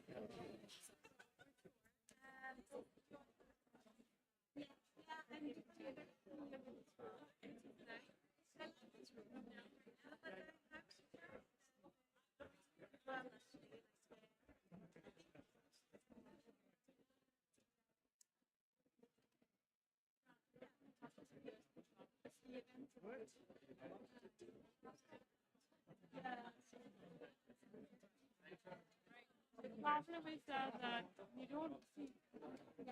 They are about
Is this that our person left this last month? Just changing up the glasses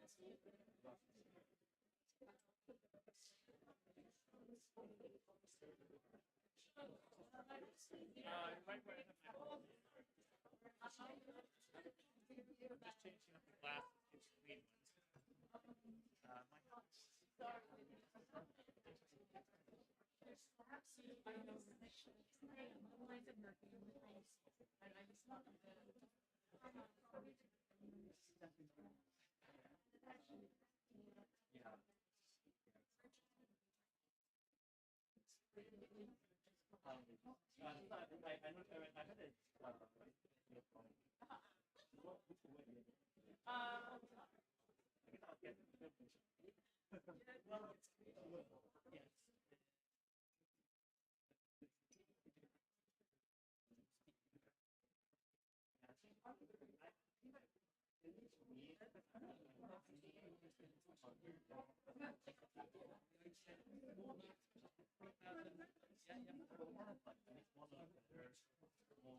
ones. There we go.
Just an adjustment.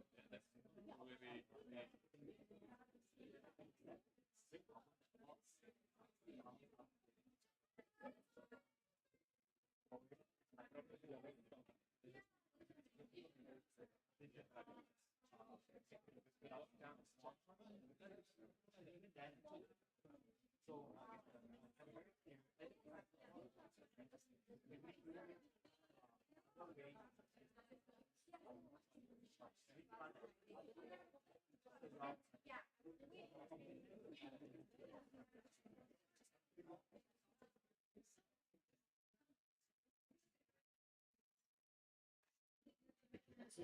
Okay, everybody, if you don't mind taking your seats, we're going to start our concurrent session.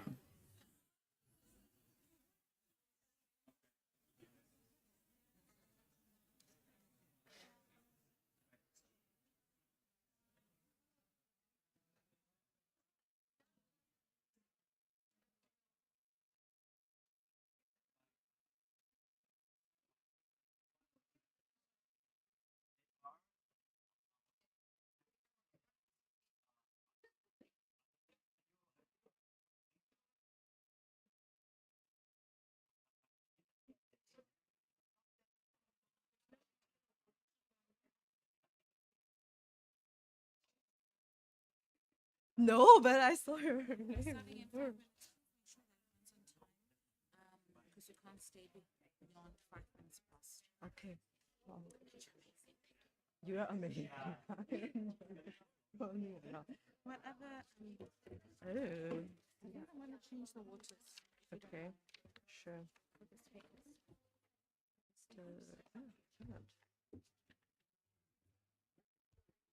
Good afternoon, everyone. We will be starting shortly. Kindly find your seats.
All right, everyone, we will get started in just 2 minutes. Thanks.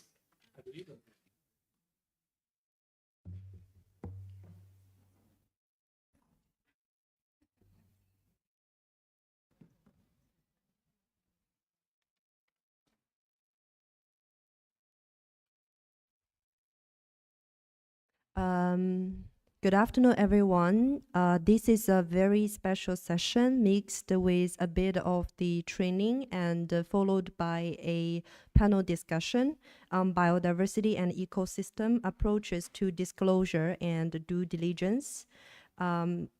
So the session segment will be the training segment will be conducted by Richard Young, Director of International Biodiversity at Nature Positive. And we are all very honored to have a very diverse panel today here with us. And now I will pass the floor over to Liza. It's yours. Let me actually get it turned on. So thank you, and thanks for that introduction. Just to reiterate, we're going to be focusing a bit on training of helping you understand how to use the LEAP system, which is something that has been recently developed to facilitate biodiversity reporting. We'll spend about a half hour on that. And then we're going to also spend some time in a discussion with the panel. We want to highlight that there are varieties of strategies and ways that are emerging to deal with required disclosure of biodiversity risk. And if we are all good at keeping on time, that means that we will have time to take questions from you. So with that, let's get started just quickly. I am Liza Murphy. I have responsibility at IUCN, the International Union for the Conservation of Nature, to build our approach to credible claims and outcomes. So my title is Head of Conservation Management Assurance. It's not a very accessible term that you automatically understand. So we'll talk a little bit about what assurance means and what credibility means as we go through this conversation today. Quick, just a run of the table here. Who's sitting up here with us? Let me start over here. Opie Oathwaite, am I close? Good. Is joining us. She's joining us from Cambridge in the UK.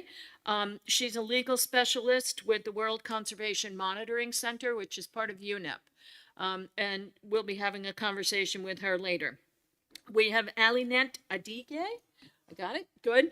And she is the regional head in the ASEAN regional hub for GRI, the Global Reporting Initiative. And we'll be talking a bit about what they're doing about biodiversity reporting and disclosure. We have Juan Kasim Kadir, who is the head of sustainability engagement for FGV Holdings, Bernhardt, which is a palm oil company. He's got some unique perspective to share with us on the questions of human rights and biodiversity. And we'll ask him some of those questions as we go forward. Steph Savi over here next to me is the director of GPSNR. That's the global platform for sustainable natural rubber. And he'll be talking to us about the approach that they've taken in that organization to biodiversity risk disclosure of their members. And over here on the other side of me is Richard Young, who's the director of international biodiversity at Nature Positive, and we'll be hearing from him next, talking a bit about what is the LEAP system. As we get started, though, we thought it might be just a good idea to just give just a quick overview of where are we and why are we talking about disclosures around biodiversity. And so a couple of brief points to make to frame the conversation. We're at the point now where we're facing what I would call a new reality. It's no longer optional in many cases to disclose your biodiversity risk. It's becoming more and more mandatory. If you're working, if you are a public company in many stock markets, you've got a requirement to disclose your risks and discuss what you're doing to mitigate your risks, and that includes biodiversity risk. So it's raising to the point of mandatory. So we're now we're having conversations about consistency and how do we effectively aggregate the data that's being reported so that we can make sense of it. I think it's also worth noting that change happens slowly until it happens quickly. And my feeling is that we're at that point where we're seeing a lot of very rapid change and very rapidly changing expectations about what is normal. I like to think, when I'm feeling optimistic, that we're entering the virtuous circle here. We're seeing things emerge that we had hoped for 20 years ago around reporting and recording. So good for us. Let's keep it up. And then one last point before we get into the training. I think that it's worth remembering that we're talking about risk disclosures here. And as we've said, mandatory risk disclosures in some cases and in some markets. So when you think about risk, a risk that you have identified, a risk that you have disclosed, and yet you have not addressed, is perhaps the riskiest kind of risk that you can have as an entity. So keep that in mind as we go through talking about this tool and talking about the other approaches that we will address as we go through this session. So with that, I'm going to stop and hand it to Richard. Thank you. Thank you so much, Liza, for the introduction. Good afternoon, everybody. My name is Richard Young, and as of 3 days ago, I'm now Managing Director of Nature Positive Limited, so it's proving to be quite a busy week this week.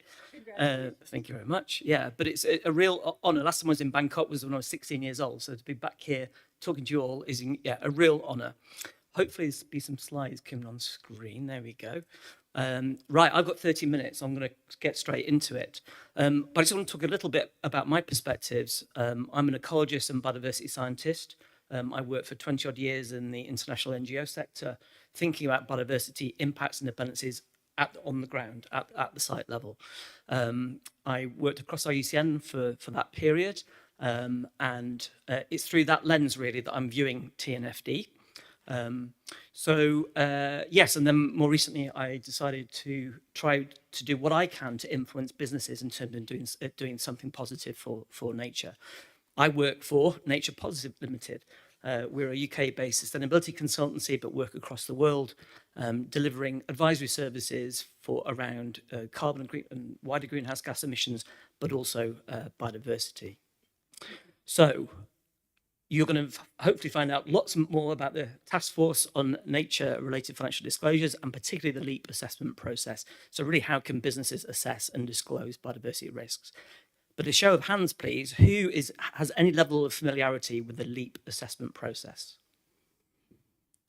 So a handful. Okay, so I think that's a pretty good audience then to target. So this is a training session. I want to articulate really what I want you to walk away with at the end of this session. And firstly is a greater understanding of the role of TNFD recommendations, just published 2 weeks ago. It's a good job. I've had horrible jet lag for the last 2 nights, which means I've read all the documents cover to cover, because there are a lot of them, in helping businesses understand, manage and disclose their biodiversity impacts, dependencies, risks and opportunities. But the majority of the session will really looking at the main principles and practices of the LEAP assessment approach. And I really want you to leave with being able to identify some of the challenges, but also opportunities in conducting a LEAP assessment. And crucially, if you're considering carrying one out, is know where to seek help and support with TNFD and the LEAP assessment in particular. But I didn't want to go straight into this training session, this talk, just talking in abstract about biodiversity impacts. I wanted for us to visualize one. And here's one on screen. So on the left is a natural behavior from a sea turtle hatchling who's just emerged from the nest on the beach and is heading towards the brightest light in the sky, in this case the setting sun, which orientates it out to the ocean, where it'll spend a lot of the next 10, 15, 20 years before returning to the beach to nest. On the right-hand side, you see a disruptive natural behavior, and this is a sea turtle heading in the opposite direction, seemingly into a car park, heading towards a bright artificial light. That's clearly an impact. It has an impact on that individual, but also population-level impacts on that population. But it's also by means of introducing a case study that I'll refer to through this session, which is a piece of work we're right in the middle of doing a LEAP assessment for a global lighting product manufacturer who produces lights that have probably these impacts. And they're wanting to understand what their impacts and dependencies are on nature across their entire value chain, including the use of their products all around the world. They're huge, multi-billion euro business, thousands of suppliers selling thousands of products around the world. It's a really complex challenge, but we're making a start. So let's ground this a bit in reality through our sea turtle. We'll return to it right at the end. So quickly, it's going to be divided into what is the Task Force for Nature-related Financial Disclosures, define what we mean by impact and dependency, look at the LEAP assessment framework, touch on some of the tools that are available. There's some really interesting tools that have emerged, particularly this year, and then look at what a nature-related risk disclosure might be. So TNFD, I'm sure you've all heard of that abbreviation. But at its heart, it launched just 2 weeks ago at Climate Change in New York. The final recommendation is after a 2 or so year development process and lots of iterations in terms of those recommendations. So lots of people poring over the hundreds of pages of documents in terms of guidance. But it's really, in my view, created a lot of energy in the business sector. And I'm really hoping it forces and enables businesses to really start thinking about biodiversity risk in a structured, systematic way. TNFD is a nature-related risk management disclosure framework, and it provides a really detailed set of recommendations and guidance to help companies and financial institutions understand their material nature-related issues. They are aligned with global biodiversity goals, the global biodiversity framework of CBD, of course, but also international sustainability reporting standards, in particular ISSB. It's very much a business-led initiative based on sound science, seemingly with broad government support, and it has a lot of activity already with 1,200 forum members. So that's what TNFD is. Before we get into the LEAP assessment process, let's just remind ourselves what we mean by impacts. And TNFD recognise 5 main drivers of biodiversity loss, which essentially are lifted from the IP-BESS terminology. So you'll be all familiar, of course, with climate change, but alongside climate change, we also have what's known as land, freshwater, or ocean use change. So, for example, if an old growth forest is taken down and replaced by agriculture, that would be land use change. The third driver of biodiversity loss is in resource use. So, for example, harvesting of wildlife populations, such as fisheries or timber. Then we have pollution, chemical, noise pollution for our particular lighting client, light pollution. And then lastly, what is interchangeably seemingly known as disturbance or invasive alien species introduction. But this is the movement of species outside of their native range around the world, which then proliferate and cause harm to that ecosystem. So 5 drivers of biodiversity loss, 5 impacts, and a lot of the LEAP assessment process is structured around that and the relevant tools. And the way that TNFD view this is that those 5 drivers of biodiversity loss change the state of nature through reducing the extent of natural ecosystems or semi-natural ecosystems and basically deteriorating their condition, but also on species, so declines in population size and range, but also increases in extinction risk. So that's what we mean, what TNFD reviews in terms of impacts on nature. The flip of that, of course, is dependency. Aha, there we go. So businesses have impacts on nature, but they're also highly dependent on nature, varyingly depending on the sector. So these are known as the ecosystem services. They've been around. The Millennium Ecosystem Assessment really framed this many, many years ago. But TNFD recognised there are essentially 4 realms of nature: land, freshwater, ocean, and atmosphere. And belonging to each of those realms are a series of biomes. Such as these are broad ecological communities, such as tropical forests, temperate savannas, right through to lakes and rivers and reef systems. Not on the slide is all the ecosystems that belong to those biomes, because it couldn't fit them in, but produced by those ecosystems are a range of services that humanity rely upon and enables humanity to thrive. So we don't need to really go into detail of those, but there is this structured typology of what we mean by ecosystem services, whether it's from supply of fresh water through to flood mitigation, right through to some of the cultural services around immunity and so forth. So we have impacts and we have dependencies. So just getting those concepts defined, where and how to make a start with TNFD is a question lots of businesses at the moment are thinking about. There's a really useful intro document with that title, How to Make a Start with TNFD.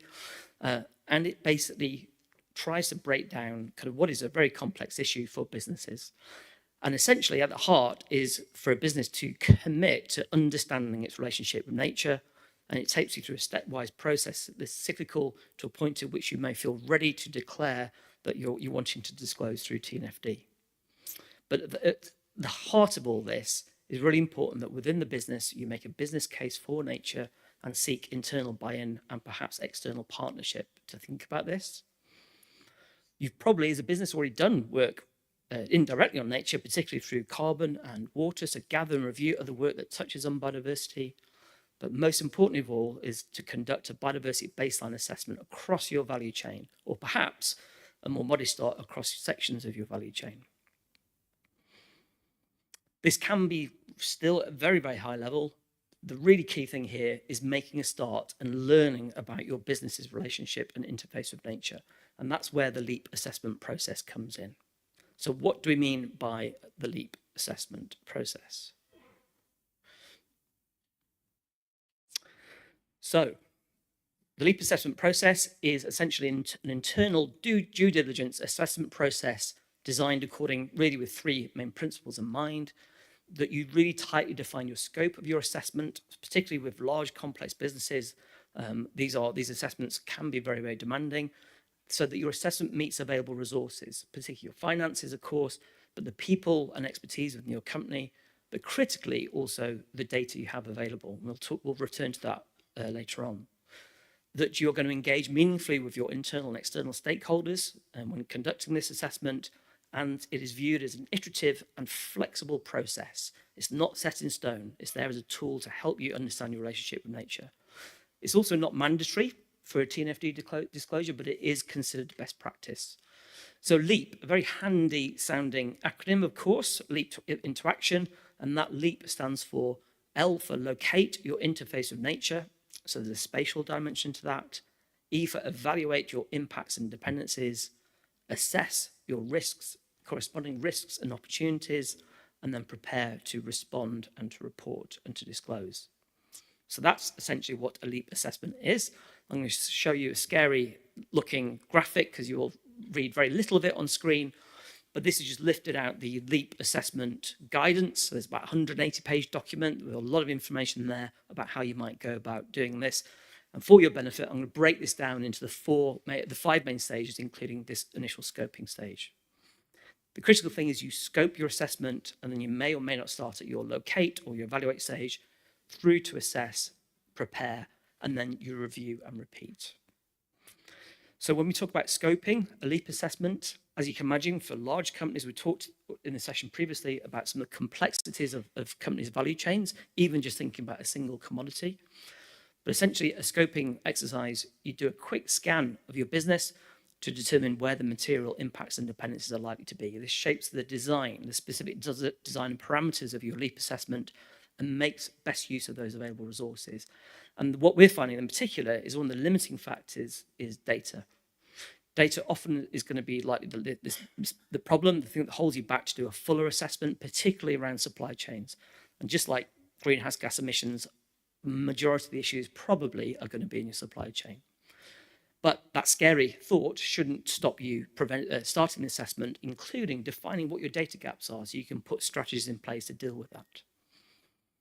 But the scoping phase asks you to generate a working hypothesis, essentially, of how your business impacts and depends on nature, and encourages you to align internally about what that assessment is there to deliver and how it should be resourced. And a critical part of this is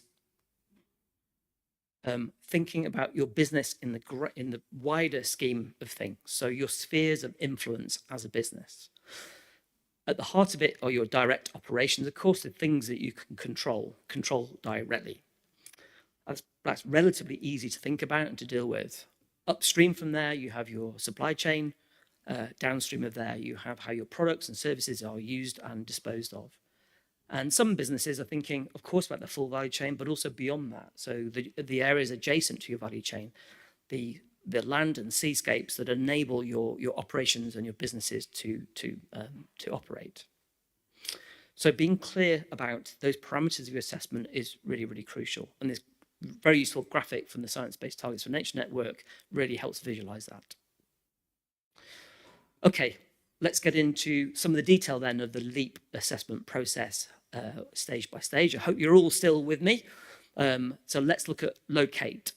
So the objective of the locate step is to define a company's material sources of nature-related impacts and dependencies to help with more focused assessments in the evaluate and assess stage.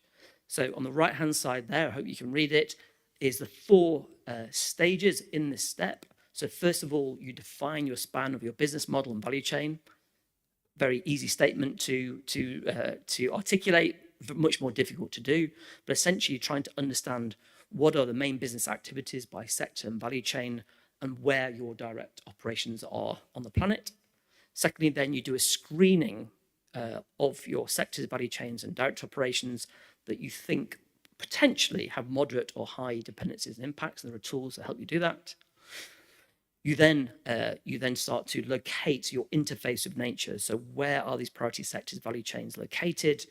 Which biomes and ecosystems do they interface with? And ultimately then you want to define how you're interfacing with ecologically sensitive locations, both in your supply chains and through your direct operations. And we'll look at that in a second. But essentially this is a process of collecting a large amount of company data. to characterize your business right across the value chain, and then you're matching that up with some very useful tools and sources of data that are really emerging over the last year or two. We're going to just look at Encore as an example, which we use for our lighting client, and also a really useful tool is the WWF biodiversity and water risk filters. So I'm just going to touch on those sensitive locations. Again, there's a lot to unpack there. I'm just going to look at it very briefly, but TNFD and the LEAP guidance articulates what we mean by ecologically sensitive locations, and essentially those are those 5 criteria up on the screen there. Alongside that, there's tables and tables of information that allow you to make that definition. So just as an example, that top one, areas of importance for biodiversity, I've just picked out 3 criteria here that enable you to define what you mean by sensitive locations, because these are things you're going to have to disclose. So perhaps unsurprisingly, what we're talking about here is business operations that are located near or in protected areas, key biodiversity areas, and the key KBA standard is incredibly useful standards to define what we mean by internationally important sites of biodiversity, and then other sites that are home to globally threatened species. And what we mean by that is IUCN red list of threatened species in the critical, endangered, and vulnerable categories. I'm not going to go into any more detail on that, just to say that that guidance is there to help you define these ecological sensitive locations. So for our client, we are doing some location-specific assessments at their 450 operational sites around the world.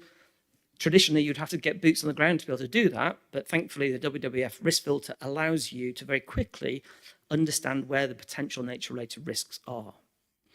So it integrates 33 biodiversity and ecosystem service indicators to allow you to estimate location-specific potential, and it is potential nature risks.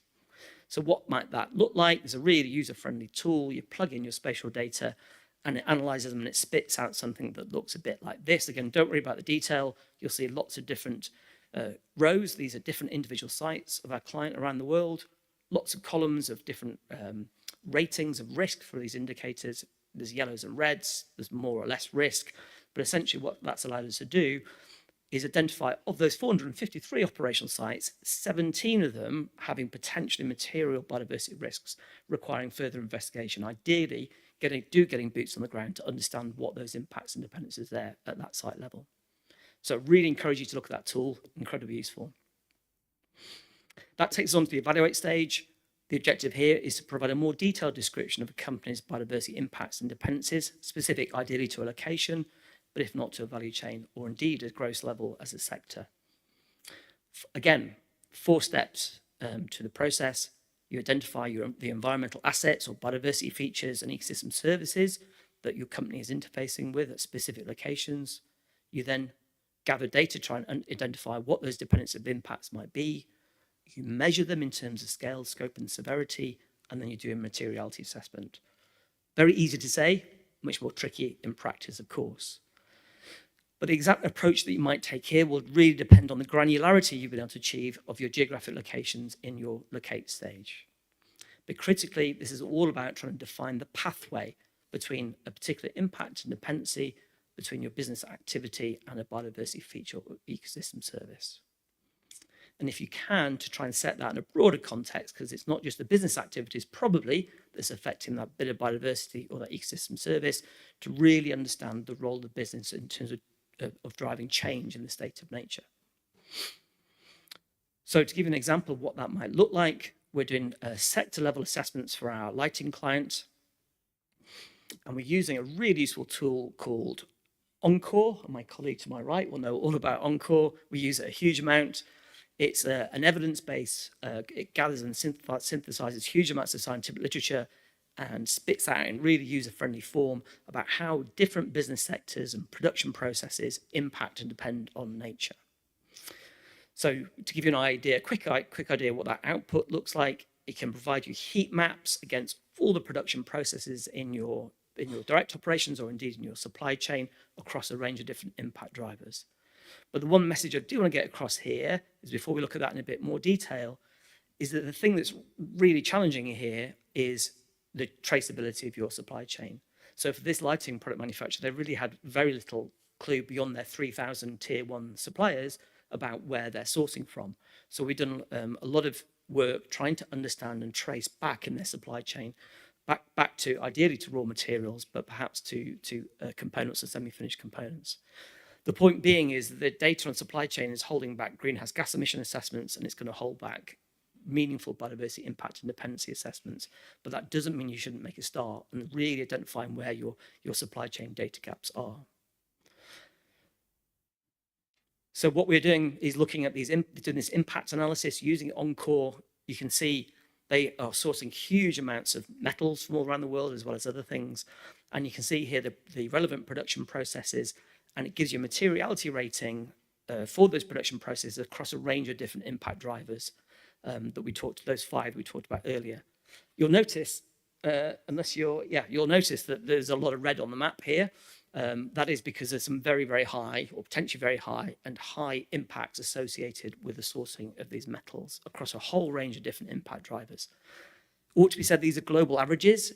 That might not be relevant to a specific sourcing location, but it's going to point you in a direction of where to investigate further. And you can also do the same for dependency as well. So again, for all the production processes, it articulates which ecosystem services are associated with them, and how therefore dependent they are on a range of different ecosystem services, from low to very high, across a different range of environmental assets. It's a really, really useful tool. Again, I say it's global averages, so it requires some expert-based review to make sure it's relevant for your company. But to bring that to life a little bit, what that's allowed us to do, sorry, it's a bit laggy. Let me go back. Nope.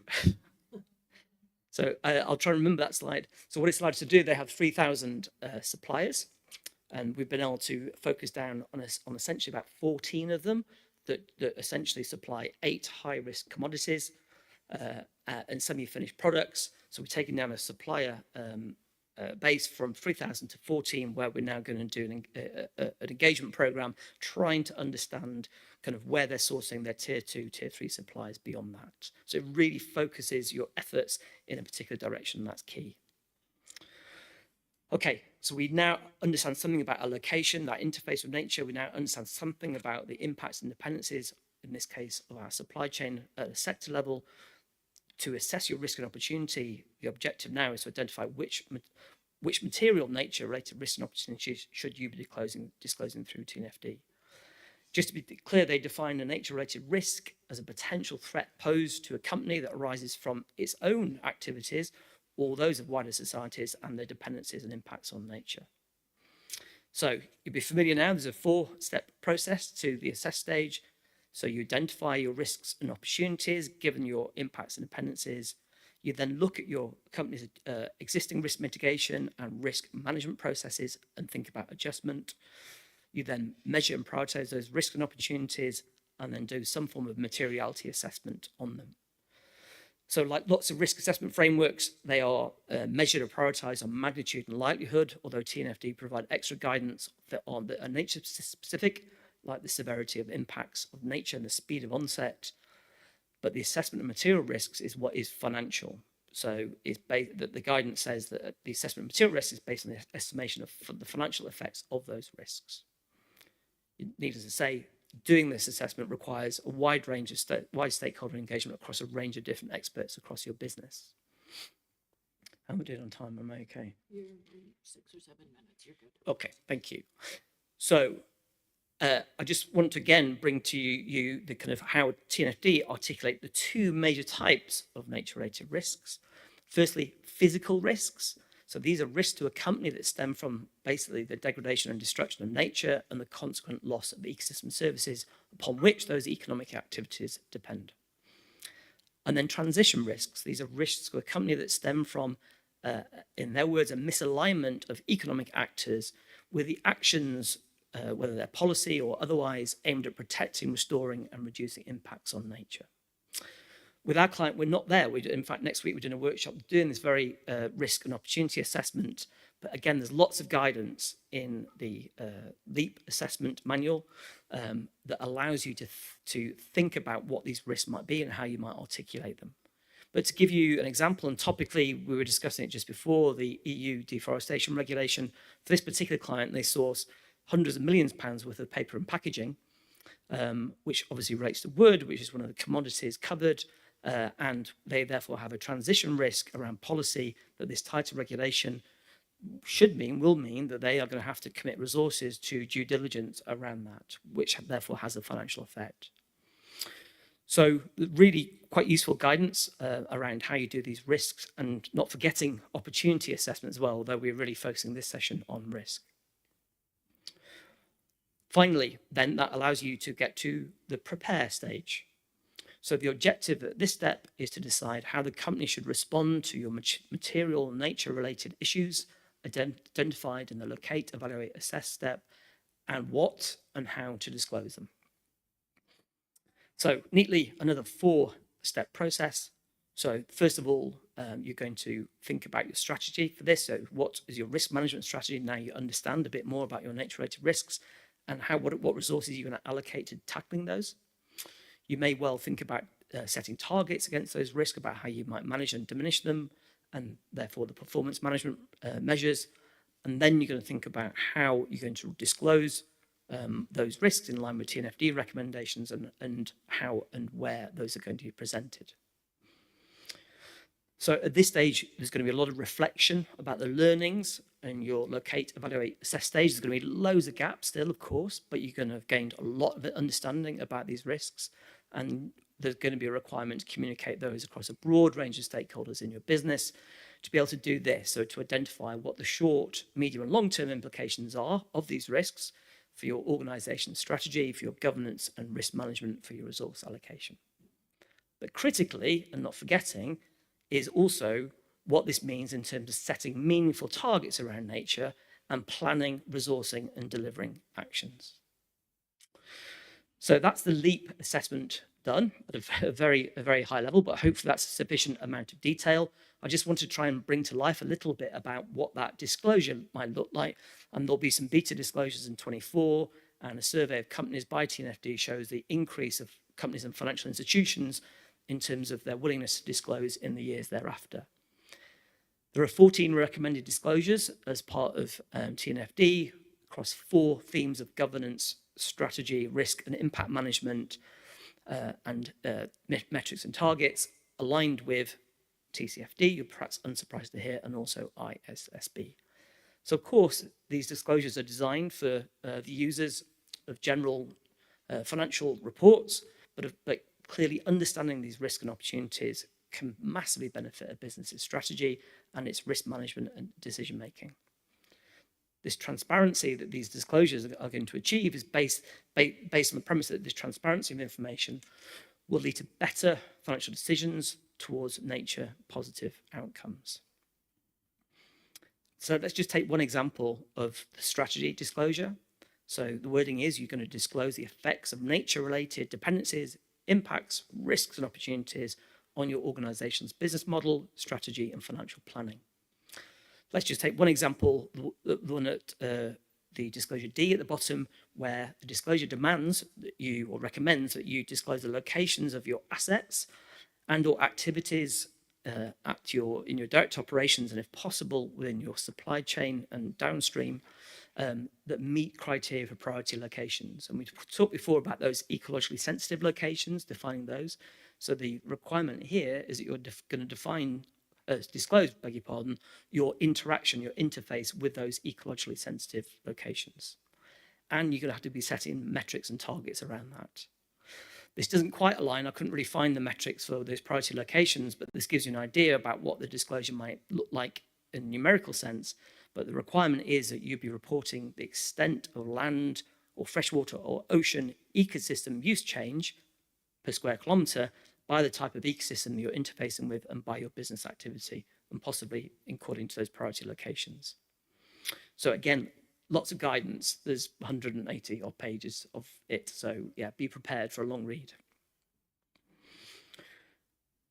Speaking of which, this all does sound a bit overwhelming and highly involved, but I have to say I'm deeply impressed with the extent to which the guidance has been designed for the target audience. There's introductory guidance, detailed guidance on the LEAP assessment process, the sector-specific and biome-specific guidance emerging, lots more to come through next year. There's a forum, and of course, I might well say this, but there are specialist consultants and other experts there to help. Okay, so just wrapping up in the last minute, hopefully you'll agree that you now have a better understanding what TNFD is all about and how it can help businesses understand more about their nature-related issues, the main principles and practices of the LEAP assessment process, some of the challenges and opportunities associated with that, and where to seek help and support. And my final statement really is taking us right back to that sea turtle. Instead of a hatchling, these are obviously mothers laying, building their nests and laying eggs on the beach. And you'll notice instead of a very bright white light at the back of the beach there's these lovely red lights which have been designed to be far more disruptive to sea turtles and have been shown to be very effective in terms of not disrupting their natural nesting behaviour.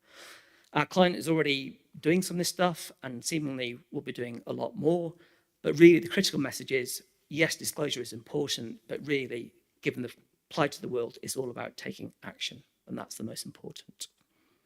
So thank you very much for listening.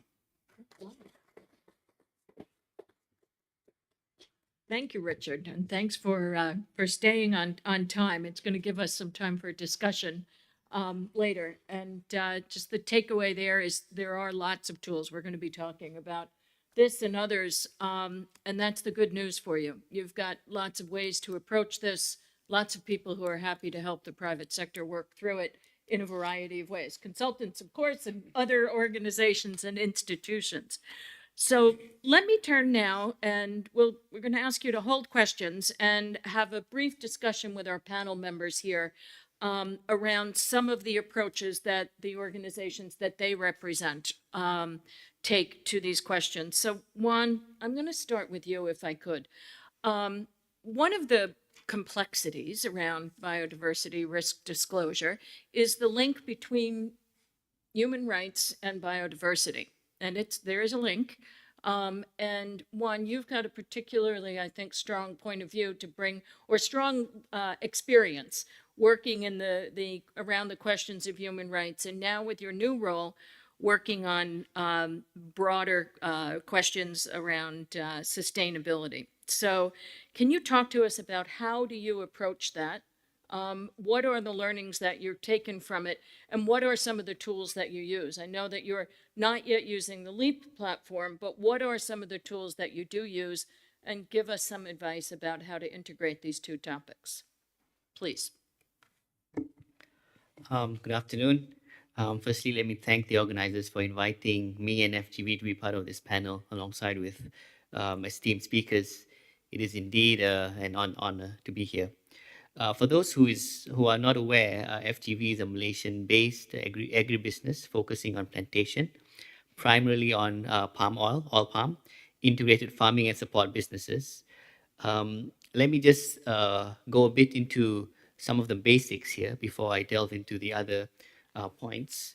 If there's one fundamental thing that I've learned in my 10-year stint at the Human Rights Commission of Malaysia, or SUHAKAM, is that human rights interface with almost all aspects of human life, which is very clear.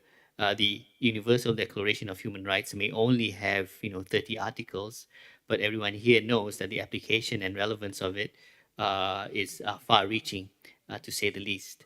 The intersectionality between human rights and the environment as well as biodiversity is very clear, as mentioned and as demonstrated numerous times throughout the panel sessions this morning and the afternoon, and it's also multifaceted. And one clear example, just to provide a clear instance or scenario, is what was mentioned earlier by one of the speakers, who mentioned that overfishing could have adverse impact on fish populations, which in turn could affect food security, which is clearly a human rights issue.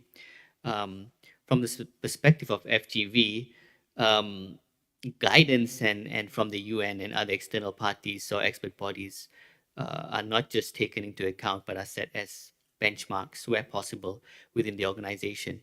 But looking at that perspective, I believe I would be remiss if I didn't point out the obvious reality that requirements, be they legal requirements or regulatory requirements, and industry practice and norms are what many businesses consider first. Yes, looking at the bigger point of view, the challenge facing efforts to advance sustainability in the sector that's worth noting, to my mind, is the discrepancy between standards, different standards, such as between national and international standards. One can argue that businesses should take the bold step of adopting the higher standard. The race to the top is something that should continue to be intensively championed and encouraged, but unfortunately, it is not widespread enough, and it only involves a small fraction of the business sector, mainly among the big players at the moment, who have the capacity to do so, at least in my estimation. So I strongly believe that the race to the top can effectively be induced through leadership, as highlighted in many times also this morning. Clearly, the right leadership will go a very long way in driving change in the right direction. But I'm proud to say and share with you that the group CEO of FGV is a strong champion of the sustainability agenda, who is continuously preaching this mantra of sustainability first and growth will follow, both internally and externally. So I am fortunate to have leadership within the organization that not only believes in the cause but is championing it, which makes my job a lot more easier. But having said that, one aspect that I think is also worth noting in addressing this issue of biodiversity and how businesses can make a change is, and also to address the earlier point on leadership, because leadership depends on personalities holding those positions, and the appreciation or the lack of appreciation that that person has on the importance of biodiversity and sustainability. So one approach that personally I have seen to be somewhat effective to overcome this concern is the establishment of a sound sustainability governance structure within the organization, which is promulgated or even mandated through existing frameworks. There could be regulations within the domestic sphere, but a sound sustainability governance structure will force companies to give greater attention to and prioritize sustainability-related issues, including biodiversity. This may seem to be what you call very basic or obvious in nature, but I believe looking at the bigger picture of wanting to induce this collective action across the sector, and not just only the big players and the multinationals, because we would need all the tools at disposal to bring forth changes that we aspire to achieve. And some of these governance structures, as I mentioned, are already in some of the regulatory frameworks. I don't mind sharing that in Malaysia, the stock exchange Bursa is increasingly raising the bar in terms of not just listing requirements, but also sustainability reporting requirements. So taking the cue, among others, from these requirements as well as other good practices, we have established what we call the Board Sustainability Committee to provide a platform for a more dedicated and meaningful conversation, not just conversation, but deliberations and decisions on sustainability and biodiversity related issues. So an organization such as FGV, we have more than 200 estates, we have 66 mills, and we have around 50,000 people as our manpower. And having been in the industry for many years, as as an organization or as this corporate entity, you will understand that not everyone within the organization would have the same understanding or appreciation of how the company needs to move forward in addressing all these, what you call these expectations, and how we want to address these pressing environmental and climate issues. So there is a need for such, what you call sound, sustainable governance structure within that company. This is one aspect that I think we have seen as being useful, and we would like to see. Of course, this may be something that's already undertaken by established and big corporations, but like I mentioned, I'd like to reiterate that, you know, bringing this agenda forward, we need to look beyond these big companies and also see how we can support and how we can share good practices amongst the SMEs. And this approach, I believe, is just one example that I think has been useful to us. And I think I'll stop here and pause and Thank you, give it Juan. over to you. Yeah.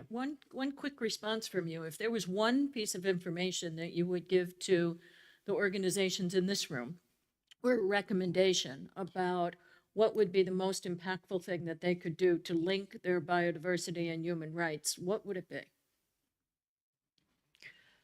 I believe the crucial link is to identify and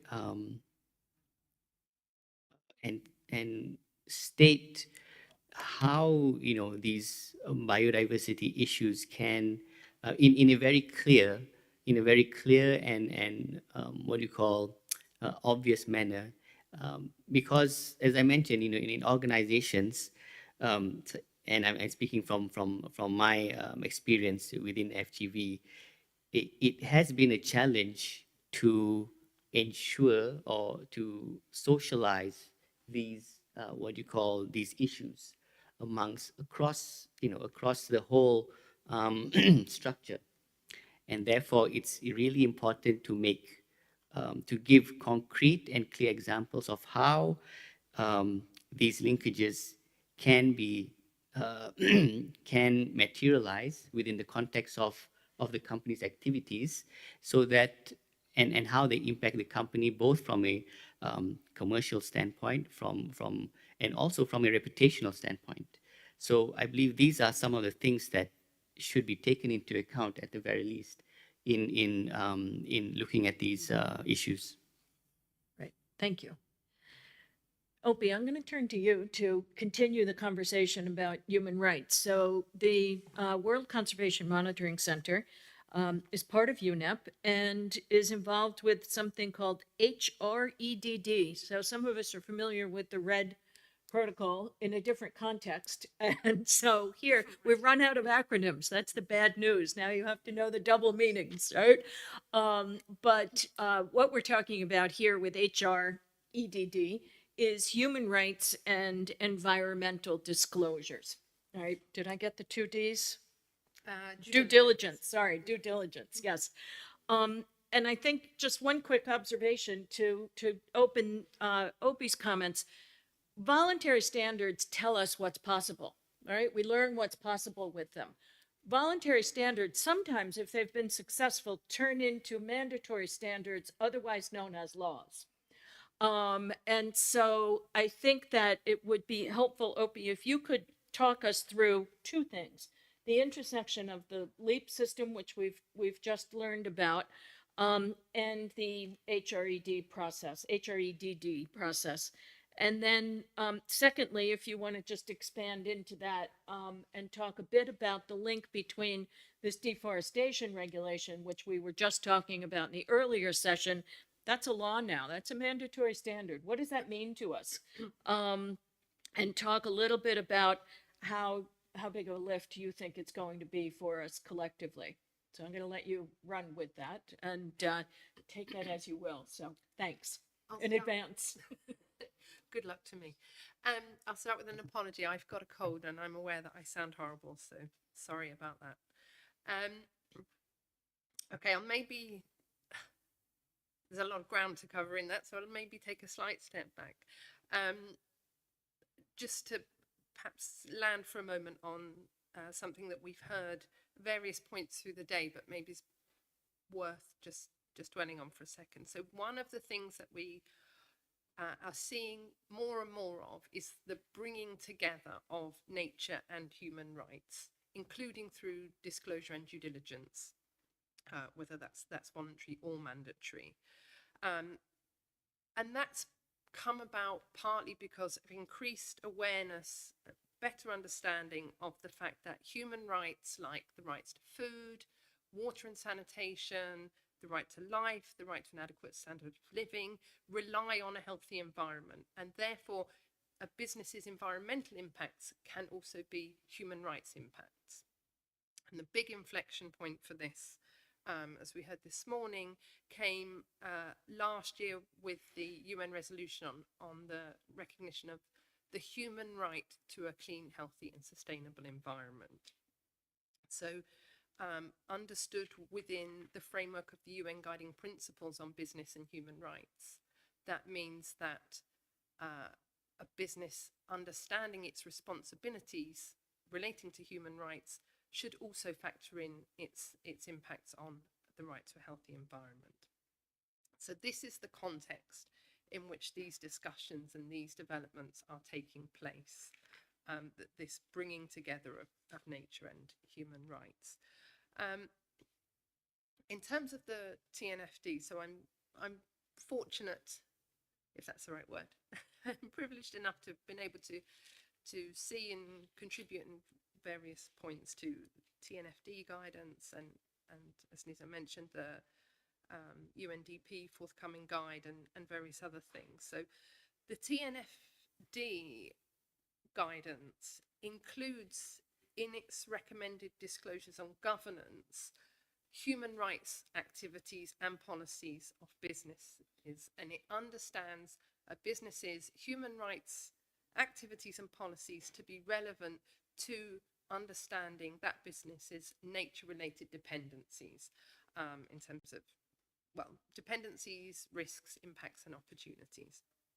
Okay, so there's that kind of substantive element of human rights as part of governance disclosures. And we also heard this morning that the human rights aspects here have a procedural component, and that's also reflected in the kind of approach of the TNFD. So there is separate guidance, as Richard mentioned, there are many, many documents and hundreds of pages of guidance to get into, which make super interesting reading. And one of the areas of guidance is on stakeholder engagement. And so human rights comes in to that process as well, and understanding a business's human rights impacts, potential impacts, as part of its dependencies on nature can impact who you engage with, which rights holders you identify and engage with, and the way that those stakeholder engagement processes take place. So there's the governance, disclosure and the stakeholder engagement in particular in the TNFD set of guidance, if you like. The human rights and environmental due diligence guide from UNDP, the HREDD, also sets out to address this nexus between human rights and environment, including biodiversity and nature, and it tries to set out kind of principles and processes for businesses to understand and assess their impacts and impact drivers on air, land, water, climate and biodiversity, and the human rights of those rights holders who depend on those aspects of the environment. And it looks at ways of using both internal and external expertise. And that's perhaps just also worth pausing on. One of the points about bringing together, I suppose, human rights and nature in these disclosure and due diligence processes is understanding that many businesses have had policies and activities on human rights and on the environment for quite some time. And one of the things that's a little bit different now, as I opened with, is thinking about those not as completely separate systems and operations, not that human rights is one thing and the environment is another, but these are things that are integrated and interconnected, and that we have to be able to talk about in a more holistic way. So perhaps where there are separate departments, they need to start coming together in certain ways.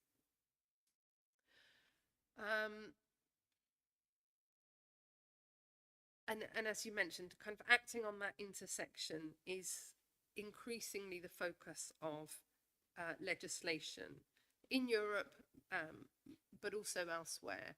But as you mentioned, in the European Union, we've recently had introduced the deforestation-free products regulation.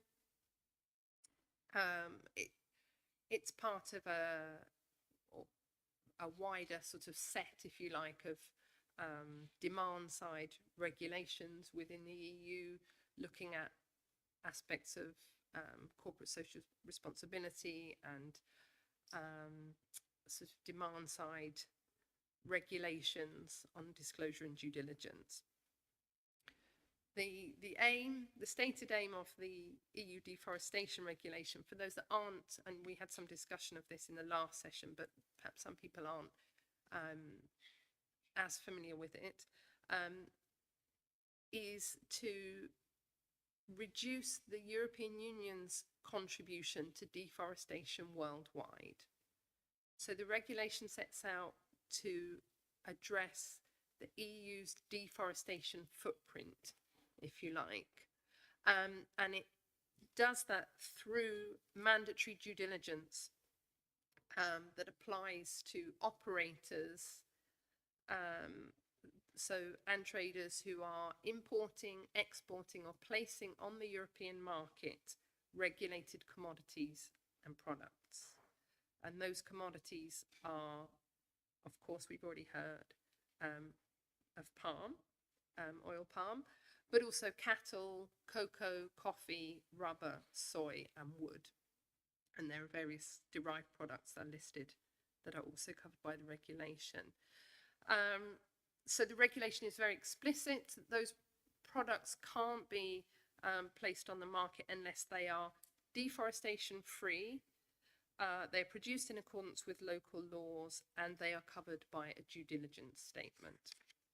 And it's the responsibility of the operator, in other words, the entity who is placing on the market or importing or exporting, to make sure that they are covered by an adequate due diligence statement. That due diligence requirement has in turn a few components to it. So an information requirement, a risk assessment requirement, and a risk mitigation requirement. And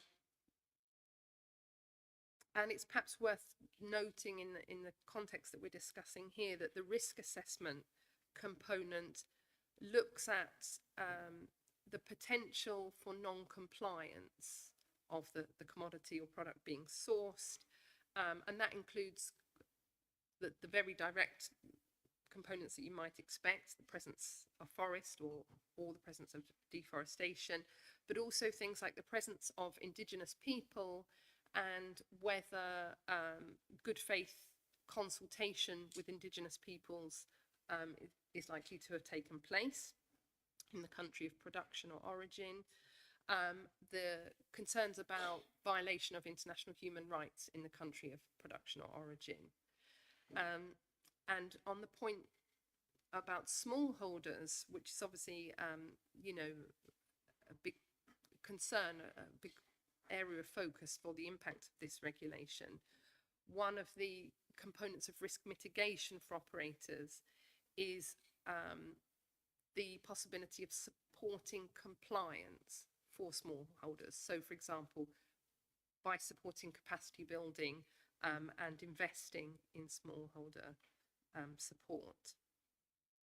And again, because I know, well, I'm certain that there'll be thoughts about this, perhaps also worth keeping in mind that the Commission is committed within the legal provisions of the regulation to cooperating with producer countries to jointly address the root causes of deforestation. So the Commission is legally bound under Article 30 to cooperate with the producer countries.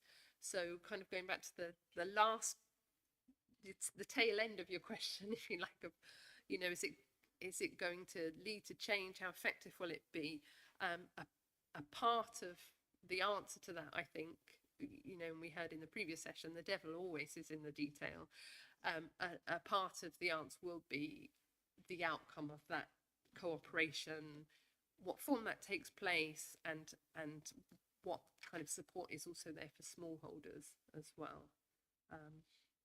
Pause there, I think. Thank you. I think that was very helpful to get that perspective from you. So thanks very much for that. I'm going to turn next to Stefano. We've heard from one individual company about linkage between biodiversity and human rights and sustainability and human rights. We've heard also about the broader legal framework, and now let's pick our focus up a bit and broaden it a bit and talk a bit about multi-stakeholder organizations, voluntary efforts. So Stefano is the director of GPSNR, Roundtable on Sustainable Natural Rubber. So Steph, two things for you to comment on. Take a few minutes, please. So one is, can you talk to us a bit about the breadth and depth of the organization and how you have brought these stakeholders together and some of the fractious and less fractious, perhaps, efforts around that. It's difficult to manage a multi-stakeholder organization and come to conclusions. So talk maybe a bit about some of that. And then if you could talk with us, you've developed a set of reporting guidelines for your members. So if you could talk specifically about how have you approached the question of biodiversity and species in that context, that would be very helpful. So easy task for you. Thanks. Sure. Thanks, Liza, and thanks for having me. It's really a pleasure to be here, and I hope that people are still awake after a long day of discussions, and hopefully we can try and speak in a language that is accessible to everybody, yeah, going forward, because I think that's one of the biggest issues that we're facing in these discussions many times. So the Global Platform for Sustainable Natural Rubber is definitely not the good start in terms of simplifying the language, I would say, in terms of a name. But the reality is that we are an association, basically an organization with many members. Most of these members are sitting around or on the supply chain of natural rubber. Yeah, so we have many smallholders that are members of GPSNR. We have processors and traders of natural rubber. We have manufacturers. 70% of natural rubber is used in tires, if you didn't know. So a lot of tire makers, for example, are members of GPSNR. And crazy thing about GPSNR is that we don't only have European or US-based tire makers, but more and more we have Chinese tire makers that are members of GPSNR, Indian tire makers that are members of GPSNR. So it's really a global organization, and also end users. But also one category that is in the platform that is maybe not familiar to everybody is civil society organizations, right? We have this system of multi-stakeholder consensus-based work that depends on the agreement of all these actors in these different groups to reach a consensus, yeah, on basically setting targets, setting what we call commitments, yeah, and looking at how we can move towards those commitments, closing the gap and reporting on what has been done, yeah. So with 4.5 years of history, which for an organization like this is quite young, I would say, yet. But in this time, we've managed to gather together about, I would say, 55 to 60% of the global natural rubber supply chain by volume. So in terms of ability to transform the market, we really do have, I believe, that ability to reach tipping point within our membership in the members that we have. And I would say the biggest achievement that we had is to have agreed on a policy framework, which is a set of commitments that the companies need to align their own policies for production and procurement of natural rubber once they join the organization. Yeah. So now I could say that probably because of GPSNR, the commitments of the industry, for the majority of the industry, are now aligned. Yeah, and so if you go on Michelin's website, you will see a policy on sustainable natural rubber that is very aligned with the Pirelli's policy on natural rubber or another manufacturer's policy on natural rubber, and that's because of the operation of GPSNR. Now, that's a commitment. So from commitment to implementation, there's a big gap, yeah, and that's where we need to start working now, yeah. So from this year, we're working on an assurance model that is going to be due diligence based. So we're going to ask companies to have a due diligence system to start achieving some metricated targets around the policy framework that we have agreed. And in the future, to start third-party verifying this work, both the due diligence and the targets achieved. It's not easy. Yeah, there's a lot of work to be done, especially on trust building. And I think that that's one of the biggest issues that we still have, yeah, in the sector. You were asking me some of the challenges that we've faced.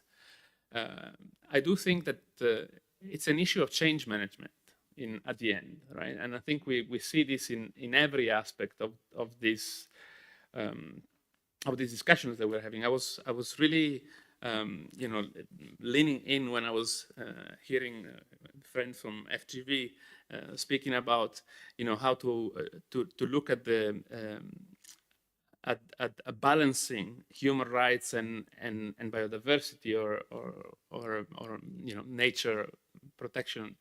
And I think when I go on the farms, I've never met a smallholder that wants to cut the forest. Right. I've never met a smallholder that wants to do it because it's the right thing to do. I met someone that wants to bring food on the table, and their means to do that is to chop down a few trees and expand the farm. Okay? And I think when we then have those discussions at high level, we say, oh, you cannot have a standard that is so high on biodiversity because it will impinge on the ability of farmers to make a livelihood. And I don't think that that's the right conversation. I think the conversation we should have is, okay, how can we ensure that farmers still keep on meeting their livelihoods while being able to do this? And that's a big issue. And I think very few times we discuss, do commodities or products cost enough when we buy them in Europe or in the US, right? And I think that's a huge issue. And I think everyone, if you think about it, right, if you buy a Mars bar, for example, 50p in an airport, and you understand that it has got peanuts that come from Brazil or wherever, right? And it's got cocoa that has flown from Africa. It seems weird to me that that's the actual cost of the bar. And maybe we should have a conversation on how, instead of having an antitrust regulation that only talks about price and having an antitrust regulation that includes non-financial aspects in how we evaluate antitrust, yeah? So that's a bit of a bigger picture. I feel very passionate about this. Anyways, going back to your question on disclosure, we have, one of the requirements that we have for our companies is that on a yearly basis, they need to respond to a questionnaire. It's still voluntary at the moment. I mean, it's going to be metricated and evaluated in the years to come. But I think what it serves is that it helps to link back to what Richard was telling us about the LEAP framework. It helps companies within the natural rubber value chain to locate and evaluate, basically, I would say, right? Because you start looking at, understanding where are your areas of interface with nature. So if we have, for example, questions around ecosystem conversion or water withdrawal or use of chemicals that are relevant for the companies that are working in the natural rubber value chain.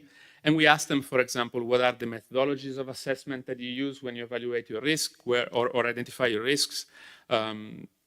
If I dig deeper, for example, on rare, threat, and endangered species, what are the lists of identified species that you have? What are the measures of risk mitigations, for example, for poaching or overhunting that you have identified? And what are the supports that you provide for protection, including, for example, at the landscape level and not just at the company level?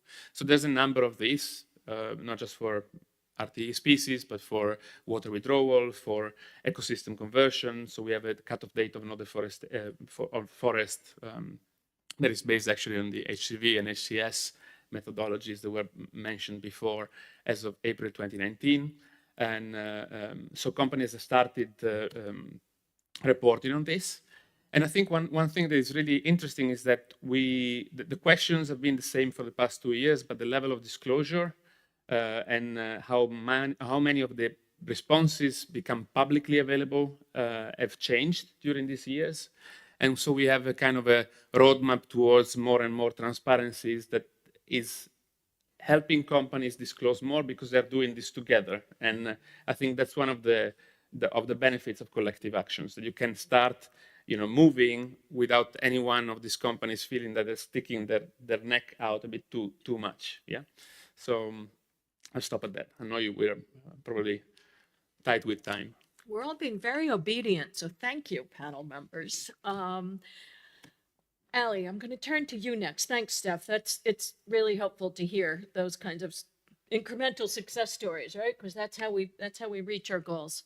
So, Ali, now, Ali is with the Global Reporting Initiative, and we've been talking about today a fair amount of focus on due diligence. All right. If you could talk to us a little bit about your perspective of due diligence and disclosure, I think that would be really helpful. GRI's got 27 years of history, we heard of earlier today, of aggregating this data and gathering it from sources. So talk to us about that experience and that arc. And then my second question to you is you're focusing now a lot on biodiversity. And there is a GRI standard around biodiversity disclosure. So if you could talk to us a bit about that in this context of the conversation, that would be helpful. And then I think we're going to have time for some questions, guys. So thanks. Thank you very much, Lisa, for those questions. Before I answer the question, I just wanted to say good afternoon to all of you. And first, I would like to thank the UN for having me here. I think it's exactly a year since I was invited here for an SCAP event. So it's nice to be a UN friend. And it's challenging to be the last speaker, especially at the end of the day, because I am getting in the way between you and that cold glass of beer. So I hope you can still focus. So I hope you're still with us. Actually, I was planning for us to do some bit of stretching. No, I'm just kidding. Okay, so I can see a bit of chuckling. So I hope you're a bit awake now. So yes, you're right, Lisa. We've been around for 26 years. So I always ask this before every time I'm asked to speak anywhere. May I just have not to factor, what you've heard from my CEO this morning. Before you heard about from my CEO this morning, how many of you have heard about GRI? And that's excluding my colleague from GRI. Okay, very good. So we are with friends here. But the problem is, we need to convert the unconverted. So we've been around for 26 years, but we've only heard a lot of interest and discussion on sustainability reporting, probably more heightened interest in the last 5 years, particularly during the pandemic. And as you said in your opening, Lisa, everything moves slow until it moves fast. Did I say it correct? And now we're just a lot of us are just learning about sustainability reporting, and we have to catch up, right? So we're confronted, like this morning you heard about the poly crisis, and then we have to catch up with so many regulations. GRI was around for 26 years, and people were taking their time. So, very circuitous answer. Going now to your first question, what's the relation between disclosure and due diligence? It's everything. So going back 26 years, I will not talk about for the entire 26 years, but I'll just share with you why GRI was created. So I think some of you were very much alive 26 years ago, if you remember what's happening then. In the around 80s and 90s, there were so many corporate misbehavior, right? One thing that comes to mind for me, I remember watching as a young child. I was 2. So I'm a gifted child. No, I'm just kidding. I was watching the Exxon Valdez oil spill off the coast of Alaska, in the early 2000s. And before that, the focus of corporations was just to report on financial performance. So I think for our creators, for GRI, that's one of the tipping point. Our creators said, okay, our corporations are doing a lot of damage to the planet. It's high time to make them accountable, and financial reports are not giving us that picture. So that's why we were created. But the thing is, you know what happened? This thing was flipped on its head. Before we learned how to walk, we had to run. Suddenly with GRI standards, we are asking companies to do sustainability reporting. But for a company to be able to reach that point to produce a reliable, accurate report, there's a whole lot of process that goes along. And for the longest time, companies were just focused on reporting because, like the SDGs, it was only created in 2015. And then all those T?FD was only created in the last few years. So this ecosystem was not created deliberately. It was very organic. And with all reports, right? When you produce a report, of course, the data is everything. I mean, because it is the basis for people to make informed decision. Like going here this morning, right? We were expected to be here 8:45. Then we have to look at Google, like what does Google say about traffic? How many minutes, Oh, so same with sustainability reporting. Why do why do companies have to make a report? So, as I mentioned, our history, and companies, as I said, have to be held accountable because they offer all the good things that they have done. Of course, innovation, employment. Let's face it, they also do a lot of damage, right? So that's why they have to be accountable for their performance, because a lot of people rely on the information that they produce, on the products and the services that they produce. So they have to be transparent about their process. And you cannot produce a report without doing due diligence, right? I mean, I didn't get an A+ in class, just making things up. I'm flexing here. I did get one A+ in my lifetime. Anyway, I'm digressing. So basically, due diligence is we ask company to be transparent on the processes that they go through in order to identify and prevent and mitigate and account for how they address their actual and potential impacts. And I think it's been spoken about extensively earlier about voluntary and mandatory reporting.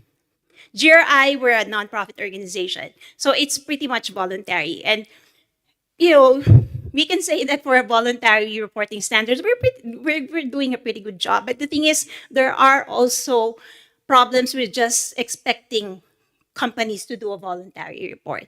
For one, it's voluntary. I can volunteer not to report, right?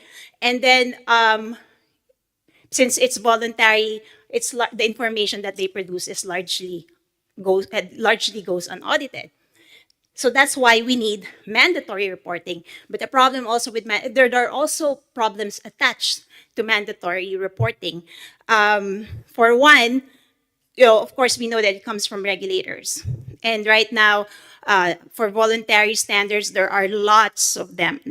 For sustainability reporting standards, there's only two right now. It's GRI and ISSB. But you have all those principles, those frameworks, those commitments, right? And for regulators, of course, they have to look at existing practices. And how do they marry it in their own regulations and mandates, taking into consideration the different stakeholders that the regulation would be targeting, right?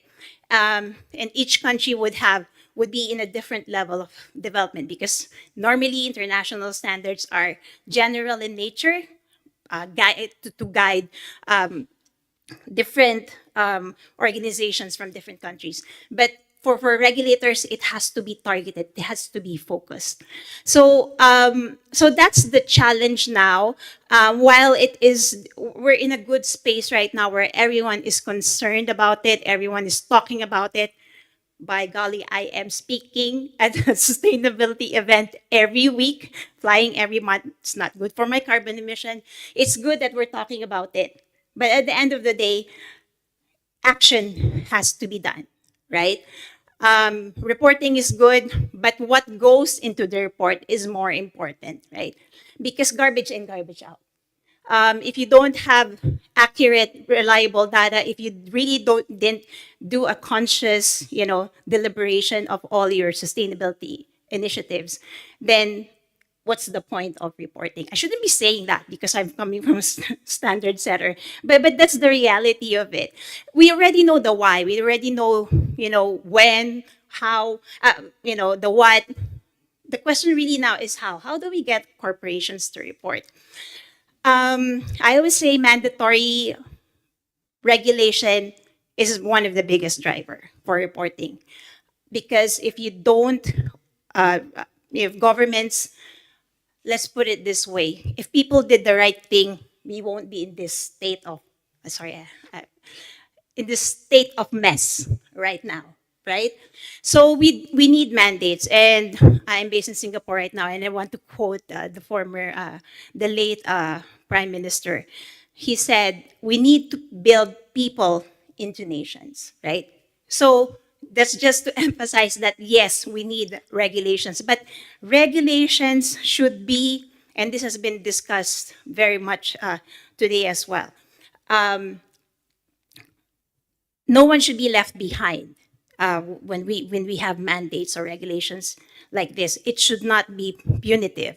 It should be inclusive, right? And the thing with all this type of regulations is that like right now, mainly large companies are reporting, and even their journey was not that easy. And now you shove it up to down the throat of small companies who have, also have their day-to-day struggles, right? And that's not to say not to make them report, but how do you make it easy for them to report, easy to comply at low cost? So that's the disclosure and due diligence part. Now going to biodiversity. So as you mentioned, Lisa, you're right. Where we are in the process of revising the biodiversity standards, which is just one of the 31 topic standards that GRI has. Because you said it's our priority or focus. It's not, because it is important. It is as equally important as all the topic standards, because again, it has been discussed here. And I think, we learned way back from our physics class in high school, everything is interconnected, right? So biodiversity is important because it is connected to everything and, everyone in this planet, right? So that's why we're revising the biodiversity standards, because we want to make sure that it is also attuned to the needs of the times. And it's not a new standard. We make sure that it is internationally aligned with best practices and on best practices and recent developments. So that would include the biodiversity global framework of the UN, TNFD, IFC, EU CSRD, and all other alphabets you can think of. So it's not something new. A lot of people would know about it. It's just that we bring it together so that we make sure that all bases are covered. We consult all stakeholders. When we develop our standards, we do a massive global consultation to make sure that no one's left behind. It's not just about corporations. We have representatives from labor unions. We have governments present there. And that is where the challenge lies. How do you unify, right? A very diverse group. And given that we have a set of standards, again, this is not to be applied like gospel truth. It's all about applicability. We call it materiality. Like, what is your most material impact? So that's why with the revised biodiversity standards, I think we're scheduled to launch it in a few months, maybe early next year. So we are Can I just jump in? Sorry, we're over. So Yeah, could you- sorry. just 30 seconds to wrap up, if you could. Okay. Yeah. So again, why going back to your question again, like, how do you make that connection between biodiversity and human rights? It's everything. We are in the midst now of the sixth mass extinction, depending on who you talk to or you believe. We are in the midst of sixth mass extinction. In a few years, we will all be dead. It's not a good way to end the day, right? But we still need to try, right? For our children and for our grandchildren. But again, the question is, how do we get there? And going back to what I said, it should be inclusive and not punitive. Thank you. Thank you. That's more hopeful than you started out that last bit there. Sean, help me, or can we get another 5 minutes here for questions? No, I think there will be a hard stop. Okay, all right, good. So that means then, I'm sorry, but we're not going to be able to take questions. It's a conference rule. It's a conference center rule. It's not ours. Okay, yeah, absolutely. We want to respect that. Just one quick wrap up here. All right. We've had a whole bunch of different perspectives here. And I think that it's worth noting we've seen legal structures are driving some of our requirements for disclosure. We've also seen and had a discussion about voluntary approaches that are around collective action. How do we organize ourselves around collective action? Juan talked us through what an individual company is doing and some lessons learned there. We've talked, again, the legal structures that support it. And I think importantly, we've seen that there are tools, specifically the LEAP tool. There are others that are out there that we can all use to access this, which is a complex, nerve-wracking conversation for many in the private sector. So you're not alone. You have friends. And we're here to help you. But I'm jesting there, but I think that where we are, we know that we can't let perfect be the enemy of let's get started. And there are resources and there are pathways, there are tools. Take advantage of them. Will they change? Of course they will. We believe in Darwin. We are the organization of science. So evolution will be inevitable, but as long as it's an evolution that takes us to a constantly improving environment in all uses of that word, I think we'll be in good shape. So thank you to the panelists. Thank you all for your participation at the end of the day. And thank you to our organizers. It's been a pleasure.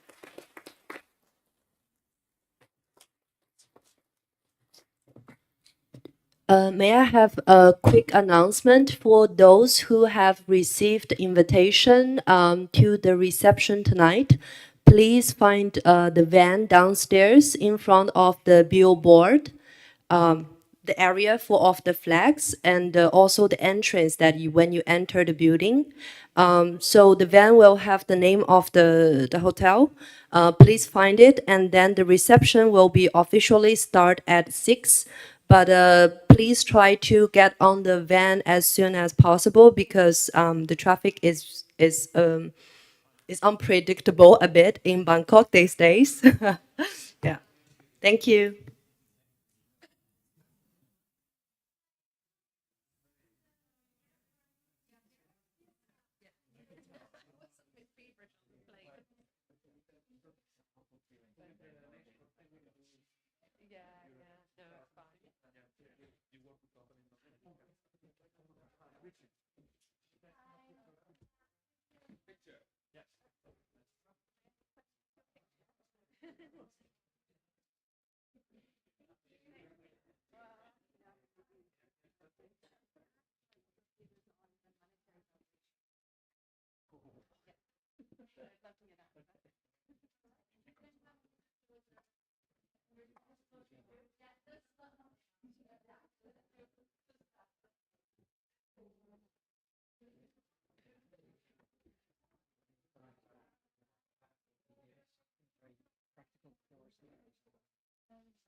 I guess your reaction was your answer, right? I'm